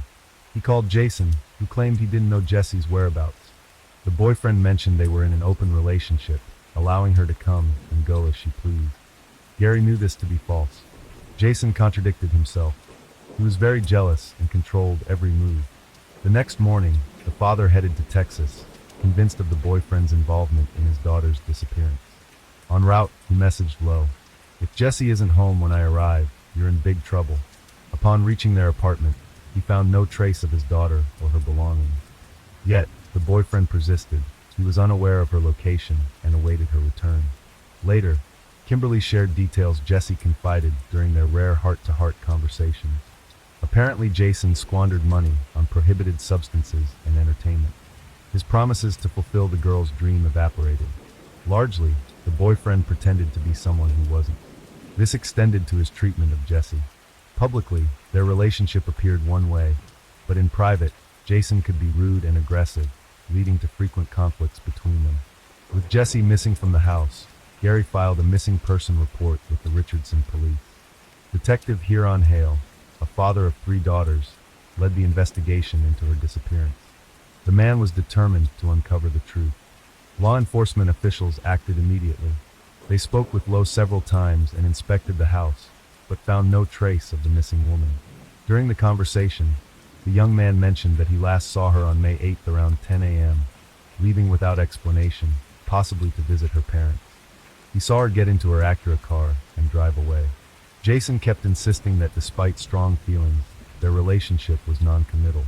He claimed he didn't control her or pry into her personal life. However, investigators received information contradicting his statements. It turned out Jessie had sold her car 3 weeks earlier, a fact he surely knew since he was present at the sale. This raised questions for the investigators, prompting them to interrogate him again. On May 12th, during a subsequent search of his home, police found a strip of powder on a plate in the kitchen. The substance turned out to be cocaine. The investigation then focused on Lowe's garage and the vehicle inside it. Initially resistant, citing the garage was shared and needed others' permission for a search, Lowe eventually ceased his objection. Upon entering, officers immediately noticed the smell characteristic of crime. Jason Lowe's Audi was mud-splattered, and its bumper was detached. Police suspected that Jessie Bardwell might be inside the car. Although the vehicle was empty, the smell of decomposition intensified. Inside they found the broken bumper and what appeared to be blood stains in the trunk. When experts sprayed a luminol-based substance, the cargo area lit up with blue light, blood, presumably belonging to the missing woman. Jason explained he got stuck in the mud while searching for his girlfriend, catching the bumper on a bush. He remained adamant about not knowing her whereabouts. He could not explain the blood in the car or the presence of controlled substances in his home. Experts concluded the amount of blood in the trunk indicated the woman was deceased. Given the circumstances, the case was reclassified as a homicide. To prevent the main suspect from fleeing, he was detained on charges related to the narcotic substances. During interrogation, Lowe persisted in his narrative. When shown a photo of his loved one, he refused to provide explanations, looking emotionlessly at the picture and suggesting he was being framed for something he didn't do. Eventually, despite the absence of a body, the suspect was charged with homicide. As the search for the young woman continued, a challenging and lengthy process in the vastness of Texas, with its many rivers, lakes, fields, and forests, where a body could easily be concealed, her family, friends, and sympathetic acquaintances held a memorial service. The event took place on the beach by the water Jessie loved. Everyone prayed for her to be found, and for justice for her suffering. Their prayers were answered on May 19th, when Jessica Bardwell was found deceased. Her loved ones at least had the chance to mourn her and say goodbye. He was appalled that his girl, wrapped in a sheet and barely recognizable as a human, was discarded like trash. Her body was returned to her hometown thanks to Gary's friends. Former colleagues hired and loaded Jessie into a funeral hearse. About 1,000 people visited the First United Methodist Church to pay their respects to the victim. Kitty Bardwell, Jessie's grandmother, confessed, "If this town could be cleansed with the tears shed for Jessie, it would truly be clean." The tragedy that struck their family garnered widespread attention, with many expressing sincere condolences for their premature loss, coming forward to support the Bardwells. A year had passed. Gary sat in McKinney Jail in Texas, still reluctantly cooperating with the investigation. However, two facts regarding Jessie's case were eventually extracted from him. Firstly, he claimed what happened to her was an accident, planning to reveal the details in court, hoping for the jury's understanding. This made it challenging for the prosecution to build their case during the trial, much to the delight of Andy Farkas, Lowe's attorney. Farkas staged a mock trial with outsiders acting as jurors. The mock trial regarding Jessica's case fell apart. 15 pseudo-jurors decided to acquit Lowe. Farkas hoped that knowing the truth, a real court would also deliver a not guilty verdict. Remember the anonymous tip about the victim's body location? It turned out that information came from Jason himself. This became another piece of evidence obtained during the investigation. The prosecution offered a deal to reduce his sentence by half if he disclosed Jessie's after deliberation and consultation with his lawyer. He agreed, requesting that the source of the information remain confidential until the trial. The deal was motivated by law enforcement's desire to allow Jessie's family to say goodbye and bury her body humanely. As time went on, the grief-stricken father longed for justice. To quell his raging fury, he once decided to take a unique approach. Placed it on a stump and pounded it with a 12-pound sledgehammer. This form of psychological therapy offered him some, albeit small, relief. Mr. Bardwell confessed to struggling to get out of bed in the morning, living with the hope that Lowe would soon face trial and be convicted for the murder of his only daughter. He blamed himself for what happened, regretting not convincing his daughter to stay, or at least break up with her controlling boyfriend. Jessie once called her father, admitting he was right after arguing with Jason, who had kicked her out. She was sheltered by a new friend, but returned to her boyfriend the next day, giving him another chance. Gary had no choice but to accept his daughter's decision, a choice he would deeply regret later.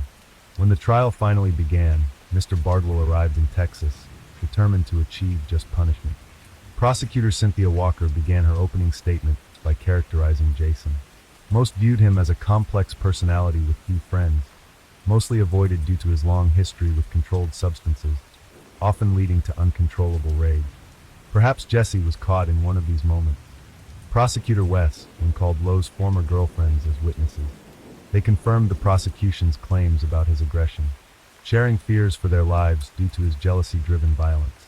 Like with Jessie, he isolated them from family and friends, displaying clear manipulative and pathological lying traits. Hence, each ended their relationship, which was no easy feat, requiring caution and cunning.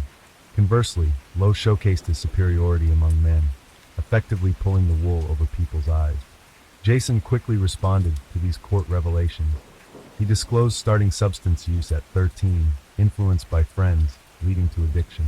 Nevertheless, he strived to not lose his way in life, achieving multiple degrees and working for a renowned global company.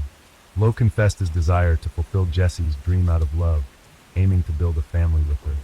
In contrast, the prosecution painted a picture of a man far from someone who had recently lost his beloved, and here's why.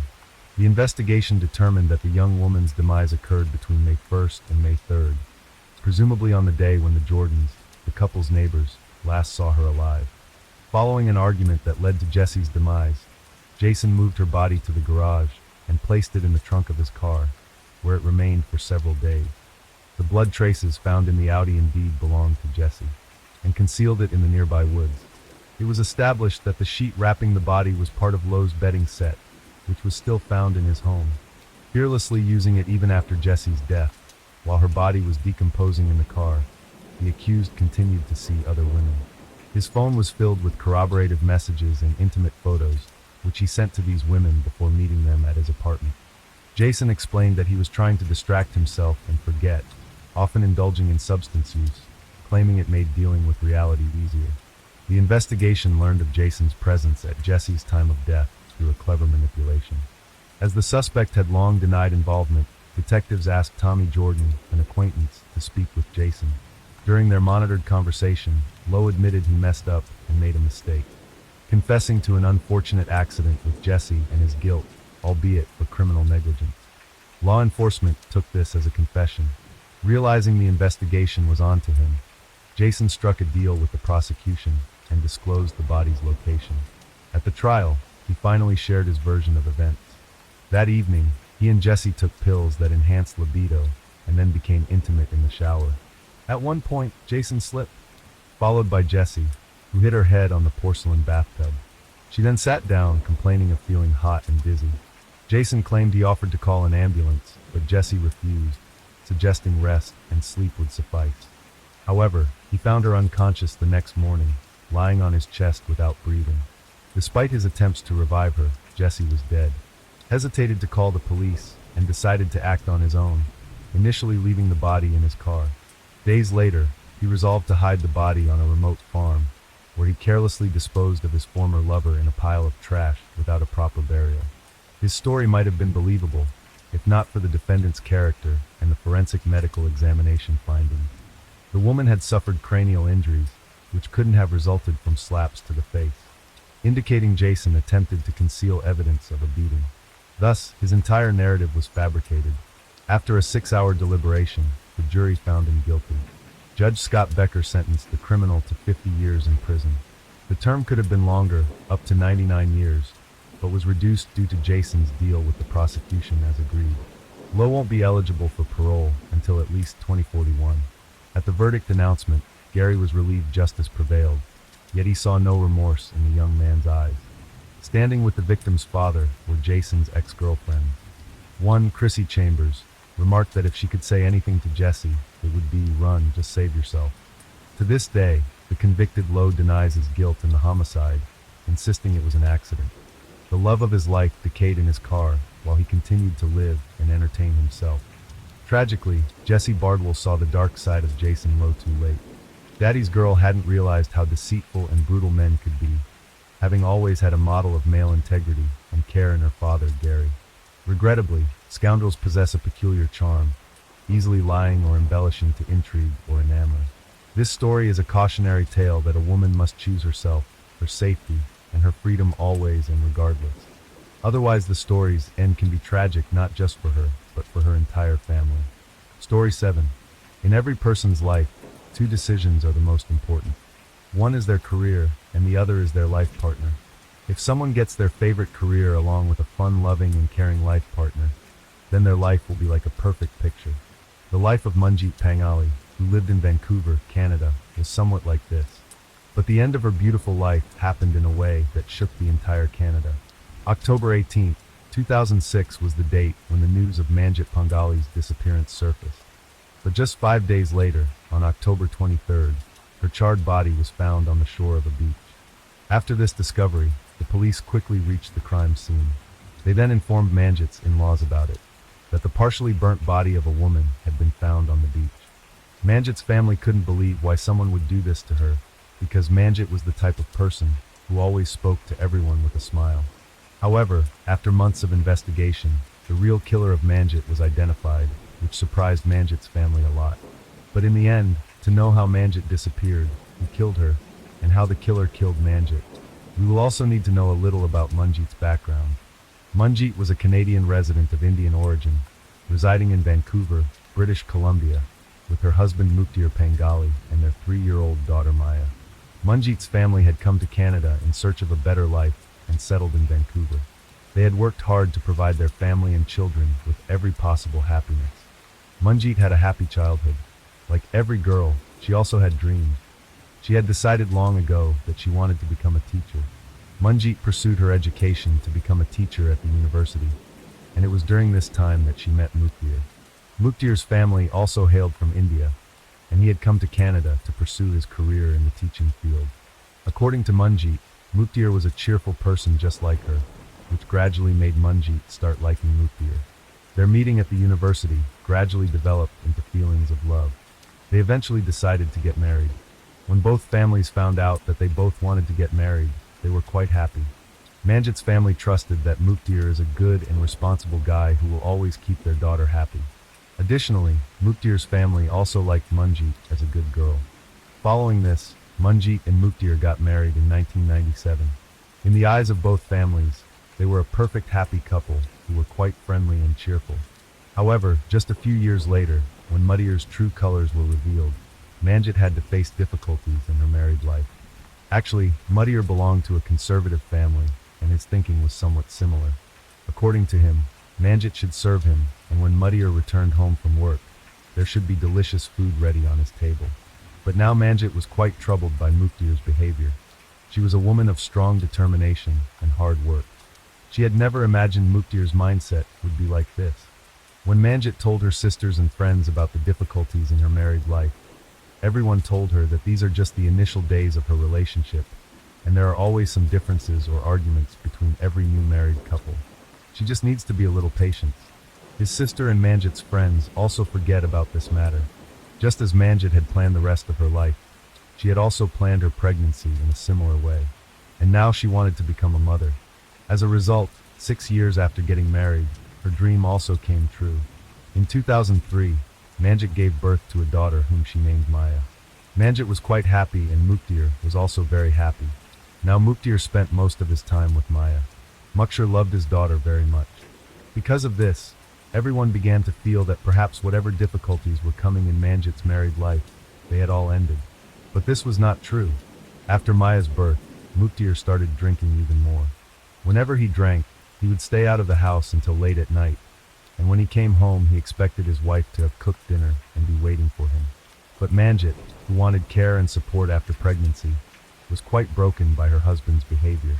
Because of this, Manjit slipped into depression, and the dreams she had dreamed were now shattering in front of her eyes.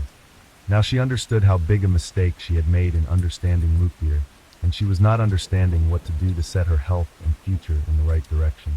During this time, Manjit does not take any big step and stays at Muktir's house with patience for 3 years. But in 2006, Manjit plans for her second child, so that happiness can once again enter the house.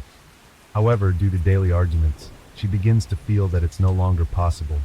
But then, shortly after, Manjit becomes pregnant again and Muktir is quite happy upon hearing this news. Suddenly Muktir's behavior had changed significantly. He began to love and care for Manjit as before.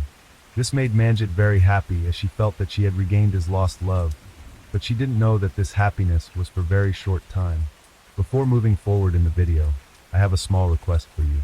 I want to let you know that behind the David True Crime channel, there is a team of 5 people who work hard to bring you the best quality content through thorough research. Currently, our team is entirely dependent on the YouTube Partner Program, but due to low subscribers on our channel, we are not receiving any financial support from YouTube. Therefore, we are unable to cover the expenses of video production. Without financial support, we won't be able to continue working for long. If you appreciate our efforts, you can support us according to your preference by visiting the link provided in the description. Your small support will motivate us to work effectively on the channel. Thank you. Now, let's continue with the story. On October 18, 2006, Manjit had left for her prenatal yoga class, but a considerable amount of time passed and Manjit did not return home. The next day, Muktir called Manjit's family and informed them that Manjit hadn't come home since yesterday evening. Upon hearing this, Manjit's family became somewhat worried. They then called Manjit's sister Jasmine and narrated the whole story. Then Manjit's sister also called all of Manjit's friends, but Manjit hadn't gone to any friend's house. In fact, whenever there was an argument between Muktir and Manjit, Manjit often left with her daughter without informing anyone, sometimes going to a hotel or a friend's house. Everyone thought that the same thing had happened again this time, and Manjit would return home shortly. But this time, Manjit's daughter Maya was at home, and this worried everyone a lot because Manjit loved her daughter Maya very much and never left her alone anywhere. Now it had been a whole day since Manjit had gone missing, so everyone began to suspect that something untoward might have happened to her. Therefore, her husband Muktir lodged a missing person complaint at a nearby police station the night of October 19th. Apart from this, Muktir also called all the acquaintances to inquire about Manjit, but no one had seen her. Now some people also began to suspect that Manjit had been kidnapped. By now, this news had spread in the media that a married woman named Manjit Pangali had been missing for a few days. In addition, in the media trial, Muktir, Manjit's husband, appealed for her safety and return. We just wanted to make sure that in fact she was gone, like that we have nobody within our immediate family who has an answer for us. I need your help. On the other hand, during the police investigation, phone calls of all the members of the household were traced, but the police did not find any significant information here as well. The date was now October 23, 2006, and Manjit had been missing for 5 days. But Manjit's husband and family members became worried when the police informed them that a charred body had been found on the shore of a place called South Delta, and they were asked to come and identify it. When Manjit's family members went there to see, they found that the body was indeed Manjit's. Then Manjit's dead body was sent for post-mortem, and when the post-mortem report came, it was found that there was a girl child in Manjit's womb. This news shattered Manjit's family, wondering what sin their daughter had committed that someone brutally murdered her by burning.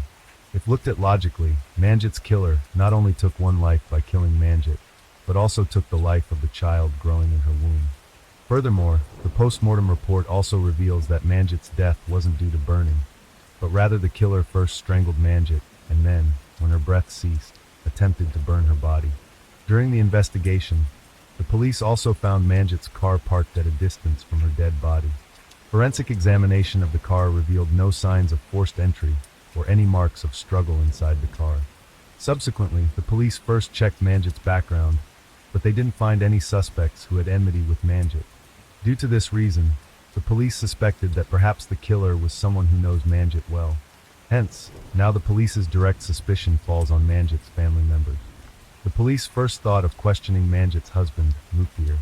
During the interrogation, Muktir stated, Manjit has been in regular contact with her college friend Tony for the past year, and sometimes they even went to dinner together. After Muktir's statement, the police now doubted Tony, and then they searched for and interrogated Tony as well. However, upon talking to Tony, the police found out that Tony didn't have any relationship with Manjit as Muktir had claimed. Tony and Manjit were just good friends, and this fact was confirmed when Tony answered all questions correctly in the lie detector test. Now the police had to figure out why Muktir lied to them. Therefore, the interrogation with Muktir begins again. During this interrogation, the police discovered that there was a person in the families of Manjit and Muktir who was quite close to both of them. In fact, that man's name was Sukhwinder, and he was Muktir's younger brother. Sukhwinder Pangali used to live in the basement of Manjit and Muktir's house. But at Manjit's insistence, Muktir had kicked Sukhwinder out of the house. Sukhwinder was actually the one who used to persuade Muktir to party until late at night and then drink with him. It was because of Sukhwinder that Muktir's habit of drinking alcohol had increased even more. Manjit noticed how Sukhwinder's influence was ruining her life also, so she gave her husband Muktir an ultimatum: either she stays in this house or Sukhwinder does. Now Muktir had to choose between his brother and his wife, and he decided to kick Sukhwinder out and stay with Manjit. After hearing the whole story, the police's suspicion directly went to Sukhwinder, but no evidence was found against him. It was proven that the night Manjeet went missing, Sukhwinder was with his friends, which he proved to the police. After that, the police gave clean shit to Sukhwinder, but then they caught Muktir again. By now, the police had found out that the relationship between Manjit and Muktir had started to deteriorate just a few months after their marriage. When Manjit found out about Muktir's daily habit of drinking alcohol, she scolded him every time. On the other hand, Manjit had hurt Muktir's brother Sukhvinder by throwing him out of the house, which had bruised Muktir's ego and masculinity, causing him to harbor even more hatred towards Manjit. However, despite this, there wasn't solid evidence to make Muktir a prime suspect in Manjit's murder case. Moreover, Muktir's family and friends also had considerable trust in him, but now the police decided to re-examine all the evidence. Police noticed that the driver's seat of the car was pushed far back, indicating that Manjeet hadn't driven the car himself to that location. Rather, there was someone else with him in the car at that time. Secondly, Muktir had mentioned the location of Manjeet's prenatal classes in his statement, and the car was parked near that area. However, during the investigation, it was found that there were no prenatal yoga classes in that area, and the actual location where Manjeet used to attend her prenatal classes was approximately 15 miles away from the location provided by Muktir. Consequently, Muktir's lie was caught. In simple words, Muktir told the police that Manjeet's prenatal yoga class location was where her dead body was found, but in reality, Manjeet's prenatal classes were far away from that place. After that, the police tracked Muktir's phone's location and call records, and here had Manjeet's cell phone, in which he had inserted his own SIM and was using it. This revealed to the police that on the evening of October 18th, Manjeet had come to Muktir's house. Hence Muktir had Manjeet's cell phone. By now, all the statements given by Muktir were proving to be false, and then the police got solid evidence in their hands. They obtained CCTV footage from a gas station near Muktir's house in which Muktir was seen buying an old newspaper and a lighter from that gas station. Although Muktir used to drink alcohol, but he did not smoke cigarettes, so why would he buy a lighter and old newspaper? Here Muktir became a prime suspect in the eyes of the police, so the police took immediate action. Nearly 6 months later, on March 12, 2006, Muktir was arrested in his wife Manjeet's murder case. The police interrogated Muktir rigorously. At first, he completely denied the claim of murdering Manjeet, portraying himself as innocent. But then after some time, his courage broke and he confessed to his crime. Now the culprit was caught, but when Muktir explained why he had mercilessly killed his pregnant wife on October 18th, the police were shaken to the core. Muktir explained that after Manjeet's yoga class, he took her home, where in argument that in anger, Muktir strangled Manjeet to death. Then he took her body to a desolate seaside spot in South Delta and burned it so that the police wouldn't find any evidence. In addition, Muktir provided the reason behind wanting to kill Manjeet. Essentially, Muktir had developed hatred towards Manjeet. Muktir's mind was filled with intense dislike and negativity towards Manjeet, which became the cause of Manjeet's death. Both Manjeet's and Muktir's families and friends were greatly surprised. Subsequently, in November 2010, Muktir was found guilty in the Manjeet murder case, and he was also charged with second-degree murder. It was a murder that sent shockwaves across the province. Former Surrey teacher Muktir Pangali strangled his pregnant wife and burned her body. Immediately after Muktir's arrest, both Manjeet's and Muktir's families fought a case in court for the full custody of Muktir's 3-year-old daughter, Maya. However, in the end, Maya's full custody was awarded to Manjeet's sister, Jasmine Bambra. Then, in February 2011, Muktir was sentenced to life imprisonment. Crown Prosecutor Dennis Murray narrated the incident in the following manner, immediately after the verdict of the Manjeet murder case. Muktir killed Manjeet immediately after she returned from prenatal yoga classes, and then he took her body to a secluded coastal area in South Delta in Manjeet's own car and set it on fire. He delayed filing a missing complaint as much as possible. In December 2010, the Canadian police publicly disclosed Manjeet's diary and letters. After this, several media houses extensively scrutinized these letters, revealing that Manjeet was clinically depressed. She was making a lot of effort to save her married life. During discussions with media houses, a member of Manjeet's family revealed that she had been struggling with depression since her first pregnancy. Muktir not only killed Manjeet, but also took 2 lives. She was so happy to be pregnant. It was something that she had wanted for a long time. So with that, the Manjeet Pangali murder case comes to an end right here. Story 8. The term femicide was first introduced in the mid-1970s, originally denoting crimes where men ended women's lives out of gender-based hatred. Over the years, however, the definition has evolved and varies across countries, depending on cultural context. In most places, it is classified as a severe crime against women, including assault, maiming, or causing death, perpetrated by men amid gender-based animosity. It's often said that women allow themselves to be mistreated, not reporting to police or leaving the men who cause them emotional and physical suffering, and sometimes even continuing to live with someone who might end their life at any moment. This claim is only partially true, as in some countries, the law inherently sides with men, giving them confidence that they will face no repercussions. The story of a young woman named Abril Perez is one of the most vivid examples of how femicide thrives among the affluent sectors of Mexican society. She and her husband, Juan Carlos Garcia Sanchez, were wealthy and respected individuals, holding executive positions in major companies, and from the outside, their marriage seemed flawless. Yet this did not prevent the man from abusing his wife over the years, and eventually having someone else violently end her life, also risking the lives of their children. This case remains unresolved, and all but the main perpetrator have been punished. Abril Perez, family and early years. Abril Sagayan Perez was born on November 18, 1971, in Monterrey, in the northeastern part of Mexico, and was the second of 3 children to parents Maria del Socorro Sagayan and Manuel Perez. Raised alongside her older brother Javier and younger sister Ana, the family lived modestly, but her parents did everything possible to provide their children with a good education and motivate them to aspire to a better life. All the children excelled in school, engaged in music, sports, and other talents. Abril, in particular, showed a talent for mathematics and entrepreneurial skills from an early age. She was an avid reader and the top student in her class. As a teenager, Abril began working to achieve financial independence, was frugal, and always had savings. From her school days, she was very disciplined, able to plan and manage her time effectively. She dreamed of obtaining a high-quality higher education to secure a well-paying job with career advancement opportunities. After finishing high school, Abril was admitted to the most prestigious university in Nuevo Leon, where she earned a master's degree in finance and business administration. Her classmates described her as smart, incredibly focused and ambitious, but also cheerful, kind-hearted, and always ready to help others. Upon graduating, Perez was hired in the sales department of one of the country's largest and fastest-growing companies. A few years later, she ventured into digital sales, a new booming field, and realized this was her calling. Quickly rising through the ranks, she became the executive director of the company within 2 years. Abril was young, beautiful, successful, ambitious, and steadily advancing towards the life she had always dreamed of.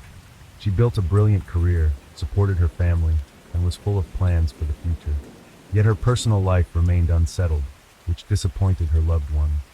Nevertheless, she was confident she would find true love and live a long, happy life. Little did Perez know how her marriage to the perfect man would turn out. Meeting Juan Carlos in the mid-1990s, as Abril's career was on the rise, fate brought her together with a young man named Juan Carlos Garcia Sanchez. He was just 3 years her senior and equally ambitious career-wise, which greatly appealed to her. In return, he was captivated by her beauty, charm, kindness, and disarming smile, combined with a sharp intellect and remarkable determination. Sanchez was a graduate of a prestigious science and technology university, where he excelled in the economics and trade department. He later continued his education in the United States at Harvard University, after which he returned to Mexico and built a successful career in the relatively new field of e-commerce. The young professionals met at a conference dedicated to the latest financial technology. They crossed paths several more times as their companies collaborated on joint projects, and eventually Juan Carlos realized he had fallen in love with this intelligent beauty. Through mutual acquaintances, he obtained her phone number and decided to invite Perez out on a date. The feelings were mutual. She also found this educated, erudite man capable of holding a conversation on almost any topic. Appealing and interesting, their relationship developed quickly, and by 1998 the couple decided to formalize their relationship with a lavish wedding. They had both achieved considerable career success and were involved in developing online stores, a very promising direction. Their life resembled a true fairy tale, evoking envy and admiration among their peers. Dark Secrets of the Perfect Family. It wasn't until 2001, after 3 years of marriage, that the couple welcomed their long-awaited first child, a daughter they named Anna Cecilia. 30-year-old Abril was overjoyed as the arrival of the child marked a new chapter in their lives. Her husband also seemed happy, treating their newborn daughter with tenderness and awe. 2 years later, Abril gave her beloved a son, whom they named after his father, Juan Carlos Jr. Another 2 years passed, and the family welcomed a third child, a boy named Julio Andres. It's worth noting that the young mother hardly took any maternity leave, and managed to brilliantly combine parental responsibilities with her career advancement. She prepared only homemade meals, helped the children with their schoolwork, took them to sports activities, and strived to be not just an ideal mother, but also their best friend. From the outside, the Perez Sanchez family appeared perfect in every way. Wealthy, successful, raising 3 wonderful children, having everything one could wish for and seeming very happy. But appearances can be deceiving. What happened inside their home remained unknown, even to the couple's closest relatives for a long time. In reality, Juan Carlos showed his true nature in the first years of their life together. He was hot-tempered, aggressive, and rather harsh, intolerant of compromise, insisting that everything had to be exactly as he wanted. But Abril was in love, and initially thought that over time, they would rub along, and his character would soften. Moreover, their joint projects united them. They worked towards a common goal, and their teamwork yielded impressive results, including financially. However, over time, he became more irritable, and verbal altercations escalated into physical confrontation. After the birth of their first daughter, the husband briefly softened, trying to keep his emotions in check. But it didn't last long. The same happened after the birth of their eldest son. By the time the third child was born, he no longer even tried to be a good father or husband. Juan Carlos vented his anger, negative emotions, or just bad mood on his wife, sparing no feelings. He insulted and belittled the mother of his children, and her tears seemed to lift his spirits. He then began to regularly physically harm his wife, often doing so in a way that left no visible marks on exposed parts of her body, so she could hide the bruises under clothing or mask them with makeup. All this was done with one simple purpose: to protect his flawless reputation and pride himself on being considered a model family man, loving husband and father. Abril kept silent for years, trying not to tell even her sister and mother about the ongoing nightmare. She earned well and could have raised the children on her own, providing them with a good education and a stable upbringing. But her husband was a wealthy and very influential man, and he could easily take the children away from her through the courts. Knowing what Juan Carlos was really like, Perez could not bear the thought of her daughter and sons being left alone with a real monster, capable of anything, starting over with old problems. 2010 approached. The situation within the family escalated to its limit, to the extent that those who once considered this household ideal began to suspect something terrible was happening within. Abril was not just subdued, but deeply distressed, visibly thinner, sleeping poorly, and frequently had bruises on her face and body that became increasingly difficult to conceal and impossible for her to explain. Juan Carlos maintained a calm and confident demeanor, pretending that nothing was wrong. In public, he continued to play the role of a loving and caring husband, interacting with his wife politely and affectionately, but at home he transformed into a monster, making it increasingly dangerous to be near him. Despite pleas from loved ones to divorce, Abel stubbornly insisted that everything was fine and that she would handle the problems with her husband herself. 2014 marked the peak of Sanchez's career, when he became the head of a major trading after this promotion. The family moved to Mexico City and settled in a large house in one of the capital's best neighborhoods. Their children attended an elite private school, and a beleaguered Perez sincerely hoped that the move and complete change in scenery would positively affect their relationship. Contrary to expectations, nothing changed. The man continued to physically harm and insult his wife, increasingly doing so in front of their children.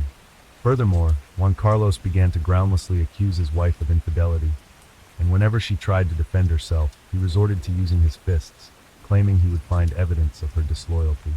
He monitored her phone and emails, forbade her from using social media, and later finding no evidence. He even hired a private detective to follow Abril and photograph any men who came near her. For another 4 years, the woman tried everything to save her marriage, though her husband's behavior became utterly unbearable. She lived in a never-ending nightmare that outwardly seemed like a happy and successful union.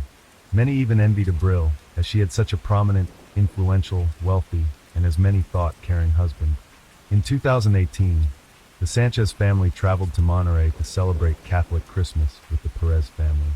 Juan Carlos behaved toward his wife as he was accustomed, not shying away from her parents, who were horrified by what they witnessed. At that moment, the woman realized things could not continue this way and informed her husband that she would file for divorce once they returned to Mexico City.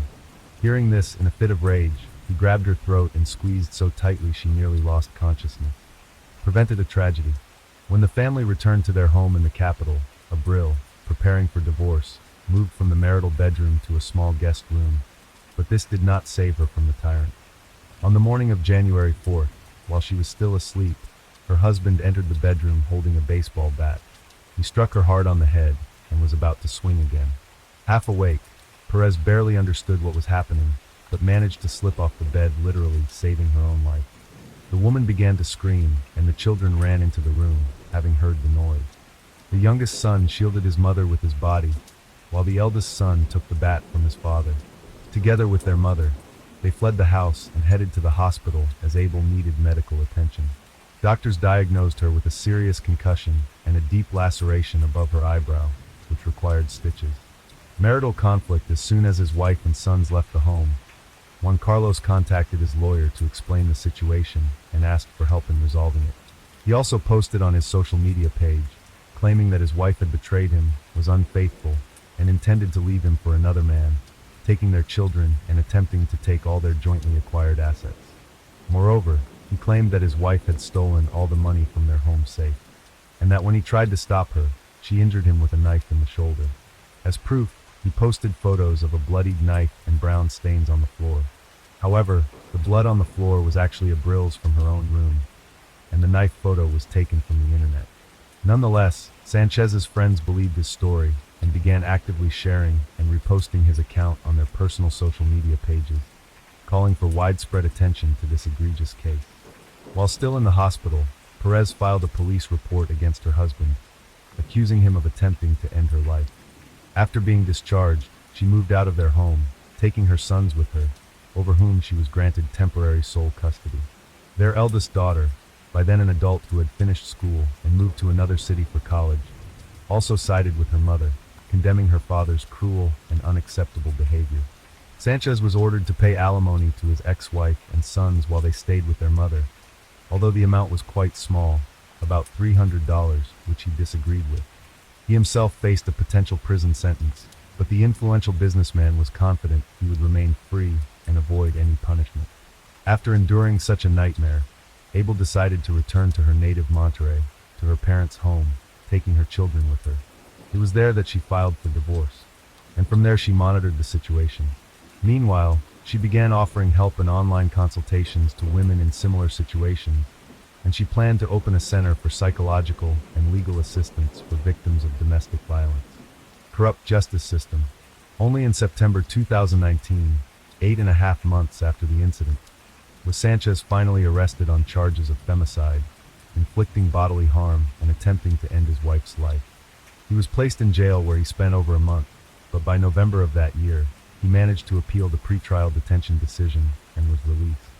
The case was presided over by Judge Federico Mas, who unexpectedly reclassified it, leading to a new trial.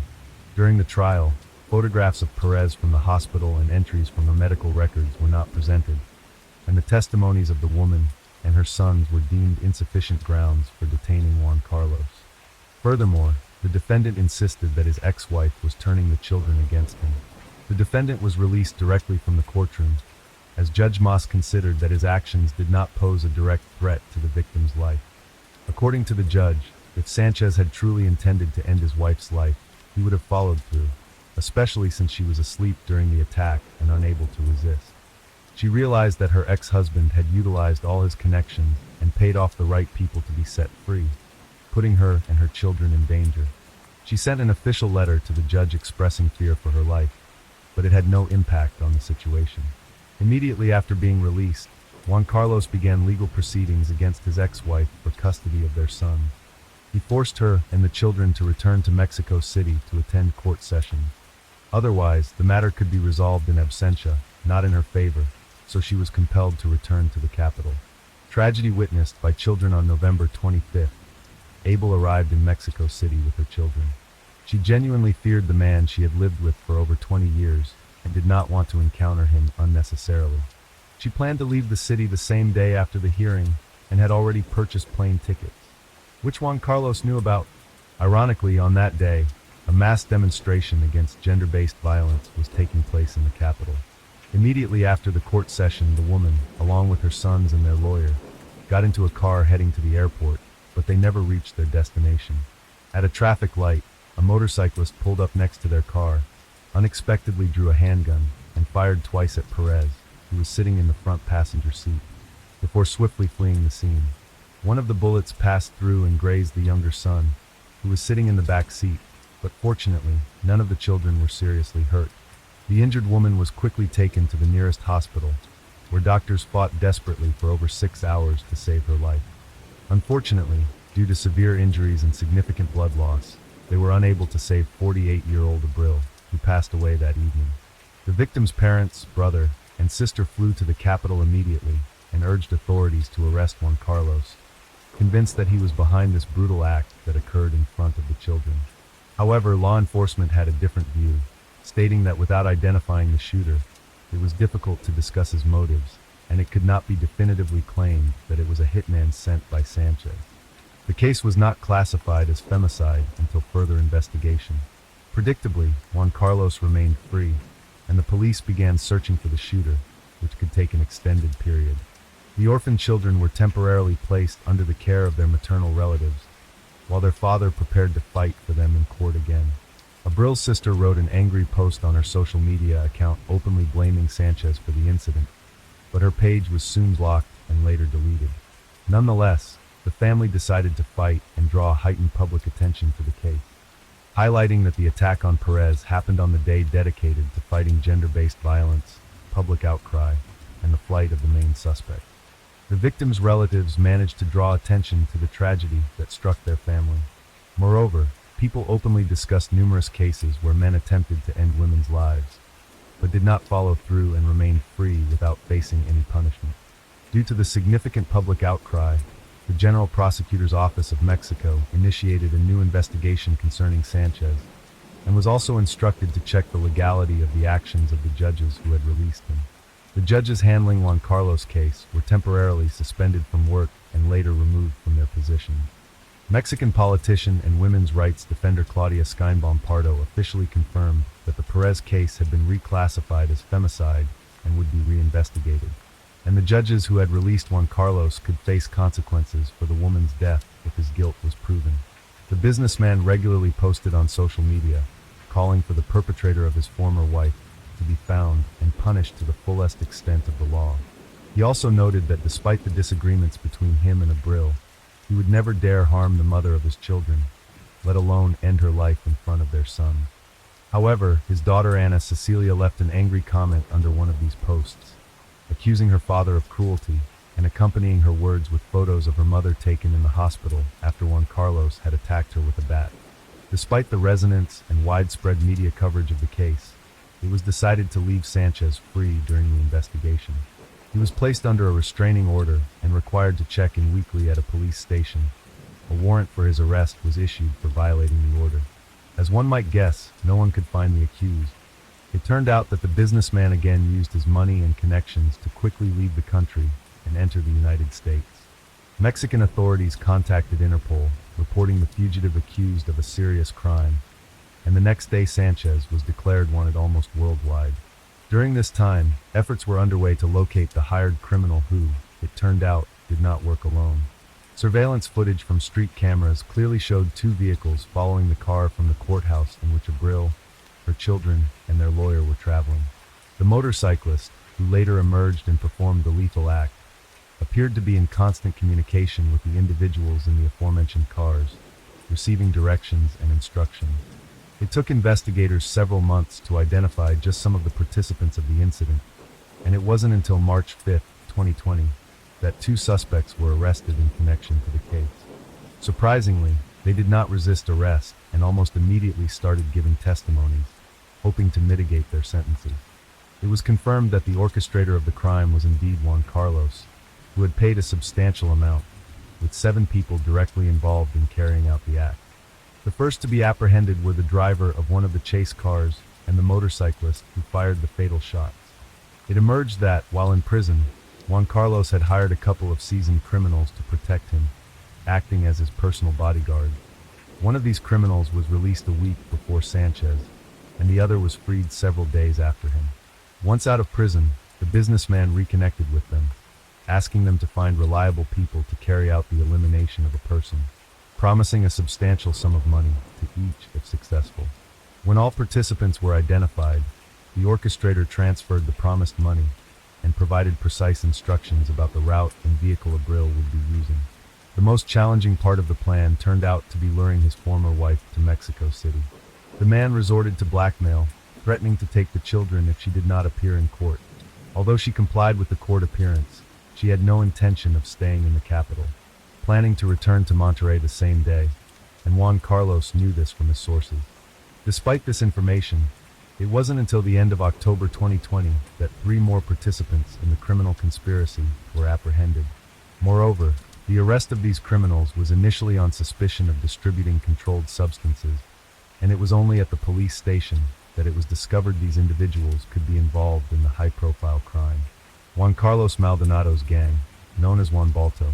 He had served time with Sanchez and provided him protection, later agreeing to assist in eliminating his former wife for a hefty reward. Maldonado was arrested a couple of weeks later, in November 2020. He began giving testimonies, confirming that the businessman had sought reliable individuals to end his ex-wife's life, and he agreed to help him in return for a substantial reward.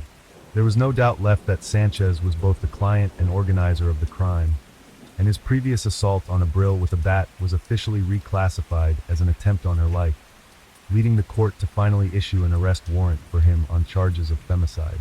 However, the man's whereabouts remained unknown. By spring 2021, the remaining participants in the commissioned perpetration of Perez were found and arrested. Notably, one of them was already serving a sentence for another crime at the time. Also, during extensive searches, the weapon used to make the fatal shots was found. In total, 9 people associated with the same criminal group were detained, 7 of whom were directly involved in chasing and shooting Abril. Almost 5 years after the woman's death, the main culprit and client of the crime, Juan Carlos Garcia Sanchez, remains at large, with his whereabouts still undetermined. The individual who pulled the trigger, ending the life of a mother of 3, was sentenced to 52 years in prison. 2 other criminals who chased the car and coordinated the shooter's actions were also sentenced to 50 years each. The other arrested participants of the incident are still under investigation, and their fate has yet to be decided. Story 9. Case took place in 2007 in Pleasant Grove, Utah, United States, where Michelle and Martin McNeil lived as a family. Michelle Summers was born on January 15, 1957, in Concord, California. She grew up in a warm family home where her parents tried to provide her with a happy childhood. At school, Michelle excelled academically, played the violin, was a cheerleader, and was very popular. She was also a very pretty girl, and often participated in beauty contests. And in 1976, she was crowned Miss Concord. Michelle and her whole family were very religious. They placed great importance on matters of faith and regularly attended church. The Summers family were Mormons belonging to the Church of Jesus Christ of Latter-day Saints. And it was at a meeting of single people belonging to this church that Michelle met a young man, Martin McNeil. She was fascinated by him from the very beginning. Confident, well-mannered Martin quickly captured the heart of the beautiful Michelle very quickly, because just a month after they met Michelle and Martin got married, Michelle was very happy. But she still longed for a child to complete her happiness. She had always dreamed of becoming a mother, and within the first 5 years of marriage, Michelle and Martin became parents 4 times. They had 3 daughters, Rachel, Vanessa, and Alexis, and 1 son, Damien. Michelle took care of raising the children and managing the huge house they lived in. She was a wonderful mother who devoted all her time to her children. She made sure the children were always well-groomed, clean, and neatly dressed. Meanwhile, her husband pursued his career, completed medical school, and became a psychiatrist. He also completed law school, but never practiced in that profession. Martin was very proud of his education. Whenever he was in new company, he made sure everyone knew he was a doctor. He was far from modest.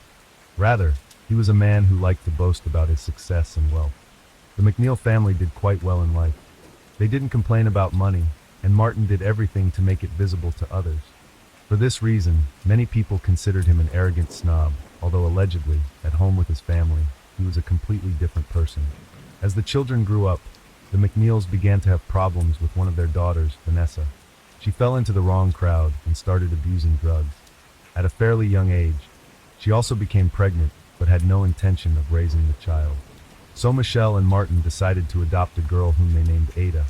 But their family didn't stop growing there, as they soon made another decision to adopt 3 children from Ukraine. And 3 more girls, Giselle, Elle, and Sabrina, came into their home. On the outside, the family seemed perfect. A beautiful wife, a handsome husband with a good job, 8 children, and a magnificent house. What more could one want? But the family hid its secrets, unknown to those who didn't know them. Despite being a psychiatrist himself, Martin had problems with his mental health. Several times during their marriage, he threatened to take his own life. The first time was in 1994, when it was discovered that his relationship with a female patient in a psychiatric hospital was too intimate. Another incident occurred in 2000. At that time, his wife caught him watching adult content, which led him to a state where he threatened her with a knife, warning at the same time that he would harm himself too.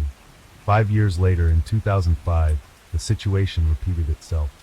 Michelle again noticed that Martin was watching inappropriate materials, and again, he threatened to commit suicide. For a psychiatrist, he was very emotionally unstable. When Martin turned 50, Michelle noticed a big change in his behavior. He began to excessively care for himself. He lost weight, started exercising, and using a tanning bed. This behavior raised suspicion. Perhaps her husband was taking care of himself so much because of an affair. These suspicions seemed even more justified as Martin spent more time away from home than with his family. He constantly had to work overtime. Michelle's friends also pointed out his behavior to her. Like Michelle, they thought he might be hiding an affair from her. Michelle shared her observations with her daughter, Alexis. She told her that she felt there was another woman in her father's life. Alexis came up with the idea that when her father was asleep, they could connect his phone to the computer and copy the entire call log. When they did this, they noticed that Martin frequently dialed one number, even late at night. It belonged to Gypsy Jillian Willis. The women didn't know anyone by that name. They thought it might be a pseudonym for a dancer from a nightclub. However, Michelle wasn't going to leave it at that. The next day, she had a conversation with her husband about it, but Martin denied everything. He had no affair, and taking care of himself would only benefit his health and well-being. He suggested that Michelle could also take better care of herself by having plastic surgery. She might feel better immediately. Although such a comment wasn't very polite, Michelle began to consider this option. Even though she never felt the need herself, she hadn't thought about improving her appearance before. Her husband's suggestion made Michelle seriously consider it. Perhaps after the surgery, when she looked younger, she would be more attractive to Martin. He wouldn't pay attention to other women then. When Martin noticed that his wife was willing to have a facelift, he pressured her even more. He wanted it to happen the following week. Michelle didn't see why she should hurry. She herself considered summer appointments. She was slightly overweight and thought it would be best to lose a few pounds before having a facelift. Summer would also be easier because their daughter Alexis, who was also studying medicine, would be home for almost 3 months and could take care of her mother, who would need care after the operation. But Martin was adamant. The spring break was approaching, which Alexis had at her college, and according to him, it was the perfect time for such a procedure. Regardless of Michelle's thoughts, Martin made an appointment with a plastic surgeon and immediately booked the surgery date. During the visit, Michelle didn't say much. The conversation was mainly led by Martin. He determined with the surgeon which procedures were to be performed.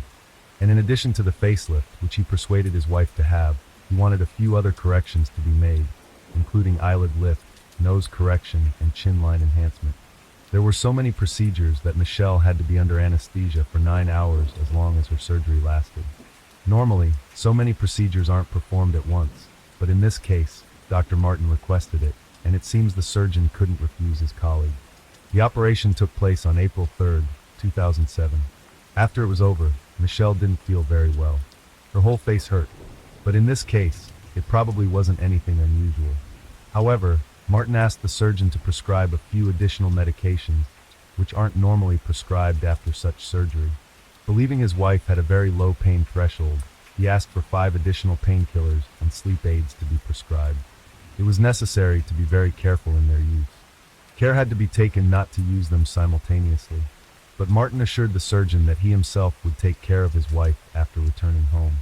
So he had no concerns about prescribing all these medications. Despite her husband's objection, Michelle stayed in the hospital for another night. She didn't feel well, and she knew she would have the best care in the hospital, especially since Michelle had problems with high blood pressure. Alexis picked her up from the hospital, but when they arrived home, Martin stated that he could take care of Michelle, and he didn't have any other plans for the rest of the day. Their daughter took advantage of the afternoon off, but when she came home in the morning, she was shocked at her mother's condition. She was so drugged with medication that she couldn't make any contact with her. When she asked her father what had happened, why Michelle was in such a state, he said he might have given her too many pills. She had previously vomited, so he gave her an extra dose of medication. Alexis was surprised by her father's answer. After all, he was a doctor. He should know exactly how many pills he could give her. She decided then that she would administer Michelle's medication. Alexis had a week off from college, and during that time, she could take care of her mother. But the week passed quickly, and she had to return to college. However, before she left, Michelle said something to her that worried her. When Alexis was washing her hair, her mother told her that her father was constantly giving her some pills, even though she didn't need them. And because her face was bandaged after the operation, and she had a bandage over her eyes, she didn't know what medications they were. So she asked Alexis to show her 1 pill of each type that had been prescribed to her. She wanted to know the shape of each one to learn how to distinguish them. Michelle warned her daughter that if anything happened, she should make sure it wasn't Martin's doing. These words didn't sound very optimistic, but despite this, Alexis had to leave home. The next day, April 11th, she spoke to her mother before 9 a.m. Michelle was feeling much better. She was very surprised at how Martin treated her after Alexis left. He was exceptionally kind to her, and that was the last time Alexis could talk to her mother. In the morning, Martin had to go to work. That day, there were trade fairs he had to attend. A few hours later, he picked up their younger daughter Ada from preschool and arrived home a few minutes after 11:30 a.m. When they entered the house, Michelle didn't respond to their calls. Martin began to search for her downstairs, while Ada was supposed to check if her mom was upstairs. After a while, Martin heard the girl scream. She found her mother lying unconscious in a bathtub full of water, unresponsive. Because Martin was using a walking stick at the time, it took him a while to reach the upstairs bathroom.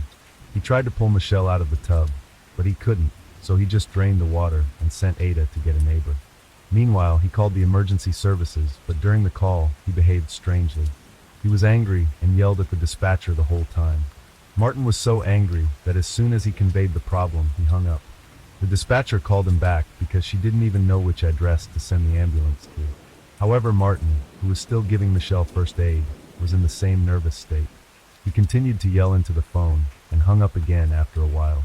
When the dispatcher finally connected with him for the 3rd time, she managed to get the address where Martin and his family lived. But by accident, or maybe not, Martin gave the wrong address. Perhaps he wanted the ambulance to arrive as late as possible. In any case, when the medics arrived at their house, 30 minutes after Martin's first call, they did everything they could to save Michelle. During the resuscitation, Martin behaved exactly the same as during the emergency call. She kept yelling, asking Michelle why she wanted plastic surgery so badly. Why didn't she listen to him when he advised against it? It was clear to the medics that Martin was in shock, but such a reaction was rather unusual. When the rescuers tried to restore Michelle's vital functions, Martin called his daughter Alexis to inform her of what had just happened. He didn't go into details. He just briefly said that he found his wife in the bathtub and called for an ambulance, then hung up. Alexis immediately went to the airport to return home as soon as possible, thinking all the time about her mother's words, that in case of her death, she should make sure it wasn't her father behind it. Could it be that Michelle had a premonition that Martin wanted to harm her? Despite 45 minutes of resuscitation, Michelle couldn't be saved. Martin offered the medics $10,000 to keep trying to save her, but there was no chance of bringing her back to life. And a later autopsy showed that her death was due to natural causes, due to myocarditis, cardiovascular disease, and hypertension. There were no suspicions of the involvement of third parties. so no investigation was initiated. Neither her children nor Michelle's siblings could believe it. Alexis was convinced that her father had given her mother too many pills, and the overdose was the cause of her death. Before she even arrived home, she contacted her sister Rachel, who lived closer to their parents and arrived at their house earlier than her. She wanted Rachel to take all the pills that had been prescribed to their mother. She wanted to count exactly how many pills Michelle had taken since the operation, but the pills couldn't be found. Martin initially claimed that maybe the police took them, or maybe they were somewhere in the garage. It was his son Damien who admitted that his father asked him to flush all the pills down the toilet because seeing them made him even sadder. Martin made sure that his wife's funeral took place as soon as possible, exactly 3 days after her death. He was well aware that part of Michelle's family blamed him for her death. That's why he didn't allow them to attend the funeral. He threatened that if any of them showed up during the funeral, he wouldn't hesitate to call the police. It's not the typical behavior of a grieving widower. None of these people showed up at the funeral. They didn't want to cause trouble. But there was one woman no one knew, a young brunette. At the time, nobody knew her, but they would soon find out who she was. Shortly after the funeral, Martin decided that he would have to hire a nanny for the younger children. He wouldn't be able to take care of them himself. The 4 youngest daughters were between 6 and 12 years old. Someone had to take care of them. Alexis offered to help. She was willing to sacrifice her career for the sake of her siblings. But Martin didn't want to hear about such a solution at all. He didn't want his daughter to give up the possibility of becoming a doctor just to take care of her sisters. After all, he could hire someone to do it. Soon he announced to his children that he had found the right woman. Her name was Jillian. Alexis and Rachel were shocked when they heard that name. They only asked if it was Gypsy Jillian Willis. After all, that was the name of the woman their mother suspected of having an affair with their father. Martin confirmed that it was indeed that woman, but denied having an affair with her. And less than 2 weeks after Michelle's death, Gypsy moved into their house. She had no experience in taking care of children, but she still got the job. Alexis and Rachel, as soon as they saw her, recognized her as the woman who was at their mother's funeral. More and more pointed to Michelle's suspicions about Martin's affair being true. However, they couldn't do anything about it. Gypsy, as a nanny, didn't perform her duties very well. She didn't cook, clean, or take care of the children very often. Instead, she took every opportunity to take care of Martin. And 3 months after Michelle's death, Martin and Gypsy visited her parents. Martin assured them of his love for Gypsy, which he pursued with much greater affection than Michelle's. Gypsy was the love of his life. He took advantage of the opportunity, being in the presence of Gypsy's parents, to propose to her. So little time had passed since Michelle's death, and he had already found a candidate for his next wife. However, Alexis's conversation with Martin on this topic resulted in her being banned from showing up at the family home. And the father gathered the remaining children and informed them that Alexis was no longer a member of their family, and none of the younger siblings had the right to talk to her. Rachel and Alexis started a blog where they wanted to find out if their father had any other lovers before Gypsy appeared in his life. And they quickly started receiving messages from women whom he cheated on their mother with before Gypsy. With this information, they went to the police. It wasn't evidence of murder, but they hoped it would make the police take a closer look at the case. As it happened, they met 2 policemen who became interested in the case and decided to investigate the doctor's past. And it turned out that Martin McNeil's entire life was a string of lies. The police found that when Martin applied to medical school, he used someone else's high school diploma. Indeed, he did graduate from medical school, but he didn't finish high school and didn't pass the final exams at that school. That wasn't his only fraud. After marrying Michelle, he was arrested for opening an account in the name of a deceased person and writing checks without sufficient funds amounting to $36,000. He spent the money within 2 days on a shopping spree. He bought furniture, jewelry, 60 pairs of socks, over 20 pairs of shoes, and interestingly, a year's supply of chocolate-covered cherries. Martin was sentenced to 2 years in prison, of which he spent 180 days behind bars. But neither his criminal past nor lack of a high school diploma prevented him from becoming a doctor. Not even his purported schizophrenia hindered him. When he joined the military in his youth, he was discharged after 2 years due to hearing voices in his head. These voices encouraged him to kill, and because access to weapons in the military is relatively easy, Martin's superiors didn't know how it might end. Since he served in the military for 2 years, he received a veteran's pension of $3,000 per month. He collected this benefit for 30 years, even when he was already a doctor, and his annual earnings were very high. Alexis and Rachel couldn't believe all these revelations. The father they knew and respected all their lives until Michelle's death turned out to be a fraud and manipulator. They saw him in a completely different light all their lives. To them, he was a man who liked to help people. Thanks to him, Alexis decided to become a doctor. She wanted to be like her father. She didn't see how wrong she was in her assessment. In 2009, Gypsy and Martin were arrested, but this arrest had nothing to do with Michelle's death. They sent their eldest adopted daughter, Giselle, to her family in Ukraine. She was supposed to stay there for 2 months, but when that time passed, no one showed interest in bringing her back to the United States. Martin didn't answer her calls or texts.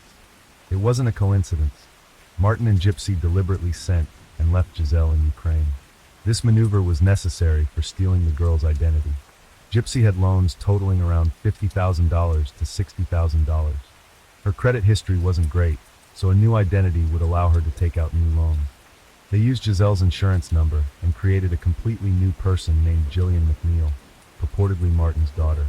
They obtained an ID card under that name, opened bank accounts, and prepared the ground for taking out new loans.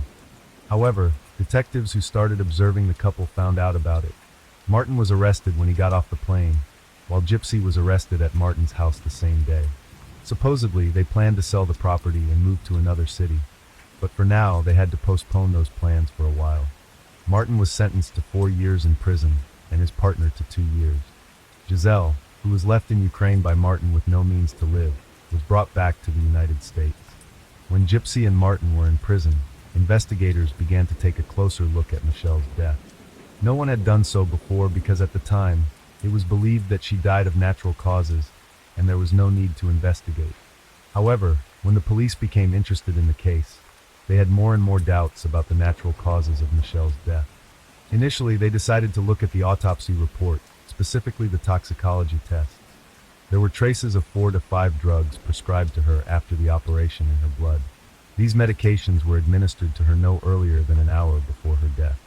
It was strange because Alexis, who left home just a few hours earlier, claimed that when she left, Michelle didn't need any more medication.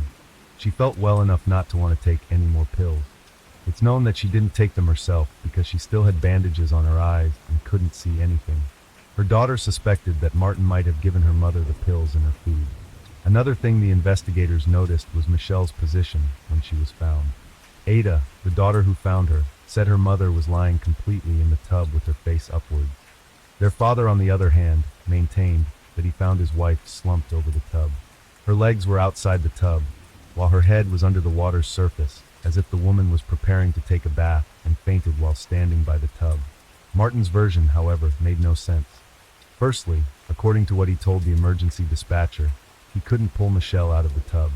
If most of her body was outside the tub, it seems that a man who spent a lot of his time exercising shouldn't have had any problem with it. Martin also told the dispatcher that he was performing resuscitation. It would have been impossible if Michelle had been in the position he described. But the biggest evidence that he was lying were the water marks on the backs of the legs and buttocks, indicating a sitting position. This was also the position Michelle's neighbor, who ran over immediately after being called by Ada, saw her in. It's also highly unlikely that Martin performed CPR on his wife. Throughout the call to the emergency number, he kept emphasizing that he was in the midst of performing it. However, when the paramedics arrived at his house and began resuscitating Michelle, a lot of water came out of her mouth. It was as if no one had properly performed CPR before, because water should have been expelled with the first breath. 2 months after Martin regained his freedom in August 2012, he was charged with the murder of his wife, and the trial began in October 2013. Many people testified during the trial, and almost every subsequent testimony added something new to the case, and only further incriminated Martin. One of the witnesses was his former lover, Anna. Martin confessed to her that he had killed several people.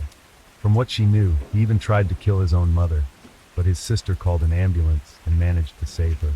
Unfortunately, Martin's brother Roy didn't have such luck. He attempted to take his own life several times, as Martin claimed, just to get attention. In Martin's opinion, his brother only brought shame to the family. Once, when Martin found him in the bathtub and saw that both wrists were bleeding without much thought, he pushed his head underwater and helped him depart from this world. No one even suspected him of that at the time. During their relationship, Martin even offered to kill her husband because he didn't treat her well. However, Anna didn't take up the offer. It seemed that killing was his way of solving problems. When it turned out that one of his daughters, Vanessa, had drug problems, Martin offered her a joint suicide. One can only assume that he wouldn't have kept his end of the bargain. In general, more people from Martin's surroundings took their own lives, his brother, his sister, and in 2010, when Martin was convicted of fraud, also his only son, Damien. Damien was a law student, but he was considered a dangerous person by his classmates, fascinated by murders and loving to discuss the joy of killing. When Martin's sentence was announced, Damien attempted suicide by taking a large number of pills.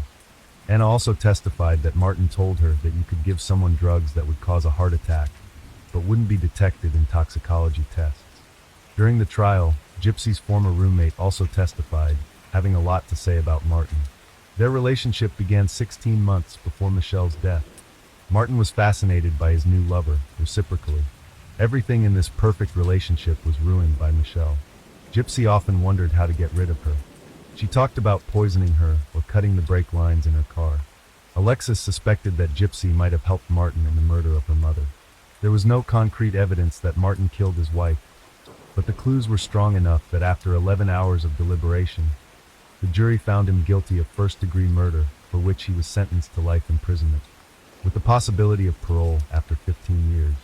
On April 6, 2017, after 2.5 years in prison, Martin was found unconscious near the prison greenhouse. In a place where there were no cameras, he used the gas that heated the greenhouse. He decided to take his own life by inhaling it. He was found by 2 fellow inmates, but despite immediate assistance, he could not be saved. During an earlier investigation, the detectives managed to uncover some very interesting information. After his wife's death, Martin changed his will, leaving each of his children $1. The rest of his estate was to be given to Gypsy Willis. And that's the end for today. Story 10. This story is about a woman whose life is filled with lies from beginning to end. You will learn how the unscrupulous deceiver ends up in pursuit of big money, and how many human destinies it can affect. Michelle grew up in the town of Hearst, in the suburbs of Dallas, Texas. She had a younger sister, Laura. The girl's mother left home in search of a better life, so the upbringing of children was the father. It was not easy for a man to raise 2 daughters alone. He survived on occasional earnings at a construction site and often relied on alcohol. In search of easy money, he repeatedly thought up and implemented devious plans for profit. He would take a job at one factory or another and deliberately injure himself in order to obtain insurance money compensation. The fraud scheme worked, but not for long. With the help of CCTV cameras at one of the workplaces, the scheme was uncovered, and Michelle and Laura's father was sent into custody. Michelle grew up in a world of lies, deceit, and manipulation from childhood. This was her normal life, from which she wanted to escape by any means possible. But it is impossible to escape from herself because lies have already become a part of her life, and she simply did not know how to live differently. The girl dreams of growing up faster to get out of the hated poverty. At the age of 15, Michelle looks very spectacular, a petite brunette of athletic build. She attracts a lot of interest from guys both of her own and older age. Even then, Michelle realizes that with the help of her feminine power and charm, she can easily manage to manipulate any men in her environment in order to get what she wants. So in her life begins a series of love relationships with different men. At the age of 17, Michelle drops out of school and marries for the first time to 16-year-old Kenneth O'Brien. She informs the boyfriend that she is expecting a baby. Kenneth, taking full responsibility for his young wife and future child, enlists in the army. The couple moves frequently. 2 more children are born to them in this marriage. One city is replaced by another. Temporary housing of the military was not the limit of Michelle's dream. Such a life does not suit her, and after 5 years she leaves, naming the reason for divorce beatings and cheating on the part of her husband. In front of relatives and friends, she appears as a victim of domestic violence and receives the necessary support and begins to organize her life anew. After a while, she falls in love with her former classmate Brandon. The young man is head over heels in love with Michelle and gladly accepted her 3 children. The lovers prepare for the wedding. However, on the eve of the wedding, Michelle infuriates Brandon. It turns out that the girl did not divorce her first husband. She was very afraid to talk to him about divorce because of the abuse, so she did not send the documents. With the help of a lawyer, this issue was quickly settled, and the couple was able to marry in 1994. At first, family life flowed calmly and measured. Brandon was engaged in the development of his IT company, and Michelle worked as a dental assistant. But quiet family life was not the limit of Michelle's dreams. She has always needed more. She starts bringing home all sorts of dental equipment and supplies. The cash doesn't fit in her purse. Brandon suspected something wrong. Eventually, Michelle was caught stealing. It was only by luck that a trial was avoided. But Brandon's trust issues with his wife were just beginning. Responding to neighbors' reports that cars were frequently arriving at the house while he was at work, Brandon installed a tape recorder in several rooms of the house. He heard various men visiting their home throughout the day. Brandon does his own little investigation and learns that the reason for the divorce in Michelle's first marriage was her numerous infidelities, not her husband's beatings, as she told everyone. Brandon's patience broke and he demanded a divorce. Michelle was furious that Brandon initiated the divorce, and while he was at work, she got back at him. "I had a very nice saltwater aquarium with thousands of dollars worth of fish in it," Brandon says. "She poured Comet into it and killed all the fish." But Michelle didn't stop there. Brandon also had a beloved dog named Domino. Michelle stuffed the dog with sleeping pills, which led to the death of the living creature. Michelle put Domino to sleep. "If you're shocked at this point, we've only scratched the surface," Brandon says. "It was a nightmare that wouldn't stop. You can't make that girl go away." Unfortunately, Brandon learned the truth about Michelle when his own marriage was completely destroyed. Everything Michelle did with Brandon Dixon pales in comparison to her adventures with other men. It was later revealed that John Paul Ray, also a student at the high school Michelle attended in Hearst, was the father of her first child. Instead of revealing this information to John, she told Kenneth O'Brien that the child was his, forcing him to marry her. Kenneth for 13 years thought the eldest son was his own. John later told police that Kenneth paid child support from age 5 to 18 and did not know he was not the father. After Brandon and Michelle divorced, she moved in with John, the father of her first child. They lived in a common-law marriage for 8 years.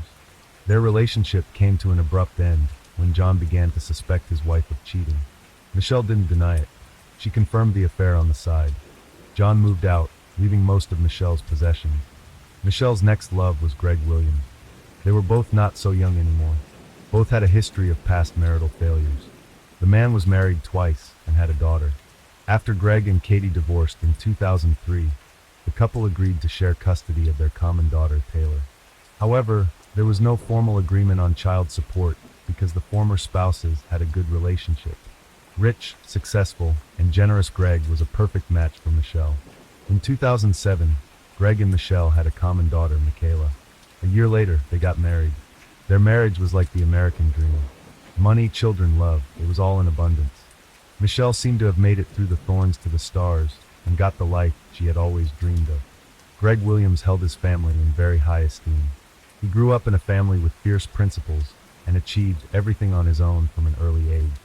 He loved sports and was a martial arts black belt. In addition to his love of exercise, Greg was also a fan of guns.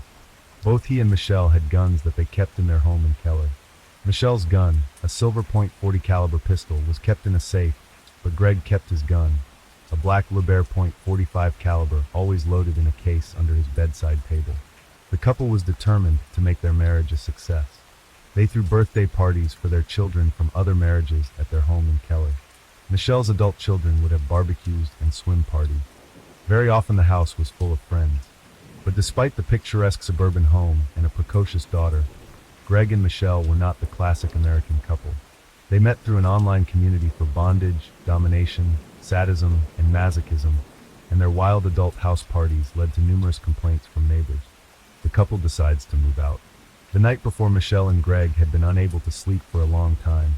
They were preparing to buy a new house for $4.5 million. They emotionally discussed the upcoming event. Greg stayed in the bedroom alone. Michelle went out to her crying daughter and fell asleep with her in the room. On October 13, 2011, at 4:40 a.m., an emergency call came in. A crying woman screamed into the phone that she and her husband had been attacked by a robber. She was injured, and her husband had been shot. Within minutes, police arrived at the scene of the tragedy. Inside the home, detectives found a television on full volume and a baby sleeping on the couch. Michelle's daughter was sound asleep and unaffected in any way by the attack that occurred. The woman's behavior alerted police officers. She was behaving rather strangely and did not look like she had just experienced a burglary. Soon the gated community was filled with police cars, detectives, and forensic experts. The lot was cordoned off, and police searched every inch of the nearly 5,000 square foot home. Michelle was fully dressed, had her hair styled, and was acting very calm. She told police she was asleep, but her clothing and demeanor said otherwise. As the only witness, Michelle was taken to the Keller Township Police Station for questioning. After several hours of talking to police and investigators, Michelle's story began to fall apart like a house of cards. According to the woman, the intruder dressed in all black hit her on the head with a wrench. She fell from the blow but was conscious and heard a gunshot. The stranger then fled through the back door of the house. Michelle Williams' account did not match what police saw at the scene. Greg Williams was shot in the head while lying in bed. A .45 caliber handgun, presumably used by the intruder, was found near the back door next to a wrench. There were no fingerprints on either weapon. Neither was found to show any signs of forced entry. The family's valuables and money were untouched. Examined CCTV footage from a neighbor's camera showed that only one car had entered the gated community in the hours before the crime. Police confirmed that the car belonged to a newspaper delivery man. Michelle came up with a version of the attack. She hit herself with a wrench and made their large house look like the scene of the attack. But detectives did their due diligence and noticed a number of details that didn't add up. Michelle Williams was fully dressed, her hair was styled, and she had fresh makeup on her face. It gave the impression as if she was waiting for someone. The gun used during the crime was found in the house without any fingerprints. And the final detail that proved Michelle's lie was the $20,000 in cash that was not stolen in the robbery. Michelle had no explanation for why a successful businessman and devoted father decided to take his own life, but she was able to explain her behavior. Michelle claimed she wanted to spare their young daughter the bitter truth about her father's self-inflicted death. She admitted to police that she wiped down the gun and washed Greg's hands to cover up fingerprints, before desperately staging a home invasion and calling emergency services. As bizarre as that explanation was, it became obvious to police why no evidence was found in the house. Michelle admitted to wiping the crime scene with bleach and hitting herself in the face with a wrench to present a more realistic picture of the attack. From the beginning, Keller police doubted the credibility of Michelle's testimony, but at the time no physical evidence was presented linking her to the crime, but was soon released home.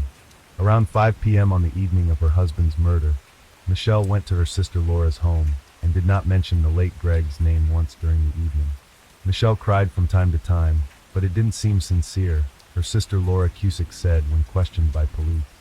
The morning after the tragedy, Michelle woke up in a great mood. She was beautifully dressed, with her hair styled and makeup on. In high spirits, the recent widow went for breakfast at a famous restaurant that served the best pancakes with syrup. While the police were looking into the theory that Greg had taken his own life, struggling to find a motive and obtain credible evidence of it, Michelle herself presented the investigation with first a motive and then evidence of her guilt. Going through the documents from the first interrogation, the investigators were attracted by Michelle's words that she didn't care about a single penny. But her actions proved otherwise. After Greg's death, Michelle quickly begins liquidating assets from family companies and spending large sums of money. She cashes checks through Greg's IT company. The amount of checks cashed is not disclosed anywhere. In all likelihood, we are talking about a lot of money. After receiving cash from the sale of the Blueberries frozen yogurt store in Keller, Michelle made one of her biggest blunders. She went to the insurance company, hoping to get a payout on Greg's life insurance policy. Michelle was the sole beneficiary on Greg's life insurance policy, which was taken out on August 12, 2011, almost exactly 2 months before he was killed. But one important fact the woman missed.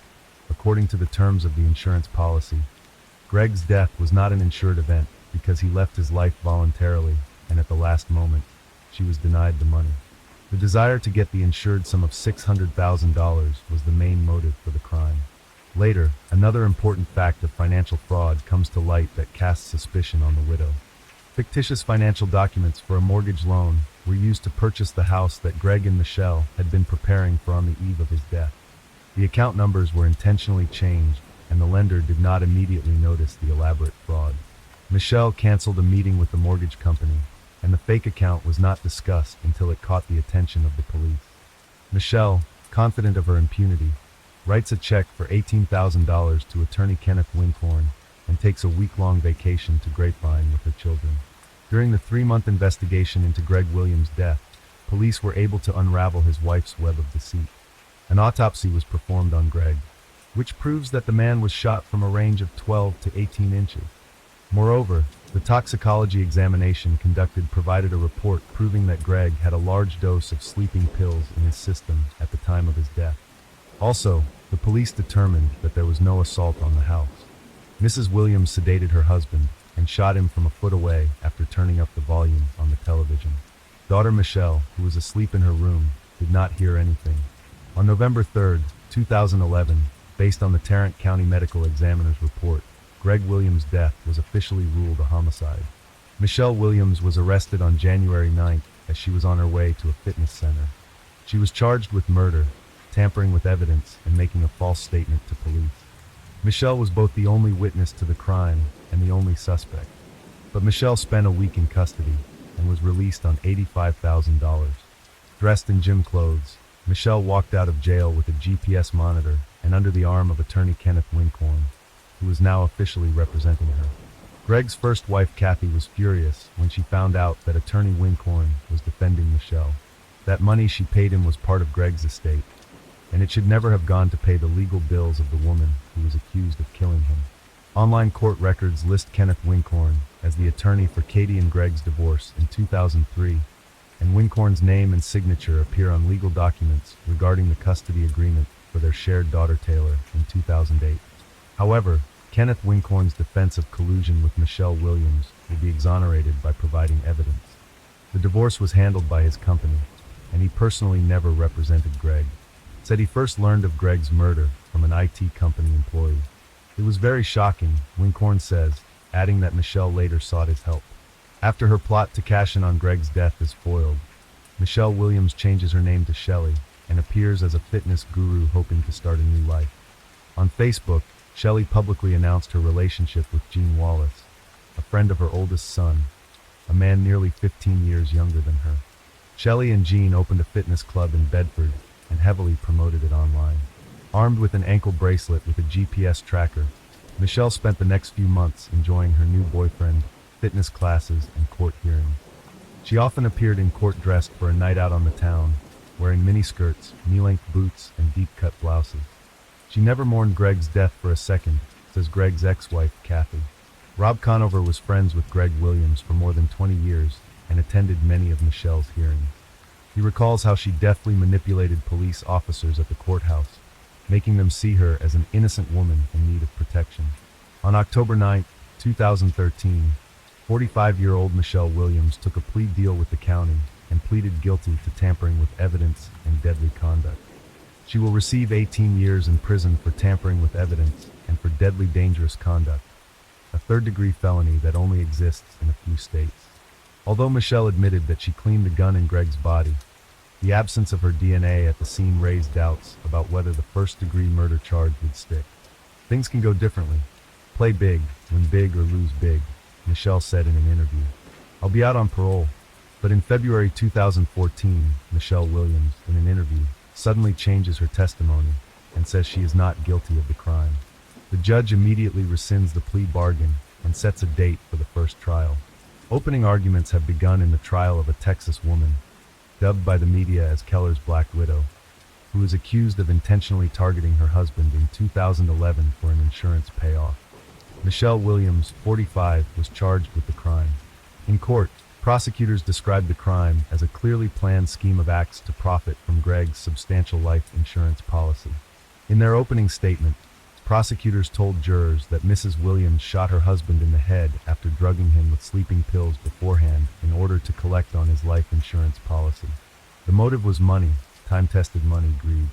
Assistant District Attorney Jack Strickland said in court. Although Michelle admitted that she cleaned the gun in Greg's body, the absence of her DNA at the scene raised doubts about whether the first-degree murder charge would stick. In response to an interview request, Michelle's attorney released a statement on her behalf. Attorney Kenneth Winkhorn described the difficulties in the case caused by the spotlessly clean crime scene. The prosecution struggled to prove a premeditated crime, disregarding the fact that there was no DNA from the suspect.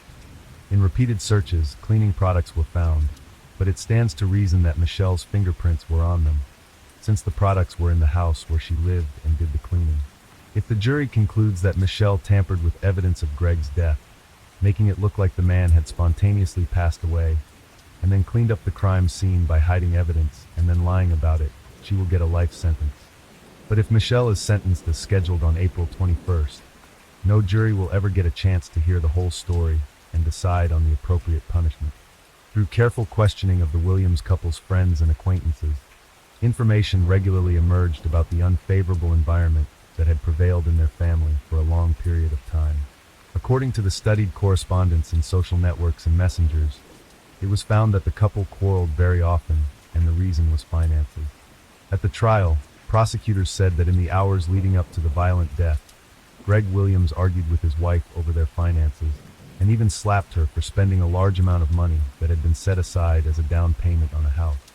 But Michelle Williams' defense argued that Greg Williams had taken his own life, and that the successful business owner needed his wife alive, not dead. According to defense attorney Clay Graham, Greg Williams often suffered from depression and regularly used sedatives and steroids. On the eve of the crime, he was allegedly severely depressed due to the loss of his grandmother and best friend, who ironically had taken his own life.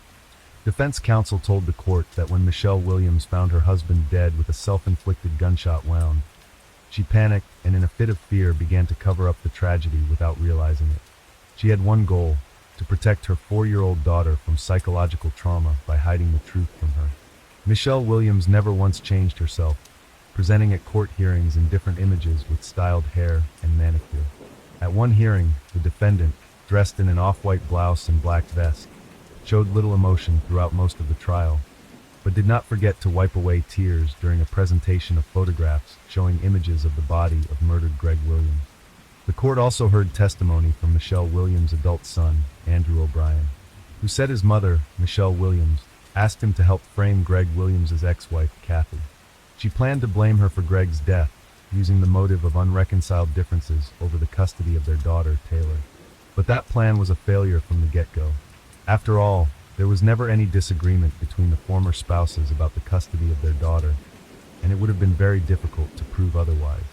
Asked about his reaction to his mother's unusual request, 26-year-old Andrew O'Brien said he was very shocked by such a proposal and thought she was having a mental breakdown. Michelle confronted her sons at the trial when they testified against her. The jury later found Michelle guilty of felony tampering with physical evidence. According to the show, she provided false information that she was pregnant with twins, hoping to delay her sentencing. But this version was not confirmed, and the verdict was announced, which she tried her best to demonstrate during each hearing, did not spare her from a harsh sentence. Sandwiched between a scenario in which she was a cold-blooded criminal and one in which she was portrayed as a deranged wife and mother acting on impulse, Michelle chose the latter. "He did it," she said, wrapping her arms around her head. Michelle even congratulated the detective on solving the case. "I wouldn't have gotten through the day," she said. "You've won." Even before the police admitted to doubting Michelle's story, few believed Greg had lost his life. He had too much to live for, and he knew all too well how much pain and untimely death causes.